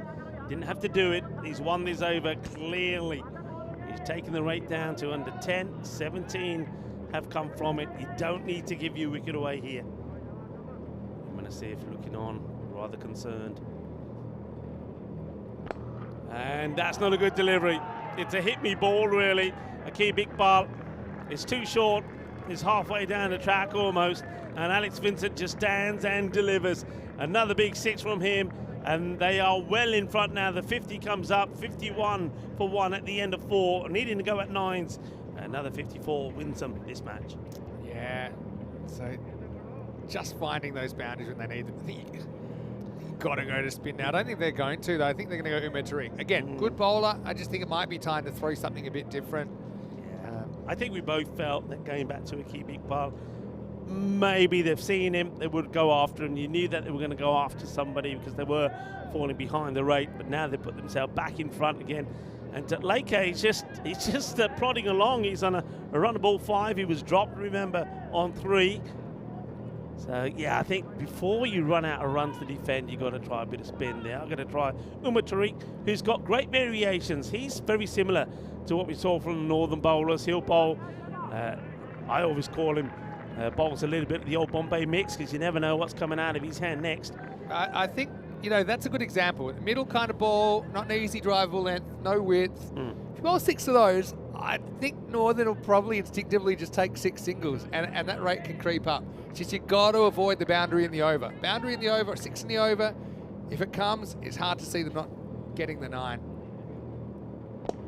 It's up in the air, and it's going to find its way to the boundary. Once again, they've just haven't been able to find the right feeling for this field, and it keeps changing. So you saw that Aqib came up into the circle. Asif was pretty straight, and that goes into the gap, you can see. So now they'll go back to what they had before. Aqib Iqbal goes on the boundary. Oh, that's crunch. Adios, Balota. That's a big 6, and well, that one's going to trouble a few up there in the dugouts. He just flat bats this for 6. Umar Tariq, this time a little bit too short. Alex Vincent, I like what he's doing here. I think he just decided, rather than push it around, there's plenty of batters that can play that role. Lakers there, that while he's seeing it, you might as well go for the shots and basically put them well and truly in the driving seat here. It's played away. He's trying to get this in the gap. Good stop, good save. He's fielded really well, hasn't he, Hassan Yusuf? Not just that catch, but on the ground. He's made a couple of important stops. I think no doubt you got to go to spin now after this over. Yeah. I know it's tough because you got the left-hander to deal with, but hey, bowlers have to be able to adjust. Yeah, I'm with you. You got to. You know my view in the spin. Should have had it already, but with Laker here, I'm going to put some additional pressure on him. I'm going to have my mid-wicket up, and I'm going to have somebody close in on the offside. He knows that while he's got the hitting power there, Vincent, he doesn't need to hit the ball. He can quite easily just stick around and play what he's doing. 6 of 6. Make him play an aggressive shot. 43 off 13, Vincent, lighting up this Carter Oval. All right, in the air. So this is your moment. Oh, no. I never saw it. No way. Oh, boy. I don't know if he didn't see it or if he thought it was an infield catch, but I think Yusuf looks like he's going for it, and Arslan then stops. And then Yusuf knows he can't. It's not his catch. Yusuf knows he can't get to it, but that time Arslan's has already made his mind up that he's not catching it. That's two opportunities that have slipped through the fingers. Oh, that one didn't even get near the fingers. Last ball of the 5th here. Lifted up, and 6 runs. So that hurts even more. Maximal Vincent to 49, and well, maybe not the Bombay mix, but the Jelly Bean mix is looking pretty good at the moment. After 5 overs, they are 70 for 1. Just a nice little pick up there. Had the length to work with, and yeah, really with just, what's that, 35 required off the second half. Although we have seen some pretty dramatic collapses. I feel like that's all that can probably save ACT here. They haven't helped themselves really in this innings, have they? No, they haven't. Little moments like that. We've seen that a few times up with. There's a catching opportunity, genuine catching opportunity. It needs to be taken. It goes down. Well, nobody gets hand to it. They get a single. Next ball, bang, 6. Yeah. That hurts you. So, look, it's got to start somewhere. They're still not going to spin, though. Does surprise me a bit because obviously when they played Northern before in game 1, they bowled 10 overs apace and they went for kind of 130s, which I just feel it might be the time to try something different. But, you know, they're going to try Imran Asif here and see if he can get the breakthrough. Let's see if this game lasts much longer, because right now, the way Vincent's going, he's on the cards for a half century and perhaps an early finish here. He's playing the knot that they needed from somebody yesterday. Yeah. And he's saying we're not making that mistake again. He's playing positively. All right, he's missed a couple, but he's got his team in a very good position. But I am surprised that the Tigers, they're not changing it up. They're just going with seam. They've got spinners in there, left arm spinners as well. Use them. Exactly. Quick load of Rashid, who's watching from Darmstadt. Of course, part of the finals week. Look forward to seeing you back here, Rashid. What a final that was in Group A. Now, I know there is some chance we might get some rain. Hopefully we don't at the moment. We don't. But we have only ever had one washed out final, and it was the Group D final in the ECC last year. That's at the Carter Oval I'm talking about, in an ECL or ECC. It was when Norway, unlucky weren't they, against Netherlands 11. Norway had won their way through to the final, but they could only play, I think, 2.1 overs. Vincent on 49.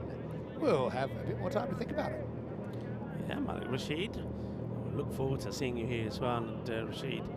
I think you were superb, and I'm pretty sure that you can come back and be really pumped up for it as well.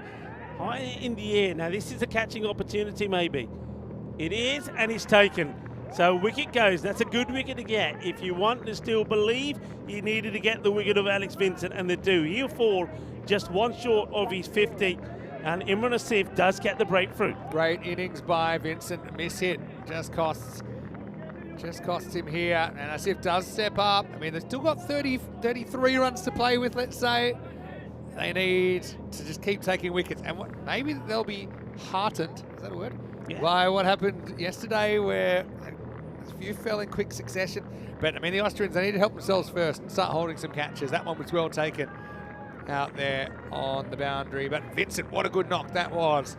6 Maximos, 2 fours, and he's 49 off just 15 rocks faced. He's the second to fall at 71 for 2. He's done his job. He's put his team in a great position. I mean, 49. Look at that. Scored. 23 offside, 26 leg side. Scored all around the park. Good catch by Hassan Sadiq to finish his innings. So now you got left-hand combination. So it makes it even tougher to bowl that left arm spinner. But you got to go through McGladdery. He's a good player. It's going to be wide as he gets it wrong first time. As Asif tries to go wide and angle it in, but goes down the leg side. McGladdery's got to be careful. They have got a genuine catcher there on the 45. There's the big figure of Mirza Shan, who's waiting there if he gets a sniff. It's the same again. It's almost a carbon copy of the ball before. So Imran Asif just needs to go a little bit fuller. But you can see McGladdery is eyeing up, just clipping this one away. They do move the square leg who's on the boundary a little bit finer. And you can see Asif's moving him even more finer. This is where you'd love a right arm off spinner here, maybe to turn the ball away from the left-handers. Obviously, Northern have Liebenberg, who was very effective when he bowled in the first innings. And he plays the shot regardless of where that fielder is. So even that fielder got moved there by Imran Asif. He just gets the timing on it, backs himself, Tyler McGladdery. And this time round, he does slog sweep this for 6. Yeah, have a look at this line, though, from Asif. Missed a couple of times down leg, and this one straight at that front pad. And left-handers love those. Yeah. Not one, but I know plenty of them. Well, just wants to get back onto ball and take the single. Glove punch. Yeah, Ziv comes over the wicket, and yeah, that's caught him right on the glove, on the thumb. He's shaking his hands. Got real low there. It's like a limbo contest there for Tyler. Where's it on the glove? I want to know why gloves keep getting more and more padding, but more and more batters are going down with broken fingers. There's an investigation that needs to happen. Laker almost runs himself off his feet here. He'll just take the single. That's his role here, isn't it, Laker? We saw him do this the first time we saw him. He took a while. He was going at this sort of rate, actually. And then all of a sudden, he just found another gear, and he ended up batting all the way through the innings and scored a fine 66. And in fact, that was, of course, the first match we saw them when they played against the Austrian Cricket Tigers. Goes for it, doesn't get it out the middle. Where's that fielder? Oh, he's nowhere. Oh, they've moved him so fine the square that one, with a normal orthodox field, you feel is a catching opportunity. Nobody can get there. End of the over from Imran Asif. Does get a breakthrough. He'll go for 12 off the over, but that's more than enough of what Northern CC need at the moment. They're 82 for 2 at the end of 6, needing just 23. So a run a ball will do it from here in. Yeah, cruising at the moment, aren't they? Lucas to come. Sefton listed at number 6. That's got to be a misprint because he batted 11. And let's just say, when I said to James Cole, what can we expect of Tom with the bat when he came out in the last over or two? It was just a little bit of silence that came before his answer. I got to ask you. He did hit a 6 though. I got to ask you. It's Tariq who's going to bowl his first, Adil Tariq, and he starts with a Well, I think this might be okay. I think it's a slow dipping delivery. Let's just have a look at it side It's a on. no ball. You reckon it's a no? I reckon it is. They've got to Okay, go. let's when I mean, it it comes passes a long line. way out, and let's see where this ends up. It's, I think it's all right. Oh yeah, stand corrected. It Well dipped done. a lot. It dipped a lot. Big dipper. It was a huge dipper. Oh, ouch. Funny thing was, if he had been hit by it, they would have had to draw the line themselves, and they probably would have called it a no ball because it's very hard. Yeah, if it hit him triangulate. direct, yeah, I think you're right. But the evidence when was right there. When you had Cole up here, I mean, what was his emotions like? I mean, last night. I mean, it must have been. Honestly, James is such a nice guy. I'm sorry to see him knocked aside, obviously with that injury. Now this one I think could be too high. This one looks high to me, and I don't think the batter probably comes out of much. I don't think. I think a big one probably feels it might be as well. Is it the same ball or is it higher? I think. I mean, it's coming down, but batter doesn't attack it. I've seen these given. They might call this. I think they will probably call it. Problem is, you've just seen one that did dip, but I think he's not as far out. I think that's a. Oh boy, they're gonna let that go. Yeah, I thought they'd call that. Normally that's called. It's got spooked by the dipper, but I don't think that's. I reckon that's higher. Remember, waist high or above. I think Akib Iqbal, the captain, looking at his emotions, he was already giving it the bowler, Hey. saying, "What are you bowling that?" Good old square up. Remember the wide in the first innings? Yeah. There we go. The yeah. universe realigns. Actually, yeah, you're right. Yeah. Hey, it's not a bad over this at the moment. There's no boundary. And that one gets worn on the pad. So, again, just a leg by. So that's 3 off the over. The ball to come. It could be finding a way back in here. It's funny, isn't it? Any other day, that's a no ball. When you've seen one dip and suddenly you're freaked and you're like, maybe it's dipping. I think he's pretty lucky to get away with that second So, yeah, one. let's talk about James. Because I tell you what, if it was my team and Honestly, I was in here, that was happening, I offered him. I would have been destroying After the place. 9 overs, I said, I heard you say, Yeah. actually. Are you all right here? You want to go? That's a wide. he said he thinks he's safer up here. He said preferred it because he was kind of distracted. He didn't have everyone else around him. But like I said, in the end, it didn't really matter because they still finished. Oh, you could say it didn't matter. If they'd won, they're top. Yeah. We don't have. They wouldn't be playing this. We They don't wouldn't be have. playing this match. We don't have Slipgate. And yeah. That's okay. What an Over. over. What an over. Not Well, there yet. Adil Tariq, remember, he was a man who stuck around, got the highest score, coming in way down the order, 18 of 13.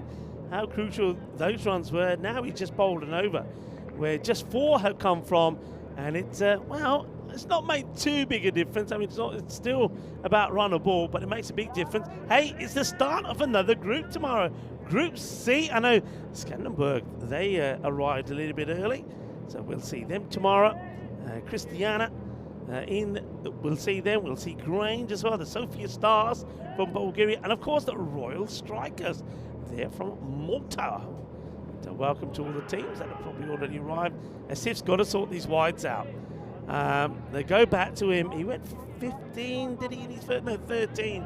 But there were a lot of wides, and he just hasn't been able to get it right to the left-hander. He's got to be careful. If he puts it there, if Tyler gets hold of it, it will sail for a big 6. He's got to get it outside the off stump.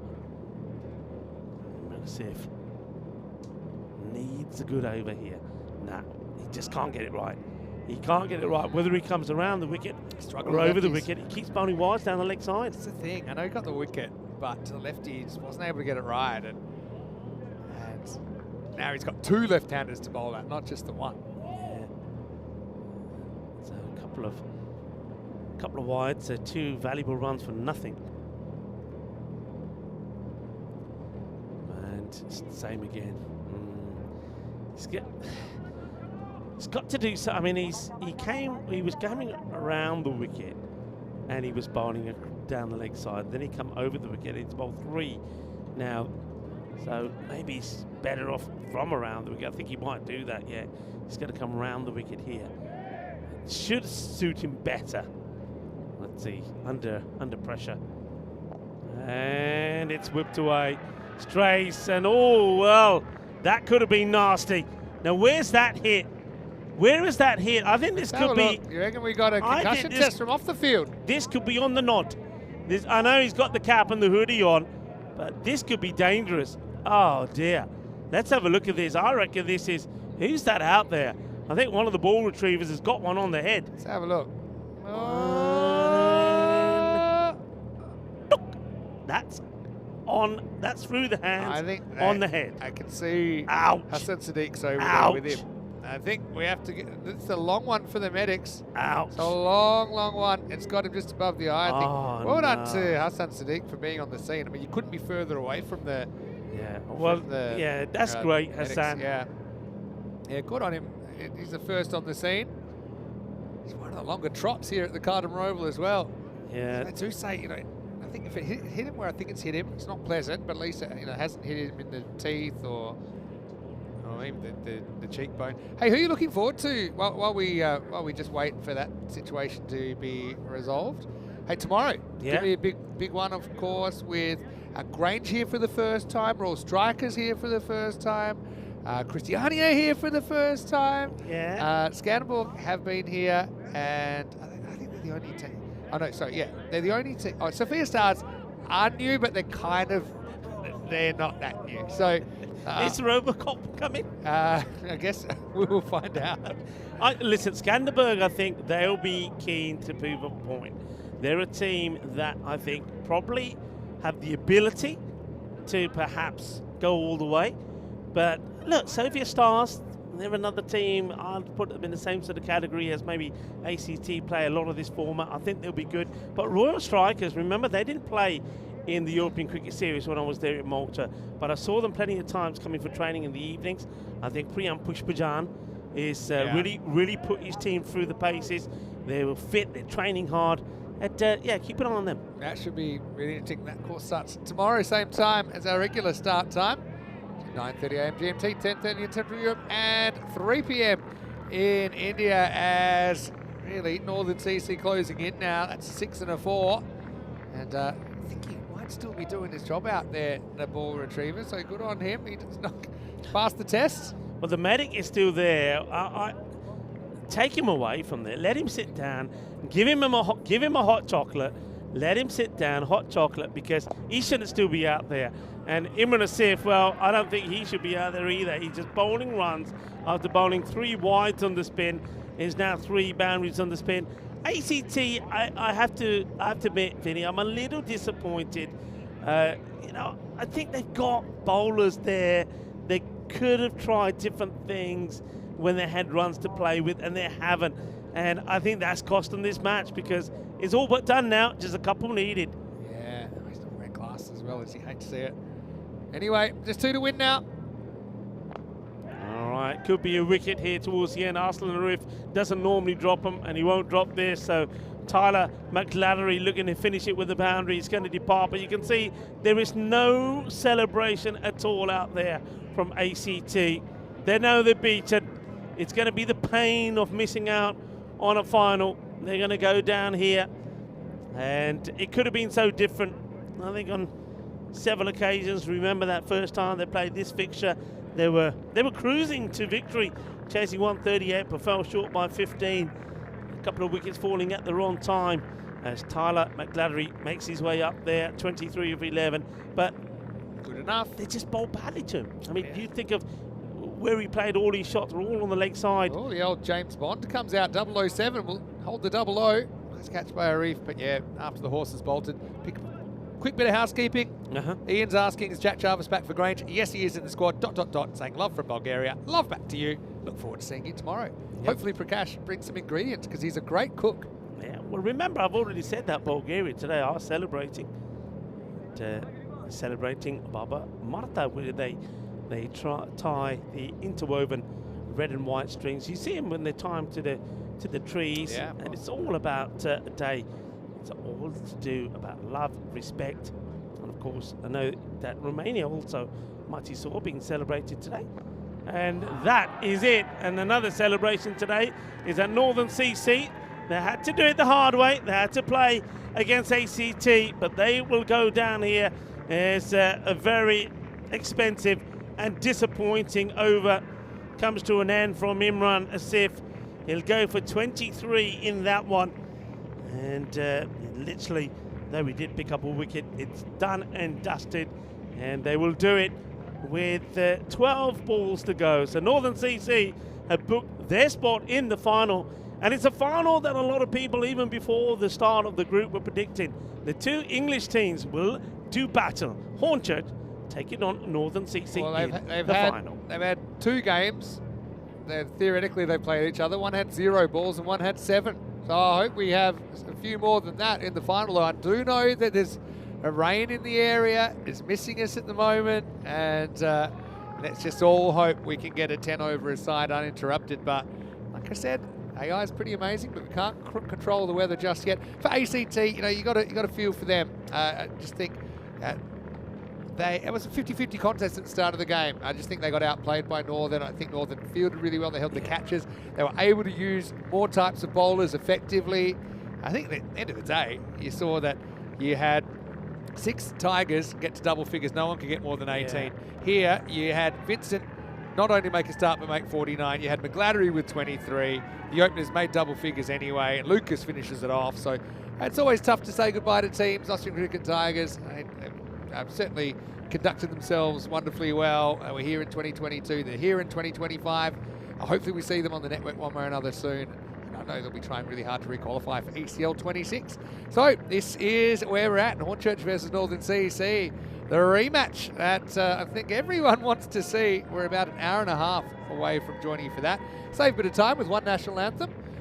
Does the North have a different national anthem? Anyway, I won't go there. But Hornchurch, let's see if they can perform under lights. It is T10 cricket. I think Hornchurch do go in as big favourites. Northern is certainly building. I think that was their best performance so far. Yeah. It was clinical, wasn't it? I think they've worked out the game better and better each time.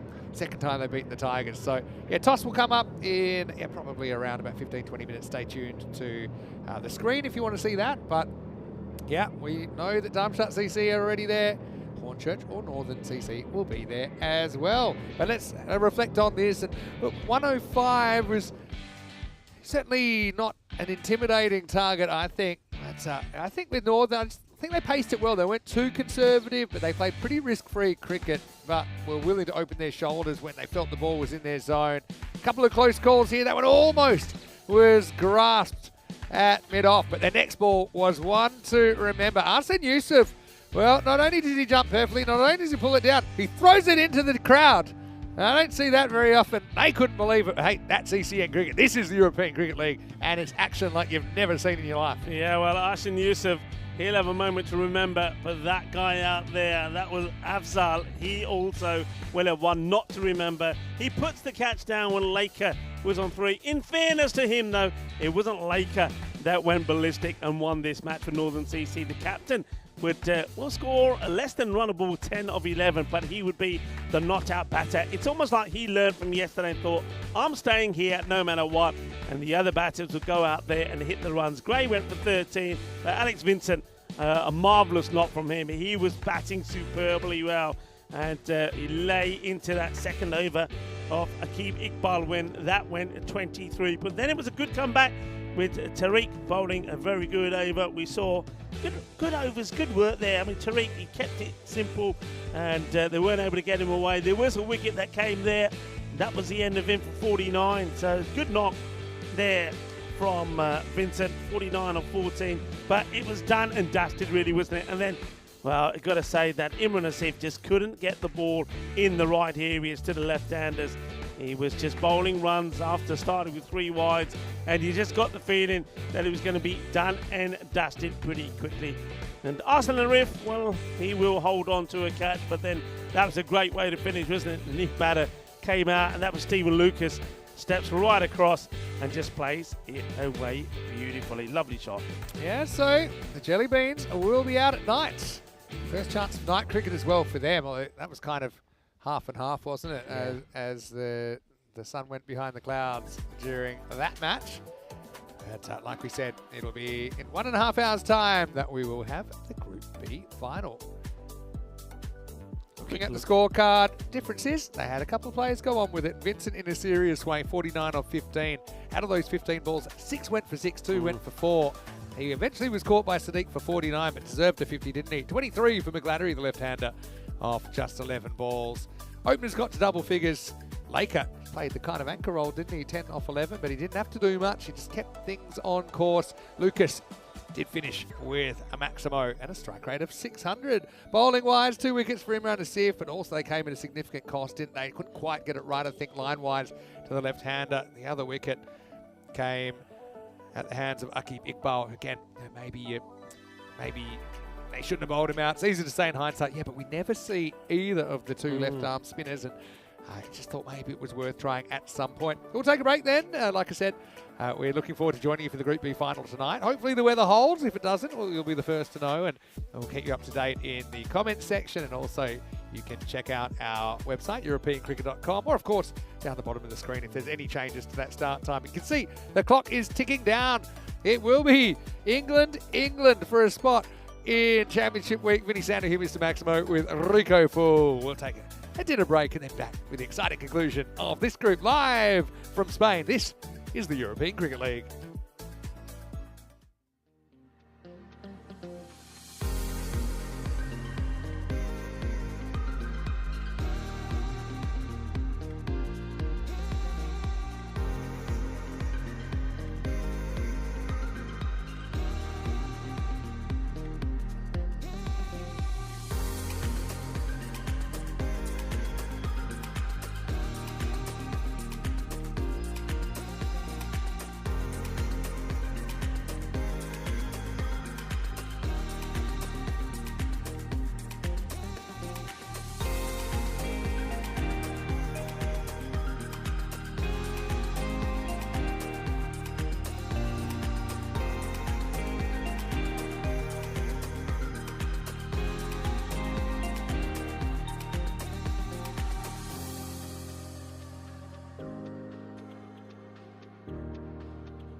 The European Cricket League is proudly brought to you by Dream 11, HCL Software, Rado, La Junta de Andalucía, and Victorinox.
So it was Hornchurch. They won the toss and they have elected to bowl first, bit like they did earlier on, I should say. Now Hornchurch, they haven't won. They haven't actually had a full game for a while. They had their last 3 matches washed out because they had the 2 yesterday and of course they had that instant earlier today. So they've got a 2-0 record with 3 no results in there, and look, they'll be wanting to get back to Championship Week. Of course, they have taken part in the last 2 ECLs, and on both of those occasions they were able to reach Championship Week. In 2023 they were runners-up, and here in 2024 last year they were the champions.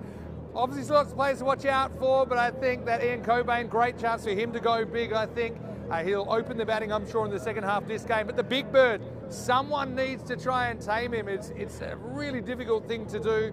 We do know under lights there's a bit more zip, just seems to be that way.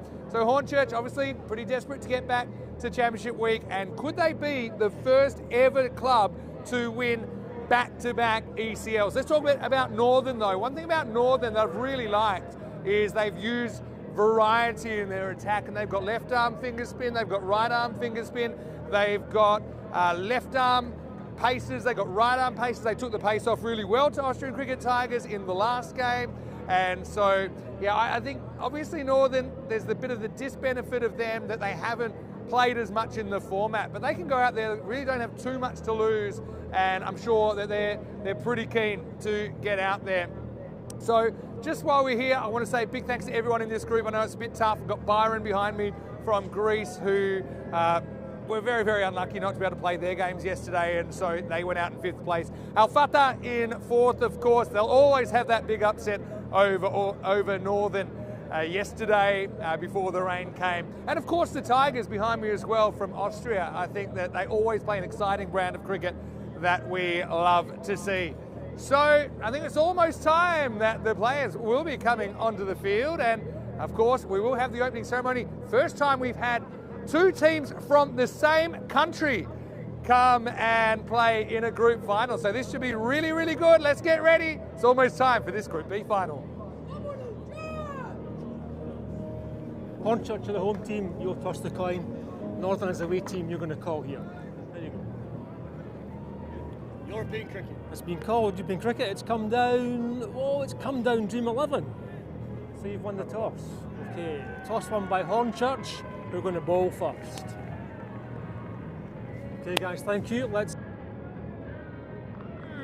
The Group B final of the European Cricket League 2025.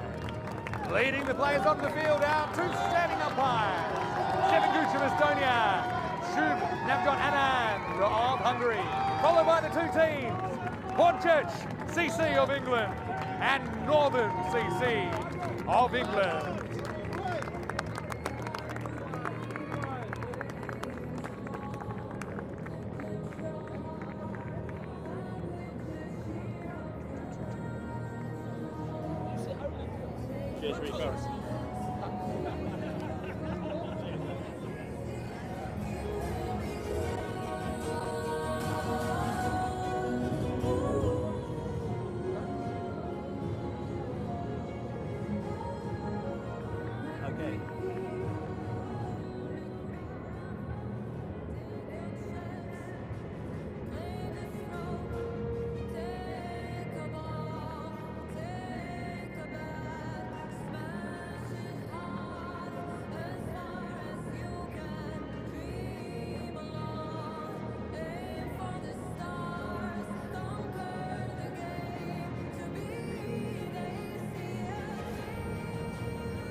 Ladies and gentlemen, to this, the Group B final of ECL 25.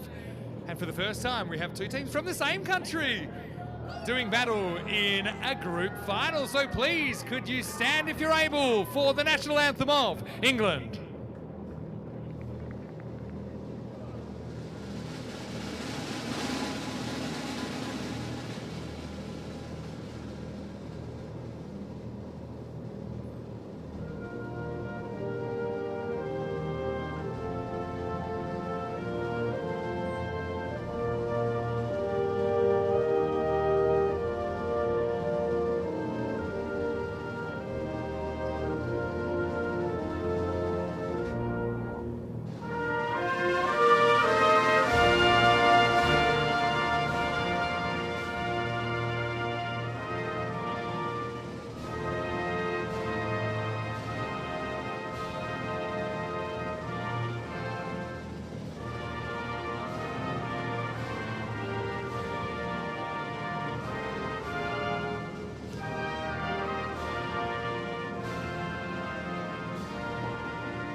Both teams, of course, from England tonight. Hornchurch CC, the runners-up of ECL 23 and champions of ECL 24, led by their captain, Mark Whitlock, and also welcoming Northern CC to the ECL for the first time. They're led in this Group B final by their captain, Chris Laker. It's going to be a big game. Rico Fu in the comedy rocks. This one could go either way. Can Hornchurch survive to Championship Week, or will Northerns make a perfectly timed run? Over to you as we get ready for the start of this Group B final.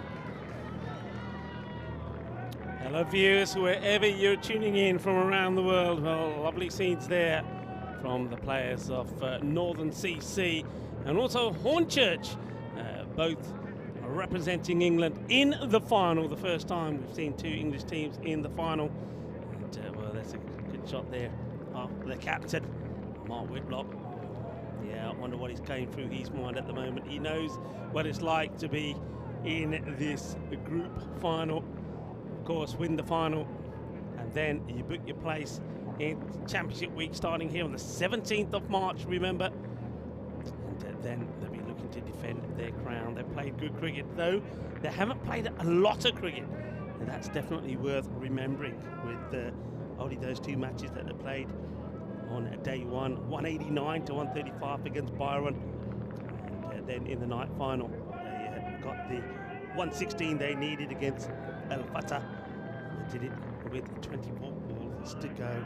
So big key players. Now the big news there, some of you may have seen that, no Harry Hankins in the side. I mean, we all saw images of him going down on two occasions in the match that was eventually banned, and the news that I'm hearing is that unfit as a result of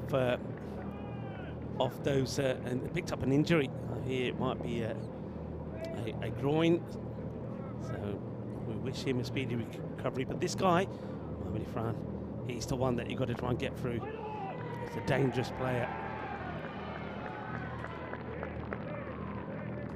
Great crowd here at the Cartama Oval here in Andalusia, Spain. But the weather's not been too much like the Spanish weather on the Costa del Sol. Yesterday it chucked it down, and today there are a lot of heavy clouds around. But the cricket continues, that's the key thing. It's played away, but no run again. It's been fun.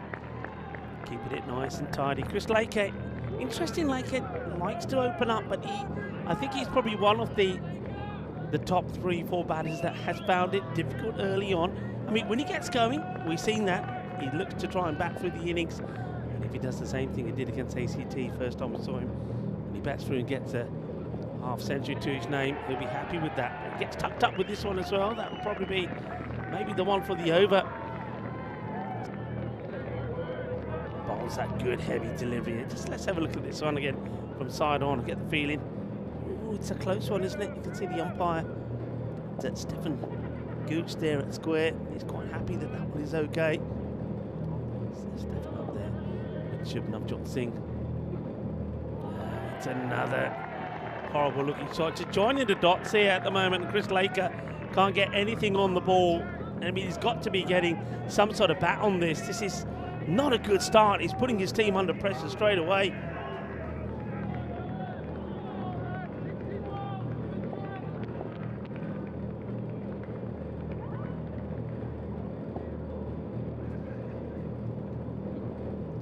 And now this one probably is the one for the over. Remember we saw the one before, it was just about borderline.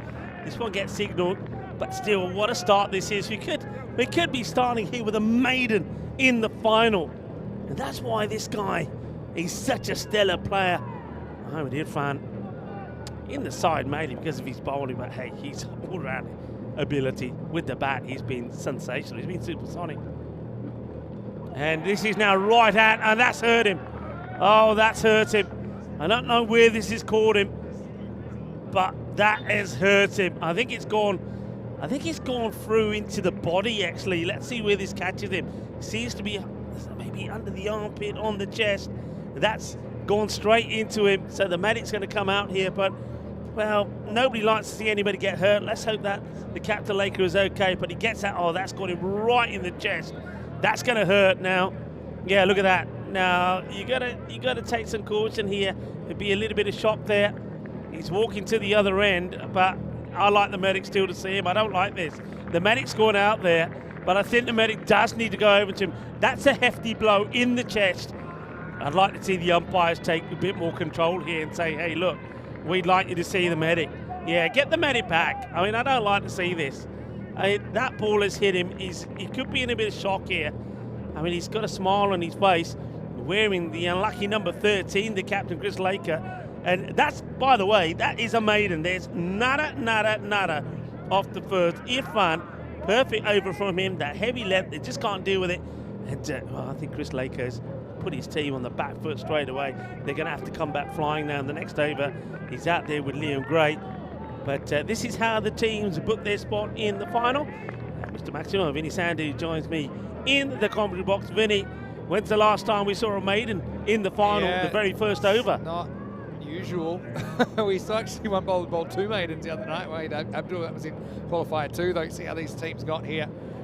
And it's their first chance to really go at each other. We've seen a 0-ball game and a 7-ball game. No, it's all been said and done, and we sorted out on the field. Here's Cockney Corner. Here's Billy Gordon in over 2. And we will get our first run. That was a nasty blow, wasn't it? The thing with Irfan, he only bowls one actual bounce of that over. The rest of this really uncomfortable length is probably even harder to hit than a bouncer. That was kind of armpit or just below, and credit to Chris Laker. Well, he's made it tough stuff. He doesn't want to fuss about it. It had to hurt. He is, Vinny, but I still don't think he's your opener. Not in this format. He takes an age to get going. Here he is again. And remember, well, up in the air, and he's going to be gone. Catch taken. JP in the action. Holds on to it. And that's the first one that will go. And it's been a a nightmare of a final for Chris Laker. 7 balls he faced, he plays out a maiden, and now this time round he just throws the bat at it. I think he had to. He knew he was under pressure, gets the edge, the catch gets taken. That is the end of Laker. I honestly don't think that's a bad thing. Honestly, I just think maybe it wasn't his night. The other thing that's tough for Northern, it's their first game under lights, and they have to run into a Hornchurch team. I remember when they first played under lights, they found it quite tough. Great catch there by Jalpesh VJ, and you can see there, might be the old golf celebration, trying to drive one into the crowd. Laker, a bit worse for wear after that, but this night is young. Laker out for a duck, it's 1 for 1. Yeah, they go with Tyler McLeary, who comes in at 3. So they're just holding back the hard hitting from someone like Alex Vincent. He's probably definitely the next one to come in. But yeah, Laker he's never started well, and I think you got to go well in the beginning here. The power play is so important. So he ends up with a 7-ball duck in the final. Glattery hits it well over the top. That's 4. So gets a chance to bat the power play. McGlattery just needs someone to heat up here. And then obviously, even if you score 150, you're not really safe against this Hornchurch batting lineup. But you do put some scoreboard pressure on. Yeah, I think with Irfan as well, you almost have to write off his overs. I know it's hard. You almost have to get him in the other 8. He's real tough. It's played out, no run this time. It will be stopped there by Gavin Griffiths.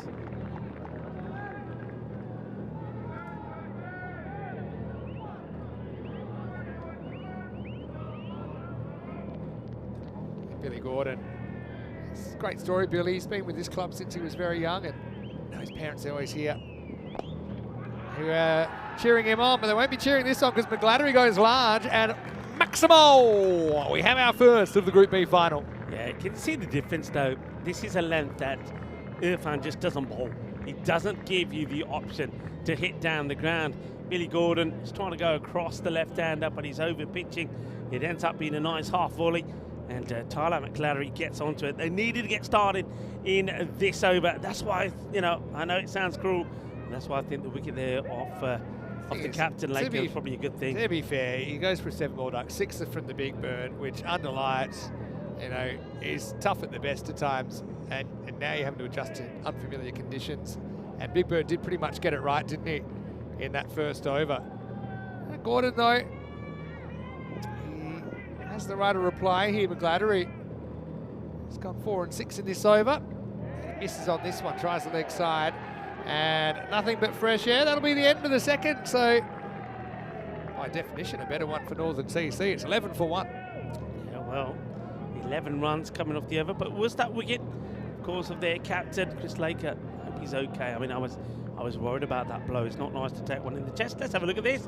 Winners in previous editions. Yeah, and you can see Hornchurch is on there. Previous winners of ECL 24, the reigning kings at the moment. They were also runners-up in ECL 23 in their first hit out to Dreux. And I suppose we haven't seen the format for ECL 26, but typically the reigning champions do get to return. That's why they're here this year. Big Bird's back, and the first one gets past Liam Gray. So right-hander on strike now. That's 7 dot balls to the Big Bird.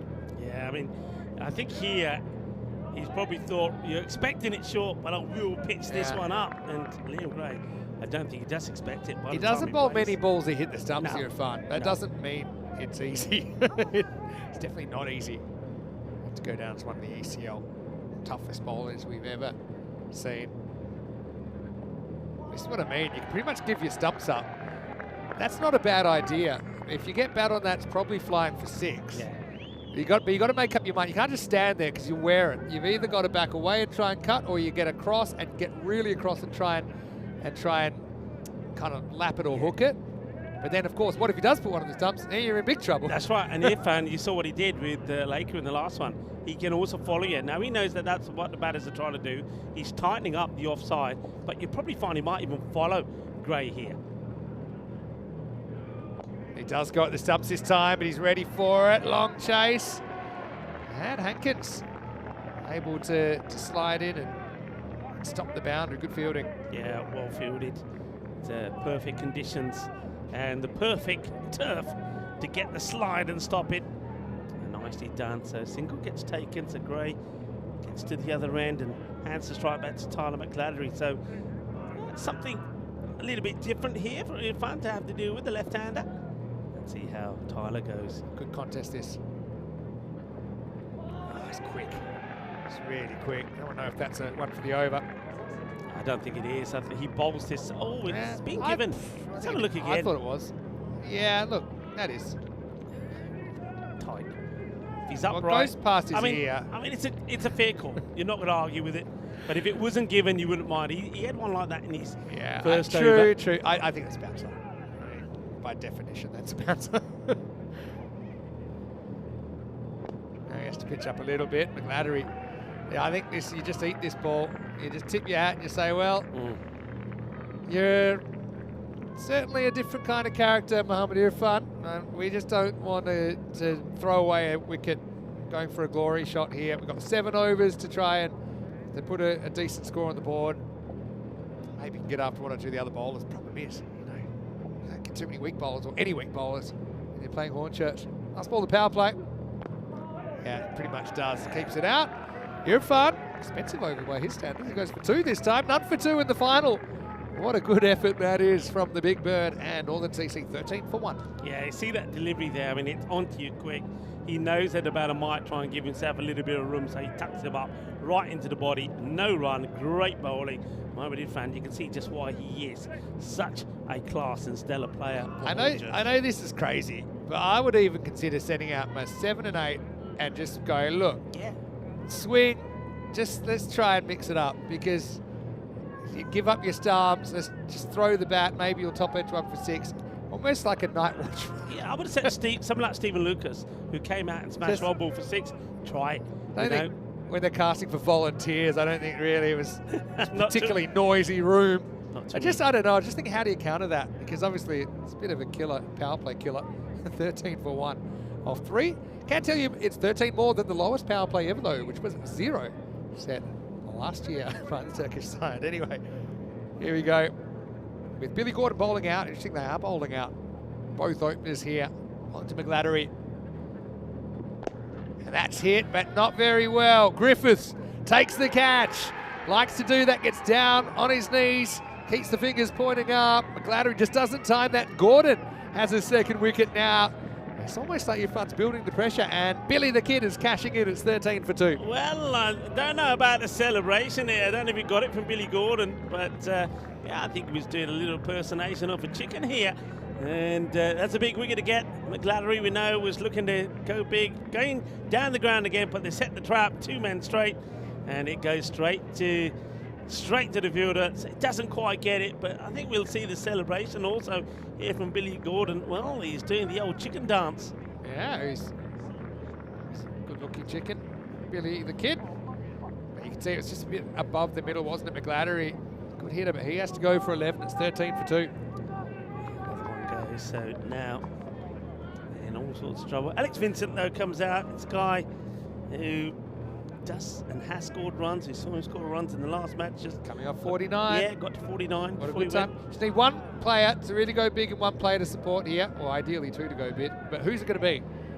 Vincent batting 4, Lucas 5. Still they're listing Sefton at 6. I think that's a misprint that's stuck around. Maybe Ben Edmondson would bat 6, maybe Louis Barbara. But anyway, 5% already. That's what they're down to. First ball was about 70-30. Anyway, Vincent faces up. Misses the first one, flies through to Paul Murray. Paul Murray, he's had some injury issues. Talked about that. I suppose one thing it's worked in Hornchurch's favour if they do have players with some slight injury hassles. Billy Gordon, normally in Cottonwool, is they've only really had to play the 2 games to this point. That doesn't normally happen. 2.02 games.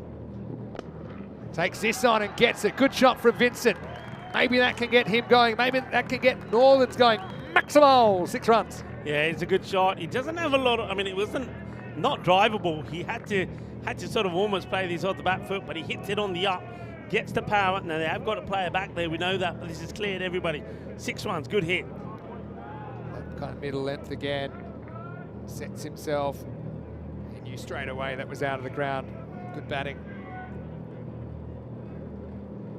Billy Gordon. What a story it is. Somebody who's been with the club for so long. When he was a youngster, he's growing up with the club. He's captain here before we know that. As Vinny said, has sometimes had a few injury problems, but looks pretty fit at the moment. Got 2 wickets to his name. Looking for a comeback ball here. Alex Vincent. And his workload managed by Mother Nature. Just hit down the ground, but this time it'll only be a single. Yeah, but, questions about the temperature. It's 14 degrees right now. We'll say it doesn't seem a lot chillier when that sun goes down, doesn't it? And although the sun is setting a little bit later, it's mostly all the artificial light at the moment. I suppose you see Adil Malik there. Question is, how will he grip the ball under lights in these conditions where it can be a bit dewy? Great, 2 or 5. Needs a shot to get him going. Christopher Ward making an observation saying the ball seems to be skidding a bit. And that's something we do notice under lights here as well. The pitch does kind of seems to quicken up a bit. It's that skid factor. Slower bouncer this time. But, great, only be able to get a single. I'm trying to think of what the minimum they need to be competitive here. And it kind of land at kind of 120. Even that seems a bit light on. I think probably they would have wanted 140, 150. But you're looking at, can you score 100 runs in 6 overs to get to that 120? And that's about 16, 17 and over. It's tough going. But they've got to be brave, and they will be. Nice, crisp, straight drive. Once again, it'll only be a single. Just a single. As, well, Billy gets a few fingers onto this. He lays it on to Gavin Griffiths, who makes a comfortable stop. But look at the percentages there at the moment. 95% to 5. I mean, Northern CC, it's still a long way to go in the innings, like you say, but 22 for 2 at the end of 4. Just got to find that one over where it all clicks. Somebody's up and going. Obviously, Vincent is coming off runs. Gray's opening the batting for a reason. And although it doesn't look too pretty so far, quite a run of ball pace, you have had to deal with 2 overs of Irfan. And Billy Gordon there, and he goes for the 6 once, and the total over was 1 for 9. So it's a very good kind of support job there. Gavin Griffiths is getting ready to bowl in over number 5. So curious to see who they choose to bowl here. No Harry Hankins in the side, and so you've got Griffiths here. Adil Malik seems like a no-brainer. Got the bus, don't forget. Yeah, that's true. Les Bourne Edwards side. Westfield, so they're not running out of bowlers. Got the options. I wouldn't mind seeing the bus. I asked him. Yeah. He normally does very well, doesn't he? Yeah. And obviously they've got the advantage of playing under lights, so that's a big advantage. Right, 5th overtime. Starts with a wide. Just doesn't come back enough. Almost gets some of the line. Well done to Shub Navjot Singh Anand as well. You see him on the screen there. Resides in Hungary. And Stefan Gooch is the other umpire. It's worth noticing that at the moment, normally we tend to get a lot more dew. At the moment, because of the way the weather's been, because it's been overcast, not so much dew. You can see that no issues at the moment with balls having to be dry up with a rag or anything. This time may have been a wide. Is it going? It is. Just far enough. Vincent goes maximal. Over point, Northern CC. They say the longest journey starts with the smallest step. Well, Vincent's trying to provide it. Yeah, well done, well watched. It was a little bit wide. I think the bowler here might be just complaining here to the umpire that he's losing his footing. So you can see that Gavin Griffiths has had a chat with the umpire. Now Shub's on the walkie-talkie. Well, let's see if Northern want to play this one. Well, I mean, thing is, there's not a lot you can do. I mean, all right, you can get somebody could run out there with a rag and give it a little wipe. You can get a leaf blower out there again, but it's just the conditions. And if it's like this now, I think it's only going to it's not going to get better. And I know there was a lot of talk about this earlier, and I don't want to delve into it, but cricket is all about making adjustments sometimes. The weather can change. These guys are played in the UK. I know it's different. You're playing on turf, you've got spikes. But sometimes, even when you're playing in the UK, if it's wet and you're wearing spikes, you shorten your run-up. You bowl slightly differently. So I think you just got to sometimes you've got to make those adjustments that the conditions require. Adapt, die or fly. Pitched up. It's well I think bowled. what it is, and trust me, I bowled pace until I was 18, so I know the mentality is that you want to be able to steam in at 100% Yeah. and give it everything you got. That's natural as a cricketer. I've played cricket since I can remember. So, yeah, I get it. But definitely in these conditions in European cricket, it's not right. I mean, you need to be able to adapt to the conditions, which might mean shortening your run-up or just taking a bit off the ball. It's going to be 5 wides, I think, down the leg side. I really don't think this gets anything. Yeah, that's a minimo, and we know Murray has been struggling a little bit with a groin injury. I just don't think he got a good look at that. No. And so he's late to go, and it ends up being 5 bonus runs, just what Northerns were hoping for. Yeah, it's a minimo. They needed that. Look, they need, like I said before, any extras they get is going to be huge. 5 is going to be massive. So 5 extras. It's kind of guessed wrong there, Murray. Lost in the bat and was hoping it would maybe swing out and it would miss the batter that way, but when it went the other way, there's too much ground for him to cover. Oh no, he's lost that completely. It'll be a no ball here. I don't think this is a no ball unless it's over waist height, because it's definitely past the stumps. And this will be a wide, Yeah, unless it's for height. Let's have a look where this one lands. It looks like it's going past the line of the stump, so it looks like it will have to probably be changed to a wide call. It's only going to be a wide. So he's just telling the batter, just so you know, it's not a free hit. Griffiths is coming off a short run now. Yeah, it's better. It's sensible. You know, just adapt. Same for both teams. Yep. Now he's launched up and out of the ground. Well, free hit or no free hit, great. He's been growing great if you look at his strike rate, but now that might get him going maximal 6 runs. Yeah, just starting to get going. That's his first boundary. He puts that away. It goes all the way 6. So Vincent and Gray trying to get things started here, and this is the over that they wanted. It sort of gets them sort of up to that sort of almost 10 and over. They get the 50 up in this one. They've got 3 balls to go, so it's the first real win-win over really for Northern CC, and the first time that you're seeing Hornchurch, particularly Gavin Griffiths, getting flustered. 20 off the over, just for 3 balls. It's about needing the magical. Here it is. Great. Got to be brave. And he is brave. He goes over the leg side this time. Maximal! Back to back. Northern building. This over's gone for 26 now. We've had 3 maximos. We've had the minimo and 2 other wides. And there's a real danger it could go supersonic. It sort of makes up for that maiden off the first over, doesn't it? There's the man who bowled it in the background, wondering what's going on. Now that's 6 more. It's a fraction short. 32 off the over and counting. And you're right, it does kind of cancel out the maiden. Oh, tell you what, facing anyone else after you face the big bird and see what he's done, it would just feel like a completely different proposition. But yeah, Griffiths, again, maybe should have gone to spin earlier. Well, Gray, well, he's making the bowler Gavin Griffiths feeling blue. Supersonic at the moment. Supersonic. What an over. What a start. And the 50 has come up with that huge 6.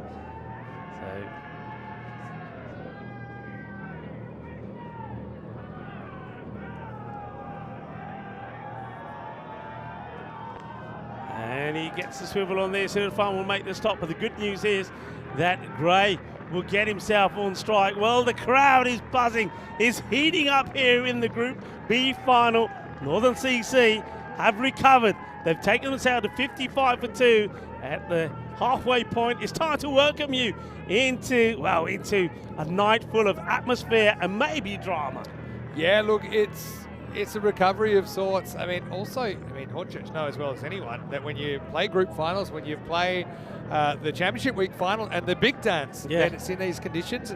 And so Griffiths just struggling to get going there. But now they do have a path to that kind of 120 or so, which seemed a long way off at the end of the power play. So Adil Malik's going to come in with his wrist spin now. Again, let's see if he can land it. Honestly, I think he's in a way just as tough as the big bird, but for different reasons. He gets a lot of side spin, a lot of overspin on the ball, and we're about to see what he can do right now. Gets good bounce as well. So here we go. And take him on first away, the swing and miss. Yeah, that's what I'm talking about. Actually turns the ball, which you don't see a lot from leg spins. A lot of them kind of sliding through, but it's got such a beautiful delivery. One turn past the outside edge. Yeah, haven't, of course, had a chance to even see him in the bat. He's a very good all-rounder. Adil Malik. Yeah, that's the way to play it. It's hard to play with a straight bat, that one. It spins onto the middle, and it's a big Maximo. Well, better late than never. Gray goes large with the slog sweep. Arriba! What a shot. Yeah, you're right. That's the way to play it. Get that foot across and go for that slog sweep. That is out in the middle. It goes a long, long way. And, well, that ball might take a bit of time to come back, but what a counter-attack this is from Northern CC. Tough. He's very hard to hit dead straight because he's just creating such an angle with his side spin. So you either got to play a bit outside the ball and go over the offside, or you go like that leg side. But if you don't judge it, then you're in big trouble, especially that slog sweep can go straight up in the air.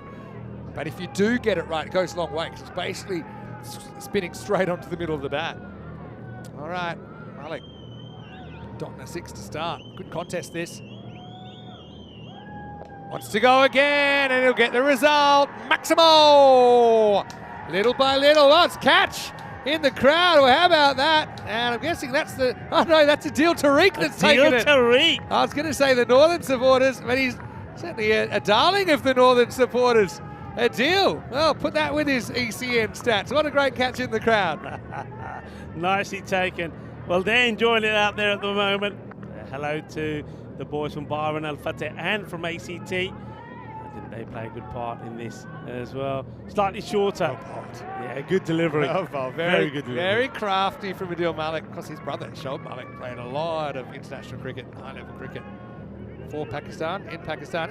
Here's the catch again. Woohoo. You know, if the trophy was there already, I think the trophy might have been in danger there. Clever again. They tempted him into it, but it wasn't quite the length to be able to sweep. So Malik, I'm scoring. This was a boxing fight. He's winning 3-2 on points. He's had 3 dot balls. We've had 2 sixes. A little nod there from Gray as well in acknowledgement. Such control though. Such kind of control. Oh, and micro control as well. It's not just full or short or middle. It's, you know, we're talking inches with Adil Malik. So end of a pretty interesting over. It's 2 sixes and a single in it, but Gray does hit a couple of bombs. Crowd catch to boot. It's 68 for 2 after 6. Yeah, good scenes here. This is turning out to be the final, I think, that most people wanted. You know, it started pretty tamely with that maiden Northern CC taking time to get going. Only had 11 on the board after 2 overs, had lost a wicket, then 2 only came off the second over from Irfan. But now they're going, and they've got to keep the momentum going. Gray at the moment just hogging the strike. He's saying, I mean, we know Vincent's a good hitter, but Gray's saying, I'm in at the moment, hey, just let me keep going. When you're hot, you're hot. And he has certainly gotten a wriggle on. Hey, quick hello to Greta, who's watching from Belgium. Great to have you with us, and thanks for the little message in the comment section. Also, have you mentioned it's St David's Day today in Wales? No, I haven't. As well. No, yes, St David's Day. Very interesting character, St David. Come back to that in a second. Here's Westfield. And he's going to get lit up first ball. Fraction short. I think we've seen, I don't know if to call them the normals, but, you know, bowlers that don't have some sort of real ridiculous skill set. They've been going the journey so far. You know what it is? It's the crunchy peanut butter. Because when we were talking about peanut butter, I'm sure it was Gray who's on the boundary. He says, yeah, crunchy for me. Or maybe he's had some of that peanut butter because he's crunching it big. Well, just to start to the over. Yes, and leeks. What St David used to love eating. So it's still part of the tradition that you kind of wear a leek on your shirt or your hat. Oh, yeah. It's going to be a wide. And what about the height? I think that's the one for the over as well. So that's a double whammy really for Mervyn Westfield. First of all, he's going to have to bowl that again. Secondly, I mean, he can't bowl another short one. With the whole slip gate earlier, one thing that's for sure is that, let's just say it's a pretty polarised crowd out there, and it's about an even split. So you hear cheers for pretty much everything. Right, this is in the air, mid-on's up, that's going to be 4. Nicely played by Gray, doesn't try to overhit this. Westfield, I mean, one of the disbenefits, I suppose, Westfield hasn't had too much cricket here at the Cardamore Oval. It's his first trip here. Having said that, he's very experienced, and we know that. He's been in the game a long time. But yeah, he's kind of trying to fill this 5th bowler slot and hasn't had the best start. 6 a wide and a 4. Nice shot that. Now that fielder does get pushed back as the sweeper on the offside comes up. So let's see which way Gray decides to go here. Oh my word, that's a no ball. That's a no ball because he's already bowled one short one, gets this completely wrong. No ball. And what a nice moment this is for Alex Vincent. He's been stuck at the other end. I don't think he's faced a ball in the last probably 12. Yeah. And now he gets a chance to put one away and it's a free hit. Yeah, I'm trying to work out the last time he faced. 4 plus 6 plus 2. So yeah, 12 balls, you're right. All right, free hit then. Good stop by Murray, by the way, to get up. That would have gone to the boundary. Now this will go over the boundary. Maximo. This is turning, isn't it? I mean, it was looking all doom and gloom, but this partnership's building. Vincent, you know, if you haven't faced him well, you love to get a freebie. That's exactly what he gets, and he puts it over the ropes. Yeah, and good hit. These two just seem to be in a bit of a zone at the moment, and Hornchurch, they've got to find a way through here pretty quickly. These two are hurting them. Well, remember at one point, can I just remind you, it was 95% to 5 at one point in favour of Hornchurch, and I think that was probably after that 3rd over. Look how it's changing. Well, this is going to be a stroke of luck in a way for the batter because it pitches before reaching the outfielder. I mean, it was almost like, you know, you've had a big night out and you're looking down at your last 5 pounds or something and saying, come on, and please turn into something more here. And so far, they have gotten back into a contest. So a couple to come. This is hit. It is 6. Maximo Cobain traverses the boundary, but he can't make the stop. And Liam Gray with that will go to 50. Now, slow start, but for good reason, I think. He makes his 50 off 20 balls with 7 sixes and a 4. And as he has found his touch, seems like Northern CC have found their rhythm too. Yeah, put your hands together for Liam Gray, but look where he has hit all of those shots. Over cow corner. And he tries to go again, and he will test the fielder, and it's going to be a great catch. That's out. I'm telling you, that is out. That's brilliant. It's a piece of brilliant, and you needed something spectacular to get the wicket of Gray, and you needed a magical moment, and we've seen a magical moment in Cobain has just taken a sensational catch. Really is. I mean, you'll see it on the replay, but he times this to perfection. He takes the catch, he's going backwards, releases the ball. Here we go, look, he's in the air, releases it at this point before that foot goes down, and then in, out, shake it all about. And that, my friends, is out. And it's a work of art. It's a kind of magic there from the fielder in Cobain to get Liam Gray out. But he himself has fought back for Northern CC, getting them to 94 when he departs. 94 for 3, 51 to Gray. Bit of boundary magic there from Ian Cobain. This guy's played a lot of cricket at a high level, knew exactly what he was doing there, and it's a bit of a circuit breaker, isn't it? Because Gray was going. That was about as close as you can get without getting over the top. He'll go for a very spirited 51 though, but he has to step aside. And just wonder if Lucas, who's going to replace him, can do something similar. Into 7 overs, it's 94 for 3. An over that goes for 26. But do you give up 26 runs to get a batter that was smashing the ball to, well, I was going to say all parts of the ground, but it wasn't really. It was all mid-wicket. All right, back to the spin. Goes after it. Going, gone. 6. And right on top of the Rhino. Speaking of the Rhino, I think we're expecting our very own Rhino in the commentary box next week. And the lights are still on, but look, they've just got to keep on fighting. And Alex Vincent, don't forget him, hasn't had a lot of the strike, but the first ball he gets after that dismissal, smashes it big, brings the 100 up. Yeah, the lights are on and everybody's home watching European cricket, and why not? 100's up, 17 balls to go. Vincent versus Malik. Straight up in the air. Someone's getting this surely. Griffiths comes in a long way, can't get there. Great effort from Gavin Griffiths. Went so high you felt that someone had to reach it, but it was just perfectly pitched on the edge of the circle. Vincent gets super lucky. So you might have a case there One batter gets lucky, Vincent. One maybe got unlucky, great. Yeah. Getting caught right on the boundary, it kind of evens out. Wonderful effort. Really good, spectacular effort. Just falls short. Backs away. Murray likes it. We'll have to have a look, but he's confident of a stumping here. Well, let's see. The man who's got the Hannibal Lecter mask on, liking this one. Well, we're going to have to wait here. Now, the question where he is whether he leans far enough forward. And let's just see here. Now, oh, it's a difficult one, is it? I get the feeling that that foot is that Remember, down? it's not when it lights up, it's when the bail's off. I think, yeah, I think he's probably I just don't think you in can there. give that out. If you had to give it out, you might give it out on impact, but I don't think you can give it out I think he just as gets far that as toe the bail being out of the groove. I don't think, at most it's an umpire's call, but I actually think, yeah, not out's the decision. So it's very, very close. I actually personally think I prefer the impact rule. I think it's easier to umpire because you couldn't even really see the bails there. Nice work by Hannibal. He doesn't like wearing the helmet, so he found a face mask that he uses now. And Flying Bus has a bit to think about here. Quarter of the innings remains. Don't back away to Malik. Yeah, wanted to go after him though, Lucas. Now goes across. It's more the idea, Clever but ball. yeah, he'll only get the one. Yeah, he's actually super fun to watch, Adil Malik. He's, you know, I've actually faced him. I haven't played much cricket lately, but the way the ball comes out of his hand, the way it fizzes, you know, it's top class bowling. You know, he's got it in his genes, doesn't he? Okay, this is the wicket they're after, Vincent. 2 balls to go here. I wonder how aggressive you are.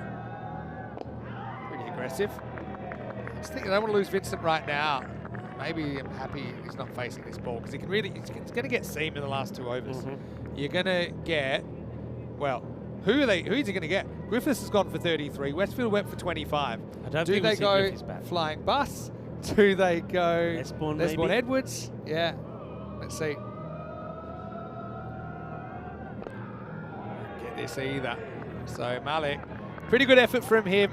He's so crafty, and he does adapt well to their conditions. That's none for 23 for him. 8 overs down, and it's 104 for 3. Yeah, good bowling from Adil Malik. And, no wicket.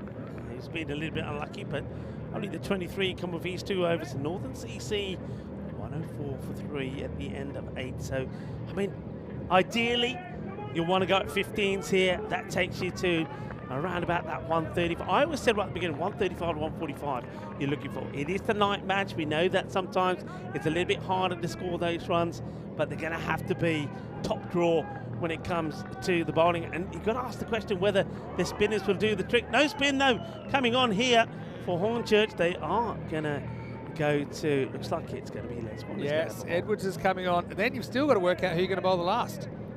You got Westfield took 1 for 25, got Griffiths none for 33, or you go another option. I don't think they would really want to do that. The only one I can think of would be the Flying Bus, Mark Whitlock. We haven't seen a bowler ball in the league so far this week. I suppose a lot depends on how this over goes. If they can get see the back of Alec Vincent, then it makes it easier. 131 expected.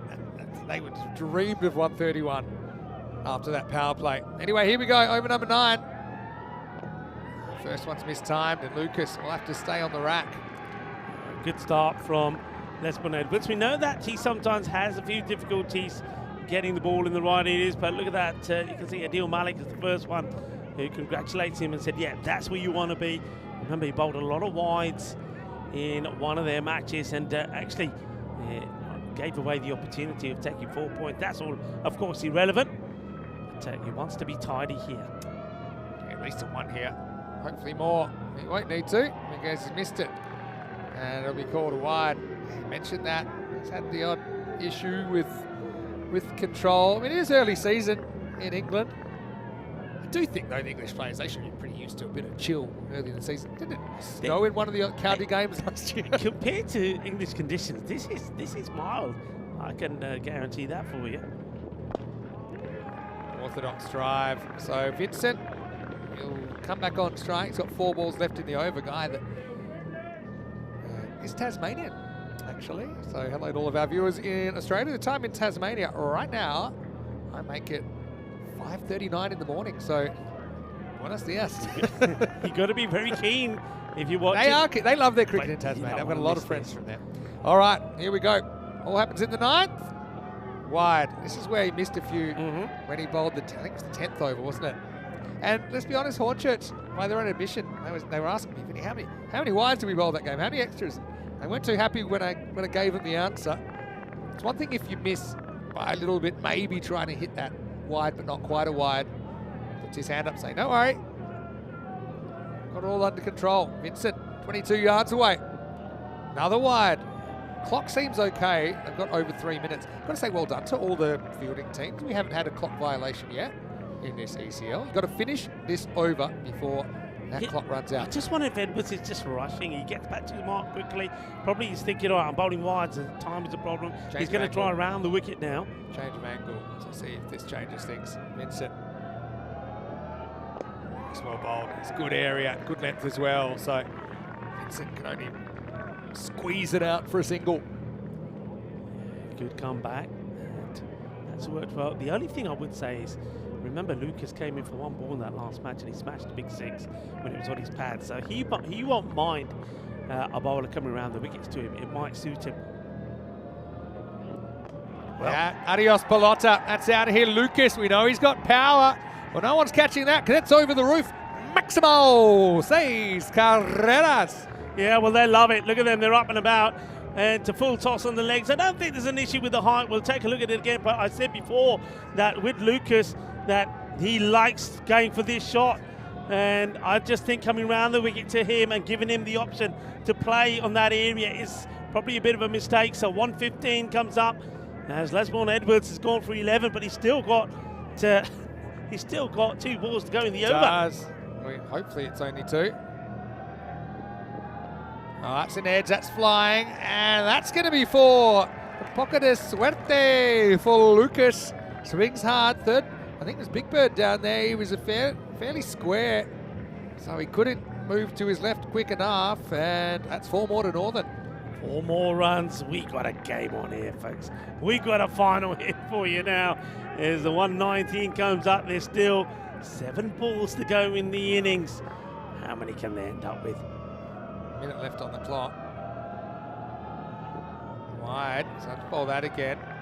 I think they'll, all right. 2 more wides, they might run out of clock. If you bowl a ball like that, Vinny, and it's just a wide and you get a chance to bowl it again, you take it, because I think that's one that really should have been sent over the top of everybody. Should have gone for a big 6. He misses it. 1 minute bell. Ding, ding, ding. Surely this will be legal. Last ball of the 9th. It is, but it's out of the ground. Maximo Lucas. Well, maybe there is a bit of Star Wars about him because he sent that one atmospheric end of the 9th at Northern CC. 126 for 3. And 22 coming off the over. 126. 2 poles. Westfield went for 25. Griffiths went for 33 and looked very uncomfortable out there. So there's a conference going on right now. Mark Whitlock having a chat to his teammate, just saying, hey, what do you think? What do we go for here? It's a tricky one because also you're bowling to a man who's crunching it big, Alex Vincent. They've scored 126 off 8s, don't forget, because the first one was a maiden. And they've scored 124 off the 7 non-Big Bird overs, which is 17 and a half and over. His 12 balls went for 2. Yeah. So, yeah, you're right. They scored all those runs. 5-2. They're going to 175 pace, non-Irfan. Yeah. All right, who's the lucky number? All right, they are going for Westfield. And just, I think, they feel like he bowled a slightly better over than Griffiths. Griffiths went for 33. Westfield 1 for 25. Bet he used to bowl all day for 1 for 25. Westfield. Anyway, 10th over. Lights, camera, action. In the air, flying, going, and gone. Maximo Vincent, 37, and Northern. Their supporters come to their feet. They like what they're seeing. Oh, could they pull this out of the fire? Still a long way to go. Not even halfway. Ay, ay, ay, arriba, as the ball, the Grizzly disappears into the night sky. The fans are loving it at the moment here.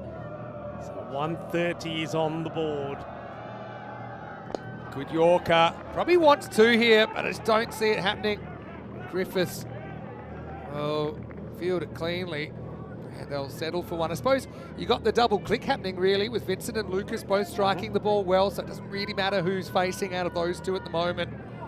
They've got 4 balls left. 130 seemed to pipe dream a long time ago. Worst case scenario for them is a wicket, because a wicket brings a new batter out. 140's on the cards now. That's a wide. Good leave, good eye from Lucas, and they'll get an extra run. So there's 2 for free. And I think if you could choose one, it'd be Vincent, not just because he's been there longer, but he's already got a 6 off this bowler in this over. So I think that's a good run as well. And he's a 360 player. He'll play it outside the off, he'll play it the leg side. So that wide there cost them dearly, not just 2 runs, but they get Vincent back on strike, who's on 38. Gandhi, 7 up, I think. It is. It's been called by the square leg. Umpire, it's a no ball. That's 7 up. Ginna Sona, Shaka Lagya, Alex Vincent smashes it away for 6. He'll get 7. He stays on strike. Free hit coming up. Shooting from the hip. You see here, it's 2 full. He just gets bat on it.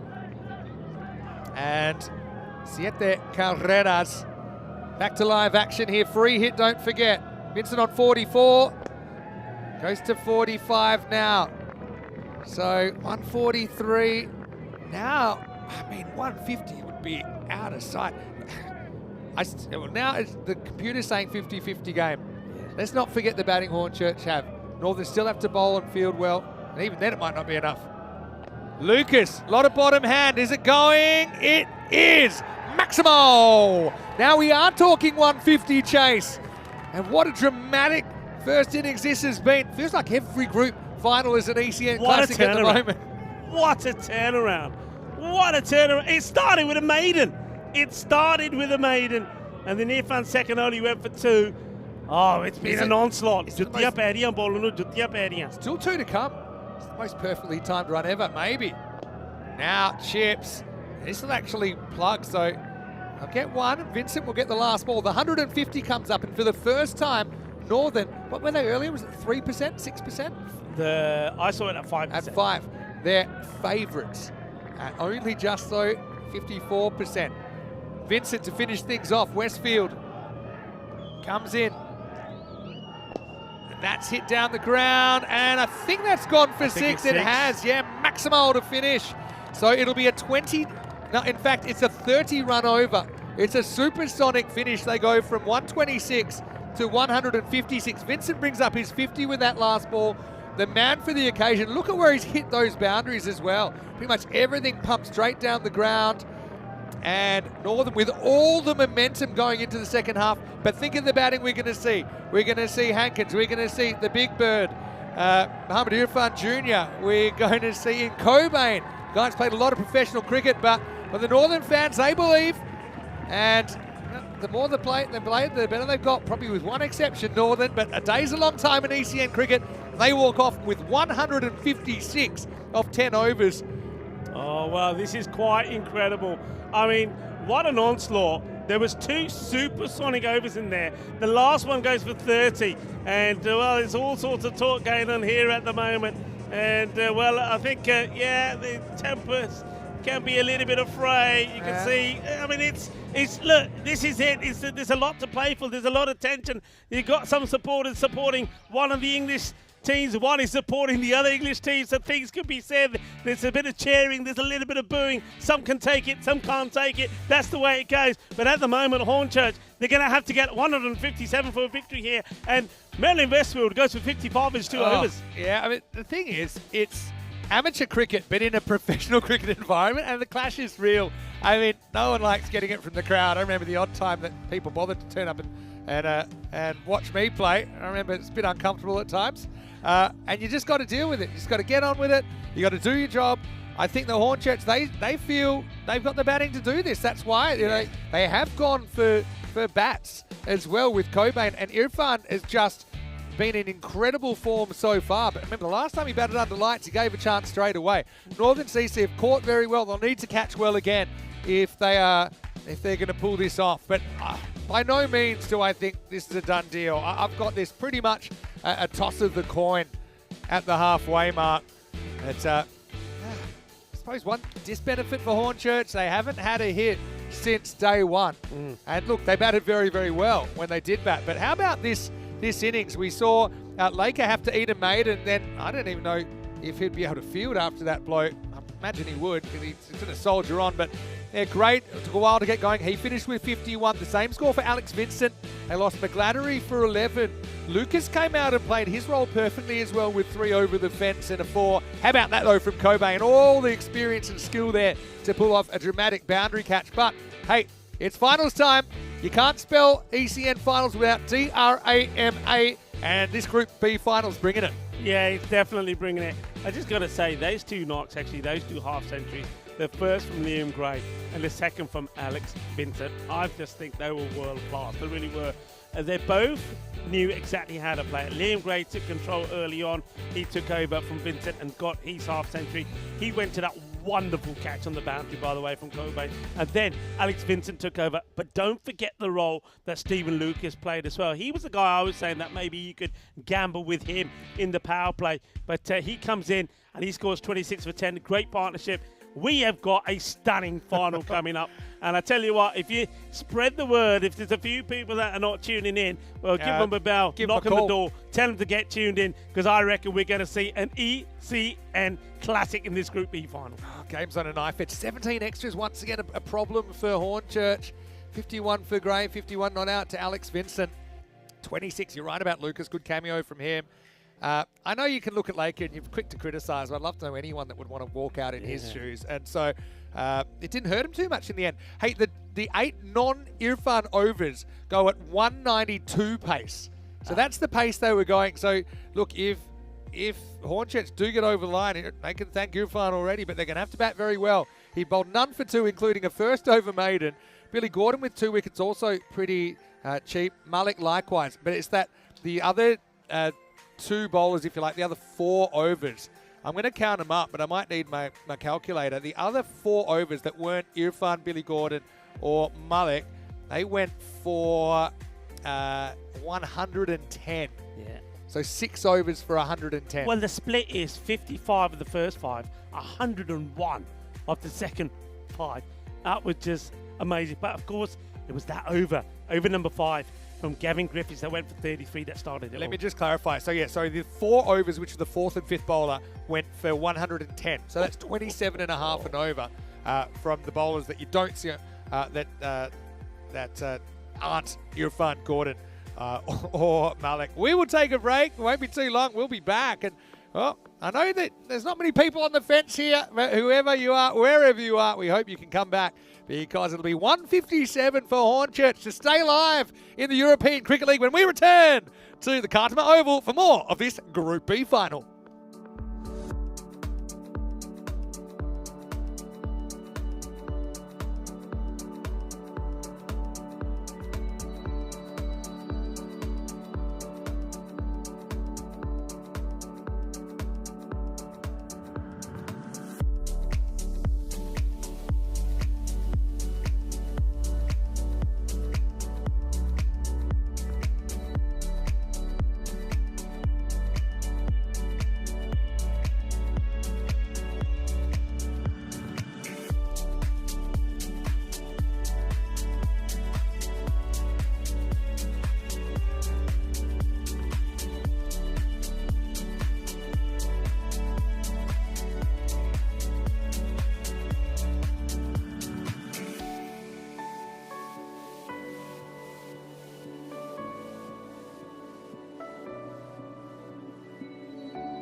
The European Cricket League is proudly brought to you by Dream 11, HCL Software, Rado, La Junta de Andalucía, and Victorinox.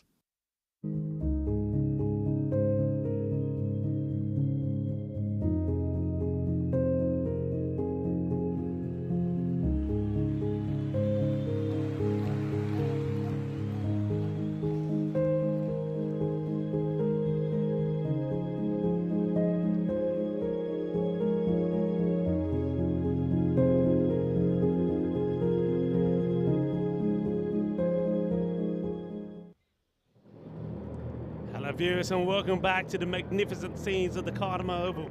Are we going to see a record-breaking final here? Well, in 1958 was a record-breaking day for 21-year-old Gary Sobers, who turned his maiden Test century into a stunning 365 not out at Sabina Park, beating by 1 run the previous high score in Test by Len Hutton, 364 against Australia. In 1938, it remained as Test record until 1994, when Sobers was in Antigua to witness Brian Lara move the bar up some 10 runs. Well, a record could be broken here today. Also remember, born today in 1980, Shahid Afridi played some astonishing innings, but most notably a one-day record 37 ball 100 on his first international innings at the age of only 16. So on this day in history, records have been broken, but will we see some records and some history being made here? Northern CC have put 156 on the board. That means that Hornchurch, under the floodlights, have to go big, needing 157 for victory. The Jelly Beans, no wonder they're a lot of people's favourites. Nicknamed the Jelly Beans, courtesy of that kit that they have. Get themselves into a huddle, they know what they've got to do. And I think Hornchurch know what's coming their way, I'm pretty sure, as he's done all the way through. That Tom Septon, yep, there he is. The ball. Massive moment, the crowd settles down, split between these two English teams, both getting marvellous support. Tensions high, emotions high, as we get ready for the conclusion of a dramatic Group B final. All eyes on the Rado clock as it clicks away and counts down the seconds to the first ball of the reply from Hornchurch. Septon is going to bowl the first. Let's play, let's go. It's in the air, and it's cleverly played actually. It's a nice shot. Plays it nice and straight, and a few words being said from the batter. George Hankins has something to say here to Tom Septon. Oh, well, it really is getting fiery. Just plays this as a nice looking shot, and just the batter just feeling the need to say something to the bowler, maybe just trying to rattle him. Septon's an experienced player, has been there before. Onto the pad, no run. And now maybe it's Septon's turn to say something back. There's a little bit of masala in the middle here, folks. A little bit of masala. It's getting hot. It's getting spicy in the middle. Hankins and Cobain are the batters. Vinny Sandhu comes back into the box. Yeah, has to be careful here. Get through for a tight single. You know, here's kind of what I like about this, is that in a way, that situation earlier, okay, benefited Hornchurch because they went straight through, but I actually think Northern are a better team for having played that game. And if they lost it, then, you know, obviously they'd be quite aggrieved, but they've got back to a situation where we get the contest we want. The best team wins here. Yeah. You know, and it's 50-50 pretty much. You've got Cobain again, very, very good player, played a lot of professional cricket in England, Australia, and around the world. But so for all that, you know what I like about this? We can put it behind us because this innings will sort it out. Yeah. Hornchurch went from here. They thoroughly deserve it. Doesn't matter what happened earlier with this and that. And yeah, all right. Oh, well. Well. Yeah, well, this is the way it goes. And George Hankey wanted to give it a little bit of lip. Yeah. And then now the bowler says, okay, well, you didn't get anything away there. Throw it back in it. So this is about right. Now it's my turn. Let's have a look at this. So he makes the save and throws it straight back. Yeah. Has to wear it. Yeah, has to wear it. That's prison rules. I love it. That's a real fast bowler's mentality there from Sefton. Oh, this will be an interesting one. And he cracks it straight at the fielder. It's on the bounce. It wasn't a catch, but yeah, they're still joying. Yeah. This is where, you know, it was hockey. The gloves come off, and yeah, well, you know, it means a lot to both these two now. So this is must-watch television. Wherever you're watching from around the world, it's the end of the first over, and it's 7 without loss. Obviously, a power play is critically important. If you can push that rate up, and it starts at 15.7 and over, it's gone up to 16.7 already. 24 matches since the Golden Ball. Wouldn't this be a way to finish? It's yeah. You look at this top order in particular. You got these two. I wonder who they bat at 3. I feel like they'll go in front at 3. I still think VJ. It's probably a guy you want to bat in the top order. Hankins loves a scrap, though. I mean, I think all the players do. It's competitive. It's the way they play the cricket. There's a lot on the line tonight. The chance to come back. Laker may or may not have broken ribs. He's going to get smashed first ball. Hankins puts it into the jungle. Maximal. 6 runs. Yeah, gets that away. Chris Laker opting for himself to bowl over number 2. Obviously, this is something that they've thought and planned about for George Hankins. Carts that one over. It's a little bit too short. Had loads of time.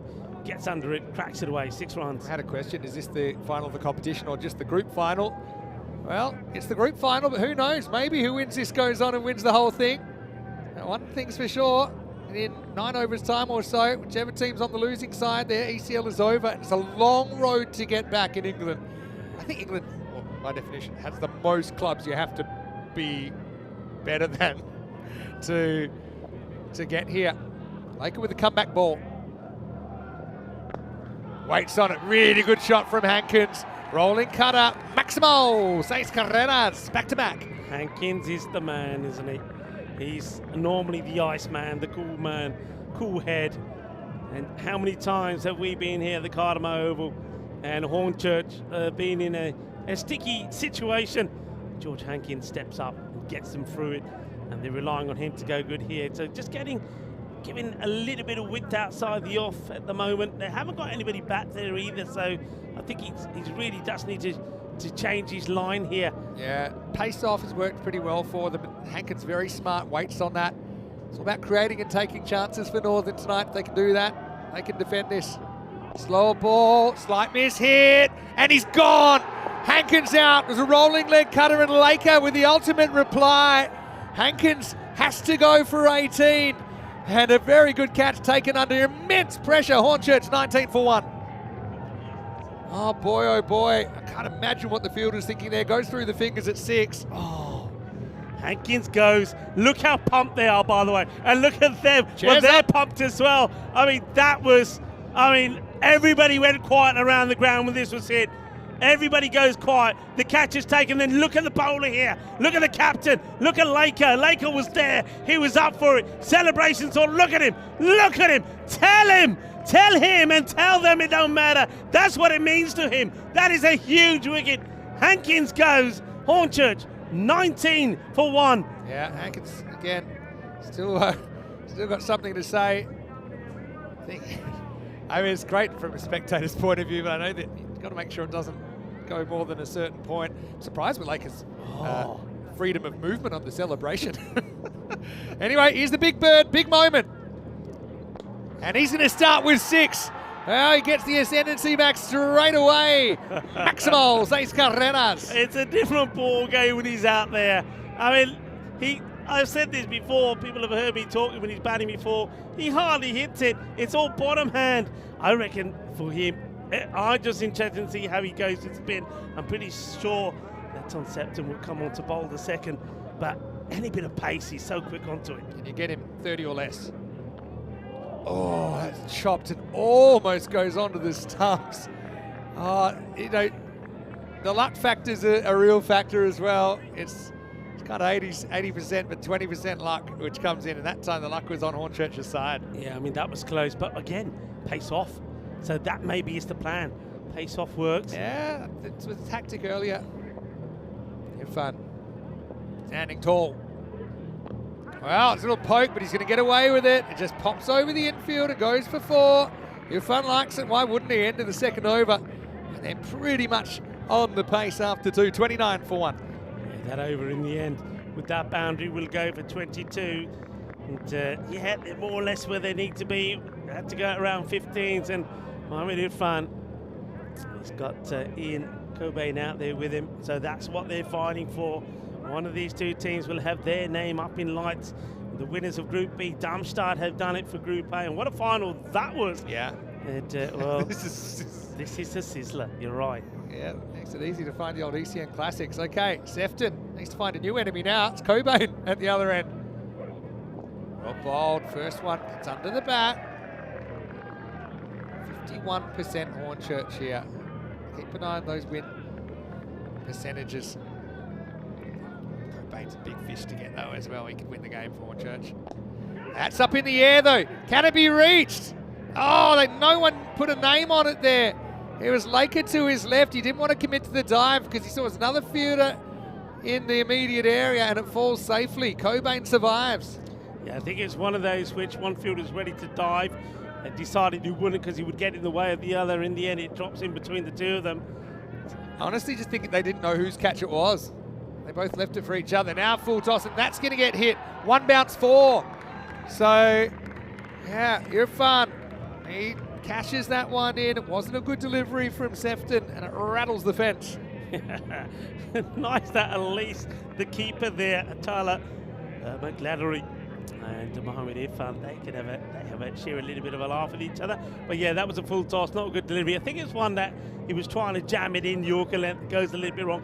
But yeah, just interesting to see this battle because Irfan, maybe it is the slower stuff that can trouble him. Game of fine margins though, isn't it? Irfan's come out, he's gone 14 off 4. And we'll be hoping that he can get many more. Just looking, they've listed Lesmond Edwards next, but I've got a feeling they might go Jalpesh Vijay. And then they do have Edwards, Mervyn Westfield, Adil Malik. Let's not forget how good Adil Malik is with the bat. Yeah. Just haven't really had the chance to see him yet.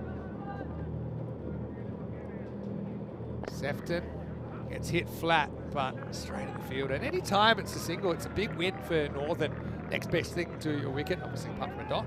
But any time you can keep the ball in the field, because it's going to push that rate up. Currently, they need to go at 166 pace to win this game. Hornchurch was one that was a bit quicker. Irfan's got to move. Oh, that was a very tight single in the end. Well, direct hit would have been very interesting. Irfan, he's a tall guy, and when he stretches those legs, you can see there. It's almost like he just went to an extra gear that no one else has. Lengthen the strides. Faces up now. Gets a low full toss. It's slightly over pitch from Sefton. Doesn't get the block hole. And again, that's the thing about Irfan. He's not just power. He's got such great touch and such magical wrists. He flicks that one behind square for 4. End of the over. It's 40 for 1. Yeah, so that over goes for 11. But Hornchurch, they know that while they've got the hard-hitting Mohamed Irfan out there, they will probably stay up with the rate. In fact, you feel that if he stays there for 3 to 4 overs, that they'll go quite easily Look ahead. at that. 4 overs for 22, and the rest, the last 6 overs for 134. And Hornchurch, thanks to that magical second, which was pace. And I think they're just going to go, all right, we're going to go pace off then. And it's going to be Daniel Wilson to bowl. He's very good at just sliding it through quicker than he looks. And we've seen him actually come up with some really good Yorkers that have just surprised batters. Been beaten on the inside edge. Good contest this. Cobain. Ken gets beaten. A little bit of a question there. That's the question, I think. Even if you jump, then you can be stumped, right? But I don't think anyone's particularly interested. I think 1 foot probably just stay in there all the time. He thought that maybe the batter was just gonna walk out the crease. You see here, I think he thought that it was about to walk out, but in fact, no, she was there. 1 foot stays down. Almost a microsecond when both his feet were off the ground. Clever bowling. Wilson, can't quite pinpoint how he's doing it, but he's just 20% quicker than he looks. Yeah. And that margin matters. And he's been a good player here in in Cobain. Dot balls. 3 dots. One out. Now, it should be stopped.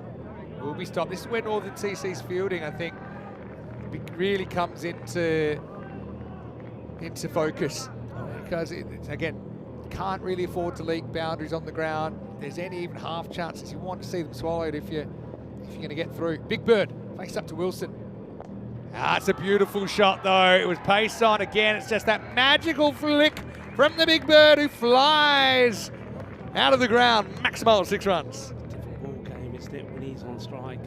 Wilson, up until then, just the 1 run of 4 balls. Still though, it's another 7 chance. off the over. It's another chance for them to win the over. 11 came to the last, leading 15. So it's gone up to about 17. So they'll win the over, won't they? That's 7 up or something. He's won the over regardless.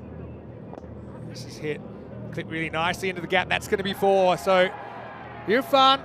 I bet they're happy he came to the group stage because he's got a central role here. The 50's up for Hornchurch. Still a good over from Wilson. Remember, you had half a maiden in there. ...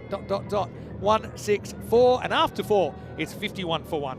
Yeah, so just got to find a way, haven't they? That's what I mean. Northern CC, they would have. This is no surprise to them. They would have sat back, particularly yesterday and this morning. Sat back and thought, right, okay, we know who the big fish is. I mean, one, Hankins, they got through him. The other one is Mohammed in front. They've got a plan, but can they execute that plan? Yeah, and you want to get him out, but how you get him out is you try and frustrate him a bit with not letting the boundaries flow. Liebenberg, right arm, finger spin here. And the first one is ill-directed and it's smashed into Cockney corner. Maximal! Well, Billy Whitlock likes it. He had a birthday during the week. And Cobain just feasted on that one. Down on one knee and escorted it out of the ground. Needed that one, really, didn't he? That's his first boundary. He was 3 of 8 balls before that one, so that will get him going. But it was a little bit of a hit-me ball, straight it down the leg side. It's got to come back here. Now this one is up in the air. Fielder comes around and he is powerless. It's going to be over the top and Maximal, 6 more. And good hit. Good strike. It looks like Irfan once again is after another bat. He's not even on strike, but this one here is a teaser for the fielder. Couldn't get there. Great effort. Leaps up, tries to keep the ball in the fielder play. So 2 balls, 2 sixes. This is the over. Hornchurch needed to come back after the last 2 went for 22. Sticking to spin, but this is spin into the right-hander, not left arm spin, which is going away. So it's a different proposition. Can't get too straight to Cobain. And if you go wide, he's good enough to put you over the offside. Maximal, 6 more. Hornchurch now noses in front. Yeah, that's the way it goes here now. All of a sudden, with Ian Cobain finding his form. I mean, just needed that one hit, didn't he? The one on the leg side, that was his first boundary. Now after that, he's hit 3 on the spin. And it's Gregory Lindberg that they're going after here. 5 boundaries in a row across the last part of the last over, and of course first 3 of this. Tries to tempt him to chasing a wide there, but Cobain doesn't fall for it. You've got the crowd is split with 2 halves of the field. Cockney corner with all the Hornchurch supporters. All right, well that is in the air. Will it carry? I think it does, you know. It wasn't an easy one. I think he gets there on the full there. Ben Edmondson out as the sweeper. Yeah, I think it's a very difficult one, but he creates the chance. Yeah, it's through the hands. Great effort. You can see he doesn't get the middle of the hands on it. Out of the fingers. Cobain survives. That one's just going to miss as well. It's not a bad spot to miss. Got to get these 2. Got to get these 2. And that doesn't necessarily put the game to bed either. But Cobain's had a couple of lucky moments. Had some very good shots as well. Big swing and a miss. So location, location, location. That's what Liebenberg's all about here. It's the toughest test of this ECL so far for him. And won't be able to get under this one. So it should just be a single. It will be. So yeah, what an entertaining final. And there's still some to play. 73 for 1 after 5. So you double that, you get 146. Got to find another, what's that? Another 11 runs out of somewhere, but Vinny Sanderhill, Mr. Maximo got Rico full with me. Look, cricket's meant to be emotional. It's meant to be fun. I know eventually everything will settle down, and I'm sure everyone will, you know, be able to shake hands. But when it's on, this is, you know, you're alive right now. This is huge. It's probably the biggest final maybe these two teams have played in a while. It's coming back here, Championship Week, and if you come back here, Championship Week, you could win probably the biggest prize in European cricket. So, course tensions are going to be high. There's going to be, you know, there's going to be a little bit of masala in the middle, but once it's all done, I'm pretty sure that both teams will appreciate the talents of each other. It's not all done yet. Very good bowler coming on. Josh Thompson is bowling over number 6. That's not a good ball. It wasn't really out of the middle either, but it's going to pitch just inside, and I think that's gone for 4. But Thompson goes off pace there, but it's short and outside the body line. Just check it here, but you can see clearly bounces inside. Well, that's Cockney corner getting a workout. Get through a few, that's a good thing. Doesn't make contact with anybody. Yeah, goes off pace but gets it wrong. Big over because Thompson's going to bowl too, and depending on how this one goes, it's how we feel about the second one. Can they break this partnership, Northern? Not right now. Heads up. That is going flat. It is going hard, and it's into the crowd. Maximal, 6 more. Yeah, they're going with the tactics that work pretty good against the Austrian Cricket Tigers. The pace off, not putting any pace on. Even the seamers trying to keep that pace off, but you got to get it in the right areas. Bowling that length to this guy, he's just gonna murder you. I don't mind their tactics. It was way too straight. Make him play a different shot. You know, make him maybe try and fit something outside off. Maybe we'll hit it straight up in the air. Comeback ball. Well, that's in the air, and that's going to go as well. I mean, it's a better idea. Made him play a different shot, but that's why the big bird's so dangerous. Sometimes he's got all the answers. 6 more. Yeah, 6 more. And right now, have a look at the percentages.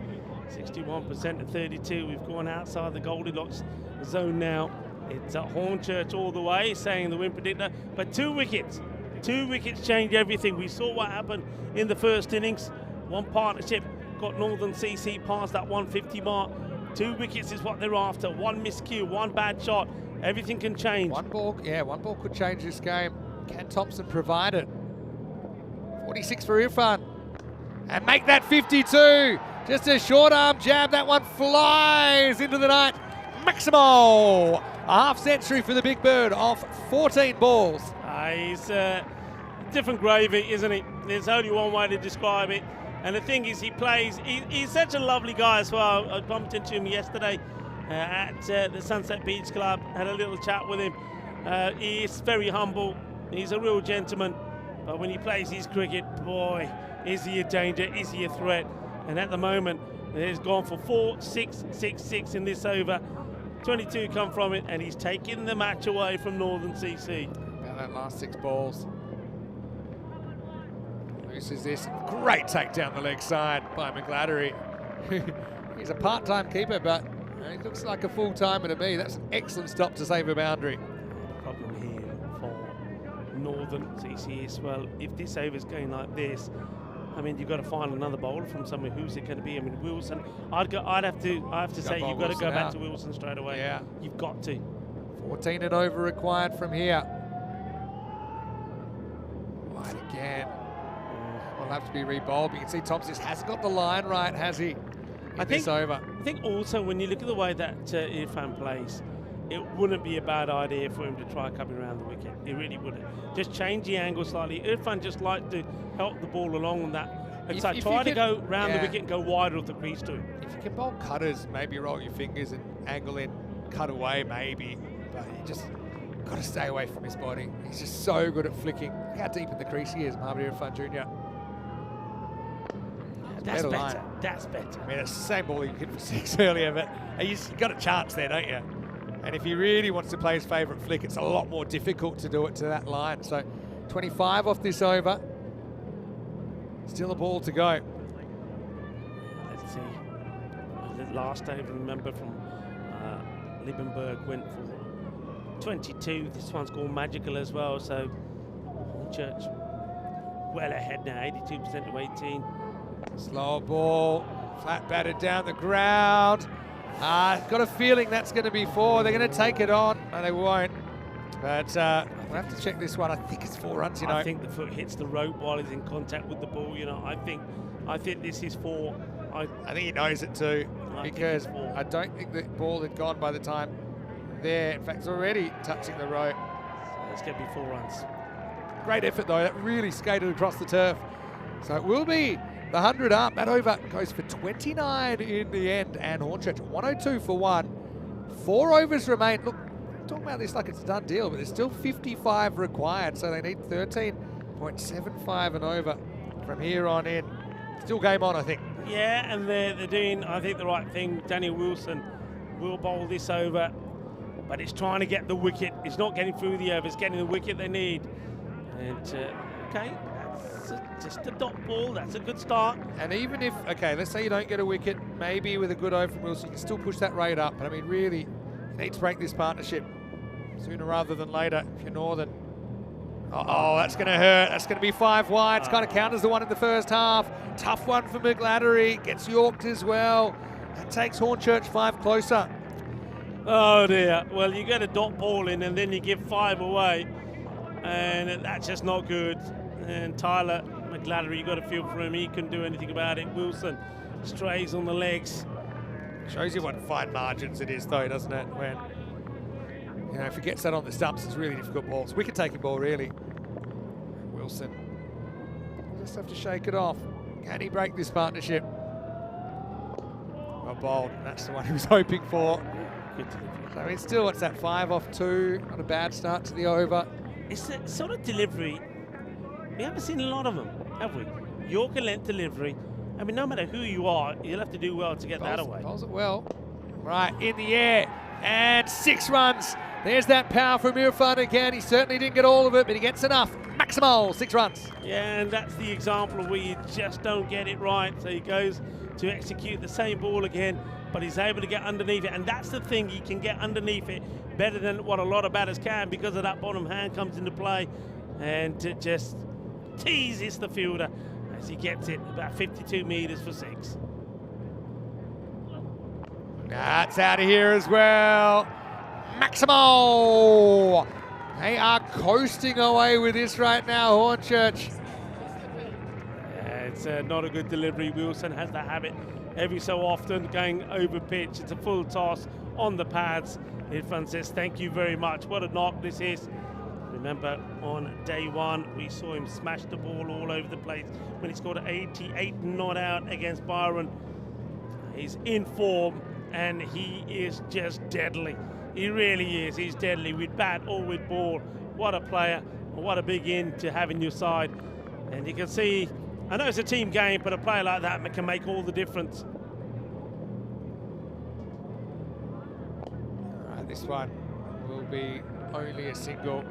Irfan, by the way, some of the drama, just kind of tell you all about his innings so far. 66 off 20 balls, 7 sixes, 5 fours. And Cobain, so being around the world with cricket, he's enjoying the show at the moment. 100 partnerships up as well. Last ball is 7th. Well bowled. Wilson, he's got it right a fair bit of the time, but just a couple of slight misses got put away into the 7th over. And Hornchurch 121 for 1. Yeah, I wonder what they're thinking here. I wonder if they're thinking maybe give Alex Vincent the ball. It's worth a try. Vincent has picked up a few wickets for them in the past, but he hasn't got many to play with here. Just 36 required in 18. But again, as we said, 1 good over, a wicket, maybe the big wicket of Mohamed Irfan, that could change everything. They need that good over. Remember, this is exactly what they were looking at when they were batting, the percentages, 90-odd% to just a few. And they changed it around. Can they do it again? This, by the way, is what's happening tomorrow. Group C will start with Skanderberg taking on Christina. Been kind to us, hasn't joined us so far. Hopefully it does stay away, because we'd love to get Group C underway tomorrow. Super Sunday of action, starting half an hour earlier than today, 9:30 a.m. GMT, 10:30 in Central Europe, and 3 p.m. in India. Right, Lakers back. They need something here. Last roll of the dice, really, for Northern. And well, this is up in the air. Can he reach it? He can! And he has taken it. Well, the partnership is broken. It looks like a clean catch. I think maybe he actually saying he didn't catch it or he doesn't know. It's an interesting one. They're having a check here. I think he took it cleanly. I mean, I must admit, I thought he's he had running it. away from us, so he ended up with it. But let's have a look. I mean, he had his back to us. He gets there. Let's see here. I mean, we can't see it cleanly. Well, he seems there to, it looks like to me he catches it. Yeah, I think he has that into his body, and it doesn't. I don't think it hits the ground. I mean, that's the thing. He said he doesn't know, but there's no evidence it hits the ground. So I think you're going to have to go with the umpire's call, and he's given it out. Well, Stefan Gooch did have the clean line of sight. Yeah. So he saw what the camera didn't, and he said, yeah, I'm satisfied he's caught it. We checked it. There's no evidence that he didn't, and that's the procedure. So he definitely came up with it. Question is, did it hit the ground before he clutched it to his body? To be honest, Stefan Gooch is the only person, maybe along with the other umpire, that could tell. He makes a decision. The camera really is obscured by his body, so that's why that is given out. And Laker comes back with the wicket. The partnership is broken. But broken at 102. It's 121 for 2. Yeah, there's the catch there. You see it again. Cobain thought it was out as well. Yeah. He's just clearing it. I think he had it in his chest as he rolls around. I don't think that ball was touching the ground at all. So Barbara, we know he takes some good catches. He takes an important one there now. I said they need one good over and a couple of wickets. That could change everything. So they do go for the experienced Malik to come in next. So Malik coming in before the likes of JP. So Joe Vijay probably also is padded up. Malik, see him back with the bat. And his first one, it's going to chop onto the body. So, well, it's about 7'1" between you and getting knocked out of the tournament straight away if you're Northern CC here. This is the one they want. Get this wicket now. And it has to be now. Get the wicket now, and even though Hornchurch still stay pretty big favourites. But, I mean, look, just that one wicket. Look at the difference it makes, 76% to 24. But this is the wicket they've got to try and get. Well, but how? Good fun. Deep in his crease. Well bowled. That's the next best thing, isn't it? Irfan looks up, wants the wide. Not going to be a wide. That's the areas. And, Irfan, he comes marching forward. I don't think he likes what was said to him. Yeah, well, I don't think it's he not likes a what was wide. said to him. I mean, what? No, He's no. marching up at the umpire. There was something said What's going on there? There was something said by Chris Lake and I'm Irfan. glad I'm not holding him I back. tell you what, when somebody's walking up to you like this, especially the size of Irfan, Irfan didn't like what was said there. Irfan actually would have respect for that delivery as a bowler himself. It was well played. You Well know played what by the bowler. you know what he's going to try and do now? He's going to try and hit a 12. One wicket changes everything, but where's it going to come from? Irfan, 66. It's his nemesis. A short arm jab and puts it out of the ground. Maximo, the perfect reply from the big bird. He is flying here into the 70s. Only just missed his Yorker there, fraction full, and those strong wrists of Irfan puts it over the fence. The way he plays that shot, just look at this. Just exceptional. And yeah, you can see Chris Lake is saying, I just missed it by a fraction. But that's all this guy needs. You to make that mistake. You miss your line by a fraction. He's hitting the ball for 6. I mean, it's 5 sixes away from game over. There's 14 balls left in the game. Can Laker get him? No, another chop. This time, Laker will do the fielding. So it's been a to and fro kind of battle here. Yeah, that's good from Malik as well. They could have taken a single there, but Adil Malik says, nah, I've got, we had got into a little bit of a tussle. So let's just, let's play fair. Let's not take the single. Last ball, the over coming up. And hits this very hard as well, but Fielder does very well. Keeps it to a single, but Big Bird will remain in control. He's on strike. There's 2 overs left potentially in this Group B final. Hornchurch still need 28. It's 129 for 2. How important were Big Bird's 2 overs with the ball? Remember, if without his 2 overs, if everyone else, if the replacement went at the rate of the others, they're chasing 193. Look, we know the way this match is going, if Hornchurch win this match, the man you mentioned is the player of the match. There's no doubt about it. And you could quite easily just give somebody the player of the match for bowling 2 overs for just 2 runs. But He's now smashed 70, and the way he's going now, he's going to try and lay into this is, I mean, a huge over really, because when you think about it, what happens in the ninth? Yeah, it's Sets up the result. 28 required. If you can have another over like that one, only 8 came from it. You get another good over, go into the last. Layering up there, probably protecting his chest after wearing one earlier. Liberators have come back and they've said that, Laker said, that's not a wide. I don't know if there's any extra words in there, but Irfan I think you might have said to charge them out. I think you might have said just a little bit more than that. There might have been something that followed or something that came before it. But anyway. Give a sore neck from trying to chirp Irfan, wouldn't you? I tell you normal what. height. All right, Liebenberg, off spinner. No way. He got really? taken away. He got taken down earlier. But I mean, the question is who you're going to.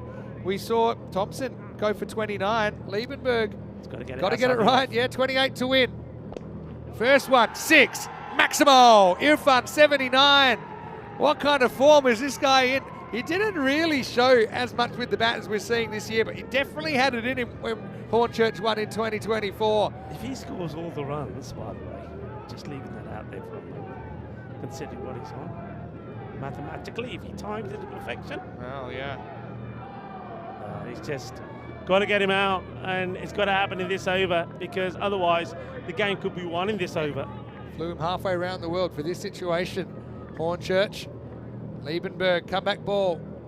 Goes, tries the Yorker, doesn't get it, in the air. And it's been caught. And this will be a very interesting replay because they're going to check it for height. Is it waist height? He's got a high waist. He's 7'1". There's no ways to know ball. He's too tall, I reckon. He reckons it is. He ain't going anywhere. This ball is dipping for me. But how high does it start? It's an incredible catch, by the way. So all eyes on the match officials. Great all catch. eyes on 2 circles here with their replay. Oh, because boy. this is big. Let's have a look. Oh, is it dipping or not? We saw one earlier, not given. That was about this. He's slightly bent. It's a spinner, so it's coming down a bit. I actually think it's out, and he's been given. Yeah, so based on how they've umpired today, if he's standing at the crease, it's not hitting him belt or higher. It's a fraction below. What a great catch as well out there. So Liebenberg gets his man, but Irfan, he'll get a good reception from the Hornchurch fans. Still, I'm sure we'll get some applause from all the fans here. What a brilliant innings. It comes to an end on 79. Yeah, look at the applause. 35 for 3. Yeah, you're going to applaud because, look, he's got a lot of respect, this player. And I've seen him mingle with a lot of those players. I saw him yesterday with the ACT boys. But he goes, all right, that opens up this game, folks. It opens it up, 22 in 10. Yeah, I mean, Mervyn Westfield comes out of what a pressure situation here. Hasn't batted yet. Needed that wicket, but 79 off 26. Going at more than 3 a ball. What a catch from Wilson. Yeah, what a great catch it was with Wilson. We didn't have too much time to look at that because we're just obviously checking the legality of the delivery. Westfield, it's a moment for him to shine under lights. Liebenberg, again, I suppose got lucky. It was a full toss after all. 99 times out of 100, I think that one's going for 6. Right, game back alive, folks, back alive. 22 off 10. Westfield, big edge. And it's going to get over the field, and it's going to go for 4. Oh, gee. It was a great effort. That's Thompson there in the circle. And, well, if it was Irfan's height, probably was going to be a hand on it. Instead, it's 4 runs. Oh, gee. And sometimes it's your day, sometimes it's not. That goes to a hand, and the crowd erupt again, especially the Northern CC supporters, but it goes to the boundary. 18 off 9. Just got to suck it up.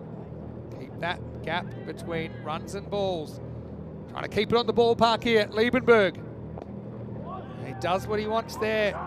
Now Adil Malik is going to have to face. By the way, Adil Malik is capable of some quite heroic things with the bat, but he just hasn't had a lot of time at the crease, if any, I think, in this series. I don't think we've seen saw him in the group stage. We haven't seen him bat. It's first time we've 2 seen huge him. deliveries coming up. Miss hit. And just a 1. So now we're talking 16 off 7. What a finish we've got coming up. Oh, well, just got to get a good ball in here. I mean, last time round, Liebenberg went for a quicker one to Westfield, allowed him to get an edge. I don't think you go for that. Go for a similar ball again. Try, if it's a single, you take it. Massive delivery. Last ball, the 9th. Pushes it through, but it's out of the ground. Maximo Westfield steps up when his team needs him. Liebenberg, well, he did the heavy lifting, got rid of the big bird, but they had Westfield in reserve. And that's the end of 9. It's 147 for 3. There's 10 required off this last over. Northern pretty much have to play perfect cricket from here, I think, if they're going to pull off a remarkable victory. Hornchurch, for me, after that shot, 1 foot in Championship Week. Yeah, I mean, there'll be some nerves out there. Also, it's worth mentioning that that Adil Malik probably not seeing it as well as that he'd like to. First couple he's had. Well, he's kind of banged it into his own foot, but this is a big over. over. 9 off this over. We'll go to a golden ball. How do you get 9? Can afford 1 boundary, can't afford 2. Basically, that's it. You got 6 balls. You keep all 6 on the field, you win. Malik. Rain starts to fall. 10th over. And that's going to disappear as well. In fact, it's gone all the way. Maximal. Thompson just hasn't got it right in the final. He gets down leg side again. Malik turns on it, and now Hornchurch just 1 boundary away from coming back. The rain has started here as well. It's not going to stop what's happening out there in the middle. Hornchurch are only 1 hit away. And Thompson, he just hasn't got the line right. He went for 20. What did he go for? About 20 odd in his first, didn't he? I think he went for about 29 in his first. I'm surprised to go back to why haven't they gone back? 4 to win now. Why haven't they 4 to used win. Vincent? Not there yet. Now you can just get 4 singles. Yeah, why they haven't used Alec Vincent doesn't really make any sense. He's been a good bowler for them, wicket taker. You're going back to a bowler who's gone for 29 and you're asking him to defend 10. Also, during the week, half a week we've had, Thompson has been very good, but here we go. The rain. Need a miracle here, basically. You need to keep it to, well, you need at least 1 dot ball, probably 2. And Westfield's smart. He's not going to try and go big here. This is asking for it. Nicked and gone. Well, is there a last hurrah here? Well, that counts as a dot ball as well. There'll be a new batter come out. Is there late drama here? I'm getting visions of the France-Belgium golden ball as the rain started to fall. Falling lightly. I don't think that Northern Seas are having any trouble bowling the ball here. Westfield goes for 11, but an important 6 in there at the end of the ninth. 154 for 4. Look, new batter has to come out. Is on strike. The word from the other batter, Adil Malik, will be, hey, look, just get bat on ball. I mean, you got a good batter coming out of their job as VJ. You got to gamble a bit here. You got to have cover in. You got to have mid-wicket in. VJ is a very good bat. He could easily be opening or batting number 3. Westfield with an important 11, gets them close, not quite over the line. But I just don't think you're happy leaking a single. You want to force the batter to play an attacking stroke here. They also bringing the keeper up as well, so that also stops the one that kind of hits the pad and just goes nowhere. It does, but if the ball gets past him, it's done. But they think they need to get a dot, and they think that's one way to get a dot. But VJ is a very good player. She has a Portuguese passport, and we've seen him playing for Portugal before. So 3 off 3. Knowing VJ, I can see him ramp this. He's a very good ramp player, but he might ramp. He might ramp, yeah. 3 off 3. Get it right. Get a boundary will win it here. Johnson once again. I mean, it's good to see Thompson getting that ball outside the off. That's what you need to do. He gets it in the right place and he gets success when he's down the leg side of 2 straight batters. We'll just put him away. All right, big moment. Surely Hornchurch can't mess this up. It's 3 required. They recognise batter to come in. VJ to win the game for Hornchurch. Nix stopped. Keeps them alive for now. Malik gets the strike back. 2 off 2 required. They need to find a dot or a wicket from somewhere here. Again, Northern CC. It all depends on where he pitches this. So a bit of pressure here on Thompson. He'll be looking to go in that area again. Just go wider off Malik. Don't go onto his pads. It's a low risk option, high reward. If he beats that field, the game's over, VJ. Well stopped there in the circle. And look, for everything that's been done, it's been a brilliant final. It's the final that we've deserved. We'd love to see these teams play again. We'll play 3 times in the series, but this final's been worth the wait. 2 to win now. Malik on strike. And it is game over. Hornchurch back in Championship Week. The defending champions tested to the highest degree by Northern CC here. But Hornchurch fans rejoice. They have made it back to the big dance in 2025. Yeah, they do. And the Cockney corner, well, they certainly up and about as they come and get to the steps, ready to greet their players that come off. And you can see, as you'd expected, the game's done and all the players shaking hands. They've provided us with a truly fantastic final. Northern CC, remember at one point in their batting, they looked out of it 95% to 5. They came back brilliantly. We saw 2 brilliant half centuries there from, remember, Liam Gray and Alex Vincent. And then with the ball, they knew what they had to do. They needed a bit of luck. They needed to get the breakthrough. They needed to get Mohammed Irfan, and they needed to get Hankins. They got Hankins early. They erupted when that wicket went. But Irfan, he's a different animal. He's a different beast. And 79 off 26. His wicket went, and it gave them a little bit of hope. But then just towards the end there, they just didn't execute their line right. You have to say that. I think Northern CC will be the first to say that the bowlers just never got it right. There was too many short deliveries, too many that the batters were just able to step back and play away, too many down the leg side. And in the end, Hornchurch, they held their nerve. It got hot. It got spicy in the middle. There was a little bit of masala in there as well. But they came and come up shining. Hornchurch will win Group B. And they once again will be in Championship Week. Yeah, they sure will. And it's spare thought for Northern CC. What an experience for them. They'll be desperate to re-qualify. They'll probably think, we've done it before, we can do it again. And they really did bring a lot of flavour to the competition. Confirmation then, Darmstadt CC, team that actually beat Hornchurch in their first ever ECL match back in 2023. They're now joined by the English club. I knew it would be an English club. Now we know it is Hornchurch, the 2023 runners-up and the 2024 winners of the ECL. So I know they're a very tight-knit club. Obviously, they've got all the supporters here as well. Plenty of support back in England. That's I think for all the neutrals around the world. I think that once again you've been treated to an ECN Classic in a group final. Fingers crossed with Group C tomorrow with the weather again. It's a bit dicey, and let's just hope for the best. Hornchurch, it's their moment though, as they chase down 157 to make it back to Championship Week. Yeah, a wonderful final in a group that the weather played its part. And once again, it was the rain that came down, and unfortunately, the rain comes down on Northern CC as they fall at the last hurdle after putting a magnificent effort in, it has to be said. But Hornchurch, they timed it to perfection and getting that win and doing it with a ball to go. And it was the talented and experienced Adil Malik who hits the winning runs, 15 not out of 5. And what a lovely moment it was. Japas Vijay, who's half his size, jumped on top of him there at the end, and Malik was walking around, and it was almost like he was carrying Japas Vijay in like a little baby pouch. That's the way that it looked. But yeah, it was a marvellous final. It had everything. It had the action, entertainment, and the fireworks in the middle. And you can see there, it had explosive fireworks on the sidelines as well from both sets of players. And I suppose it would be unfair to say you didn't know which way it was going, because when Irfan was out there and he was hitting balls for sixes for fun, it looked like that it was going to be an easy victory for Hornchurch. He's just made out of different stuff.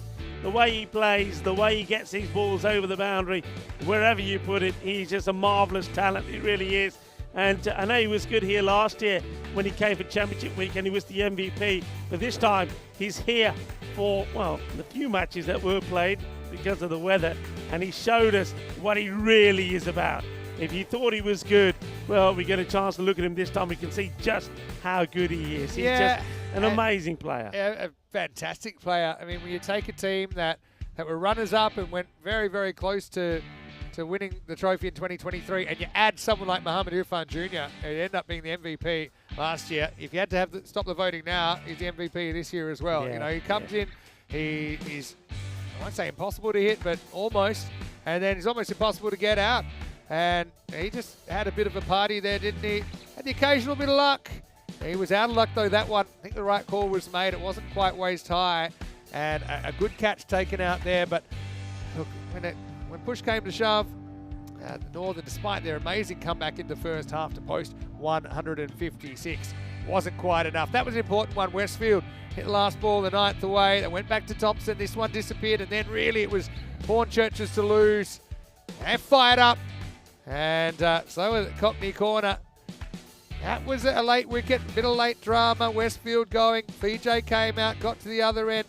Malik swings one away over the rope and puts Hornchurch back in Championship Week, where they dominated last year as well. Let's not forget. So, for all the fans, I know we missed a bit of playing time in Group B, but hopefully enjoyed what you did see.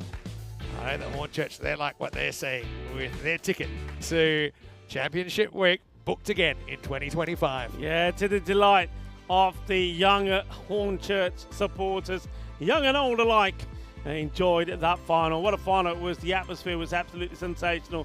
Well, raining now, but let's hope that when it comes to tomorrow, the rain goes away and we will get Group C started. Looking forward to the first clash. Those two nations, well, there's a lot of history about them. I think I mentioned there that for 4 of the 5 teams, if you mean technical, it's their first trip to the Cardimer Oval. Although I will say Sofia Stars, put an asterisk next to them because a lot of their players have been with Indo-Bulgarian. But yeah, even then, you've got Grange for the first time, Christiania for the first time. You've got Royal Strikers for the first time. So join us half an hour earlier than the start time today. 9:30 a.m. GMT, which is 10:30 in Central Europe, and 3 p.m. in India. Looking at the scorecard, dominated by one man, Irfan, 79 off 26. Cobain, we didn't do too much wrong at the other end as well. Didn't have a lot of the strike, didn't need to do a lot, as he scored 27. 18 to Hankins early. And it was in a war of words, which certainly was entertaining for all the neutrals. And towards the end, you saw the important contributions made by Westfield and then Malik to get them over the line. Bowling-wise, well, Sefton, none for 17. He did his best to keep things quite early. Laker, it was a lion-hearted effort, wasn't it, from him, the stand-in captain with 2 for 30. Then Wilson, again, good, but would have liked a little bit better. I think Couple got away from him. He finished with none for 30. And then Liebenberg found it tough going, 1 for 40, 1 for 43 for Thompson. And in the end, Hornchurch, they pull off biggest chase, I think, of this ECL so far to book their place in Week 4. Well, just like that, we are through another group. And again, we're only just getting started. Feels like we've been here for a long time. I know we had the Western Shield 5 days. We've had 6 days of ECL now. But we still have 5 more groups. That's 5 more stories. And every year, the ECL goes to another level as far as the atmosphere, the facilities, and all of this. But the action, Rico, the action in this ECL so far has been off the charts. That's why we always, you say it, and Corey says it all the time. I'm saying it all the time. The other big events are brilliant and spectacular for a number of reasons. But this one, I think this goes down to the core, doesn't it? These are club champions. These are European cricketers that are coming here to shine, to make their own stories. I mean, some of those stories are made by teams and they don't get into the final. You know, we saw that from Al Fatah. What a victory it was from them and their celebrations. We saw it also some celebrations there in the Group A stages as well. But this is what it's all about, the passion and the pride that these guys play for. And you can see just in that match what it means to them. It really is quite spectacular, and I'm looking forward to doing it all again starting tomorrow. Well, they just know how hard it is to get here in the first place. I think they really appreciate it. First year, I think every team comes for the first year, especially if they're not from one of the countries that we've typically gone to on the tour. It's overstimulating. I think Northern had a little bit of that early, but I love the way they worked into the tournament and had to earn their way here. Obviously, they bounced back from that loss yesterday morning. They had to beat a very talented Austrian side, and then they were that close in the final to securing the golden ticket. But also to the other side, so Austria, just mentioned them. Obviously, they're so talented, and we look forward to seeing those players during the season, no doubt. Also, the Al Fatah side, and what a win they take away. Something they'll never forget, the day that they beat the English T20 champions. And then also Byron, you've got to feel for them. Oh, big time. A lot of players we do know very well. Hopefully quite a few we see during the season, and are back with Greece in the ECC. Remember, Greece were champions of the Challenge Division, and they're up in the Premier Division this year. Running a bit over time, we'll say that the covers are going on as a precaution. Hopefully this field doesn't take too much water overnight and stays away from the Cardimer Oval, because we want to be back. Final reminder, if you are watching on YouTube, to like this video, subscribe to the channel, tell your family friends about ECN. If they're not watching, ask them why not and tell them to tune Yeah. in because, like I said, we still have 5 groups and Championship Week. Don't forget our social media at European Cricket. And finally, our website, EuropeanCricket.com. It's the home of European Cricket. High five up here. What a day. What a What day. a final. What a What a day. final. 5 over Fiesta, 1 over Fizzer, a great qualifier too, and then a final to remember. That final was just like the tune coming up in our headside. It was back and forth, back and forth. We didn't know who was going to be the winner in the Time end. to move our but it was bodies. Hornchurch. Time to move our bodies again. Yeah, congratulations to all teams. Obviously, for Hornchurch, congratulations for securing another seat at the table in Championship Week. But for now, it's Vinny Sandu, Mr. Max. On behalf of Corey Ruckers, who's around somewhere, and Rico Full, stay happy, stay safe. Try and stay sane because tomorrow more action coming your way. Super Sunday to come here at the European Cricket League. Here's the best bits of Group B Finals Day. For now, it's hasta mañana. Hasta mañana.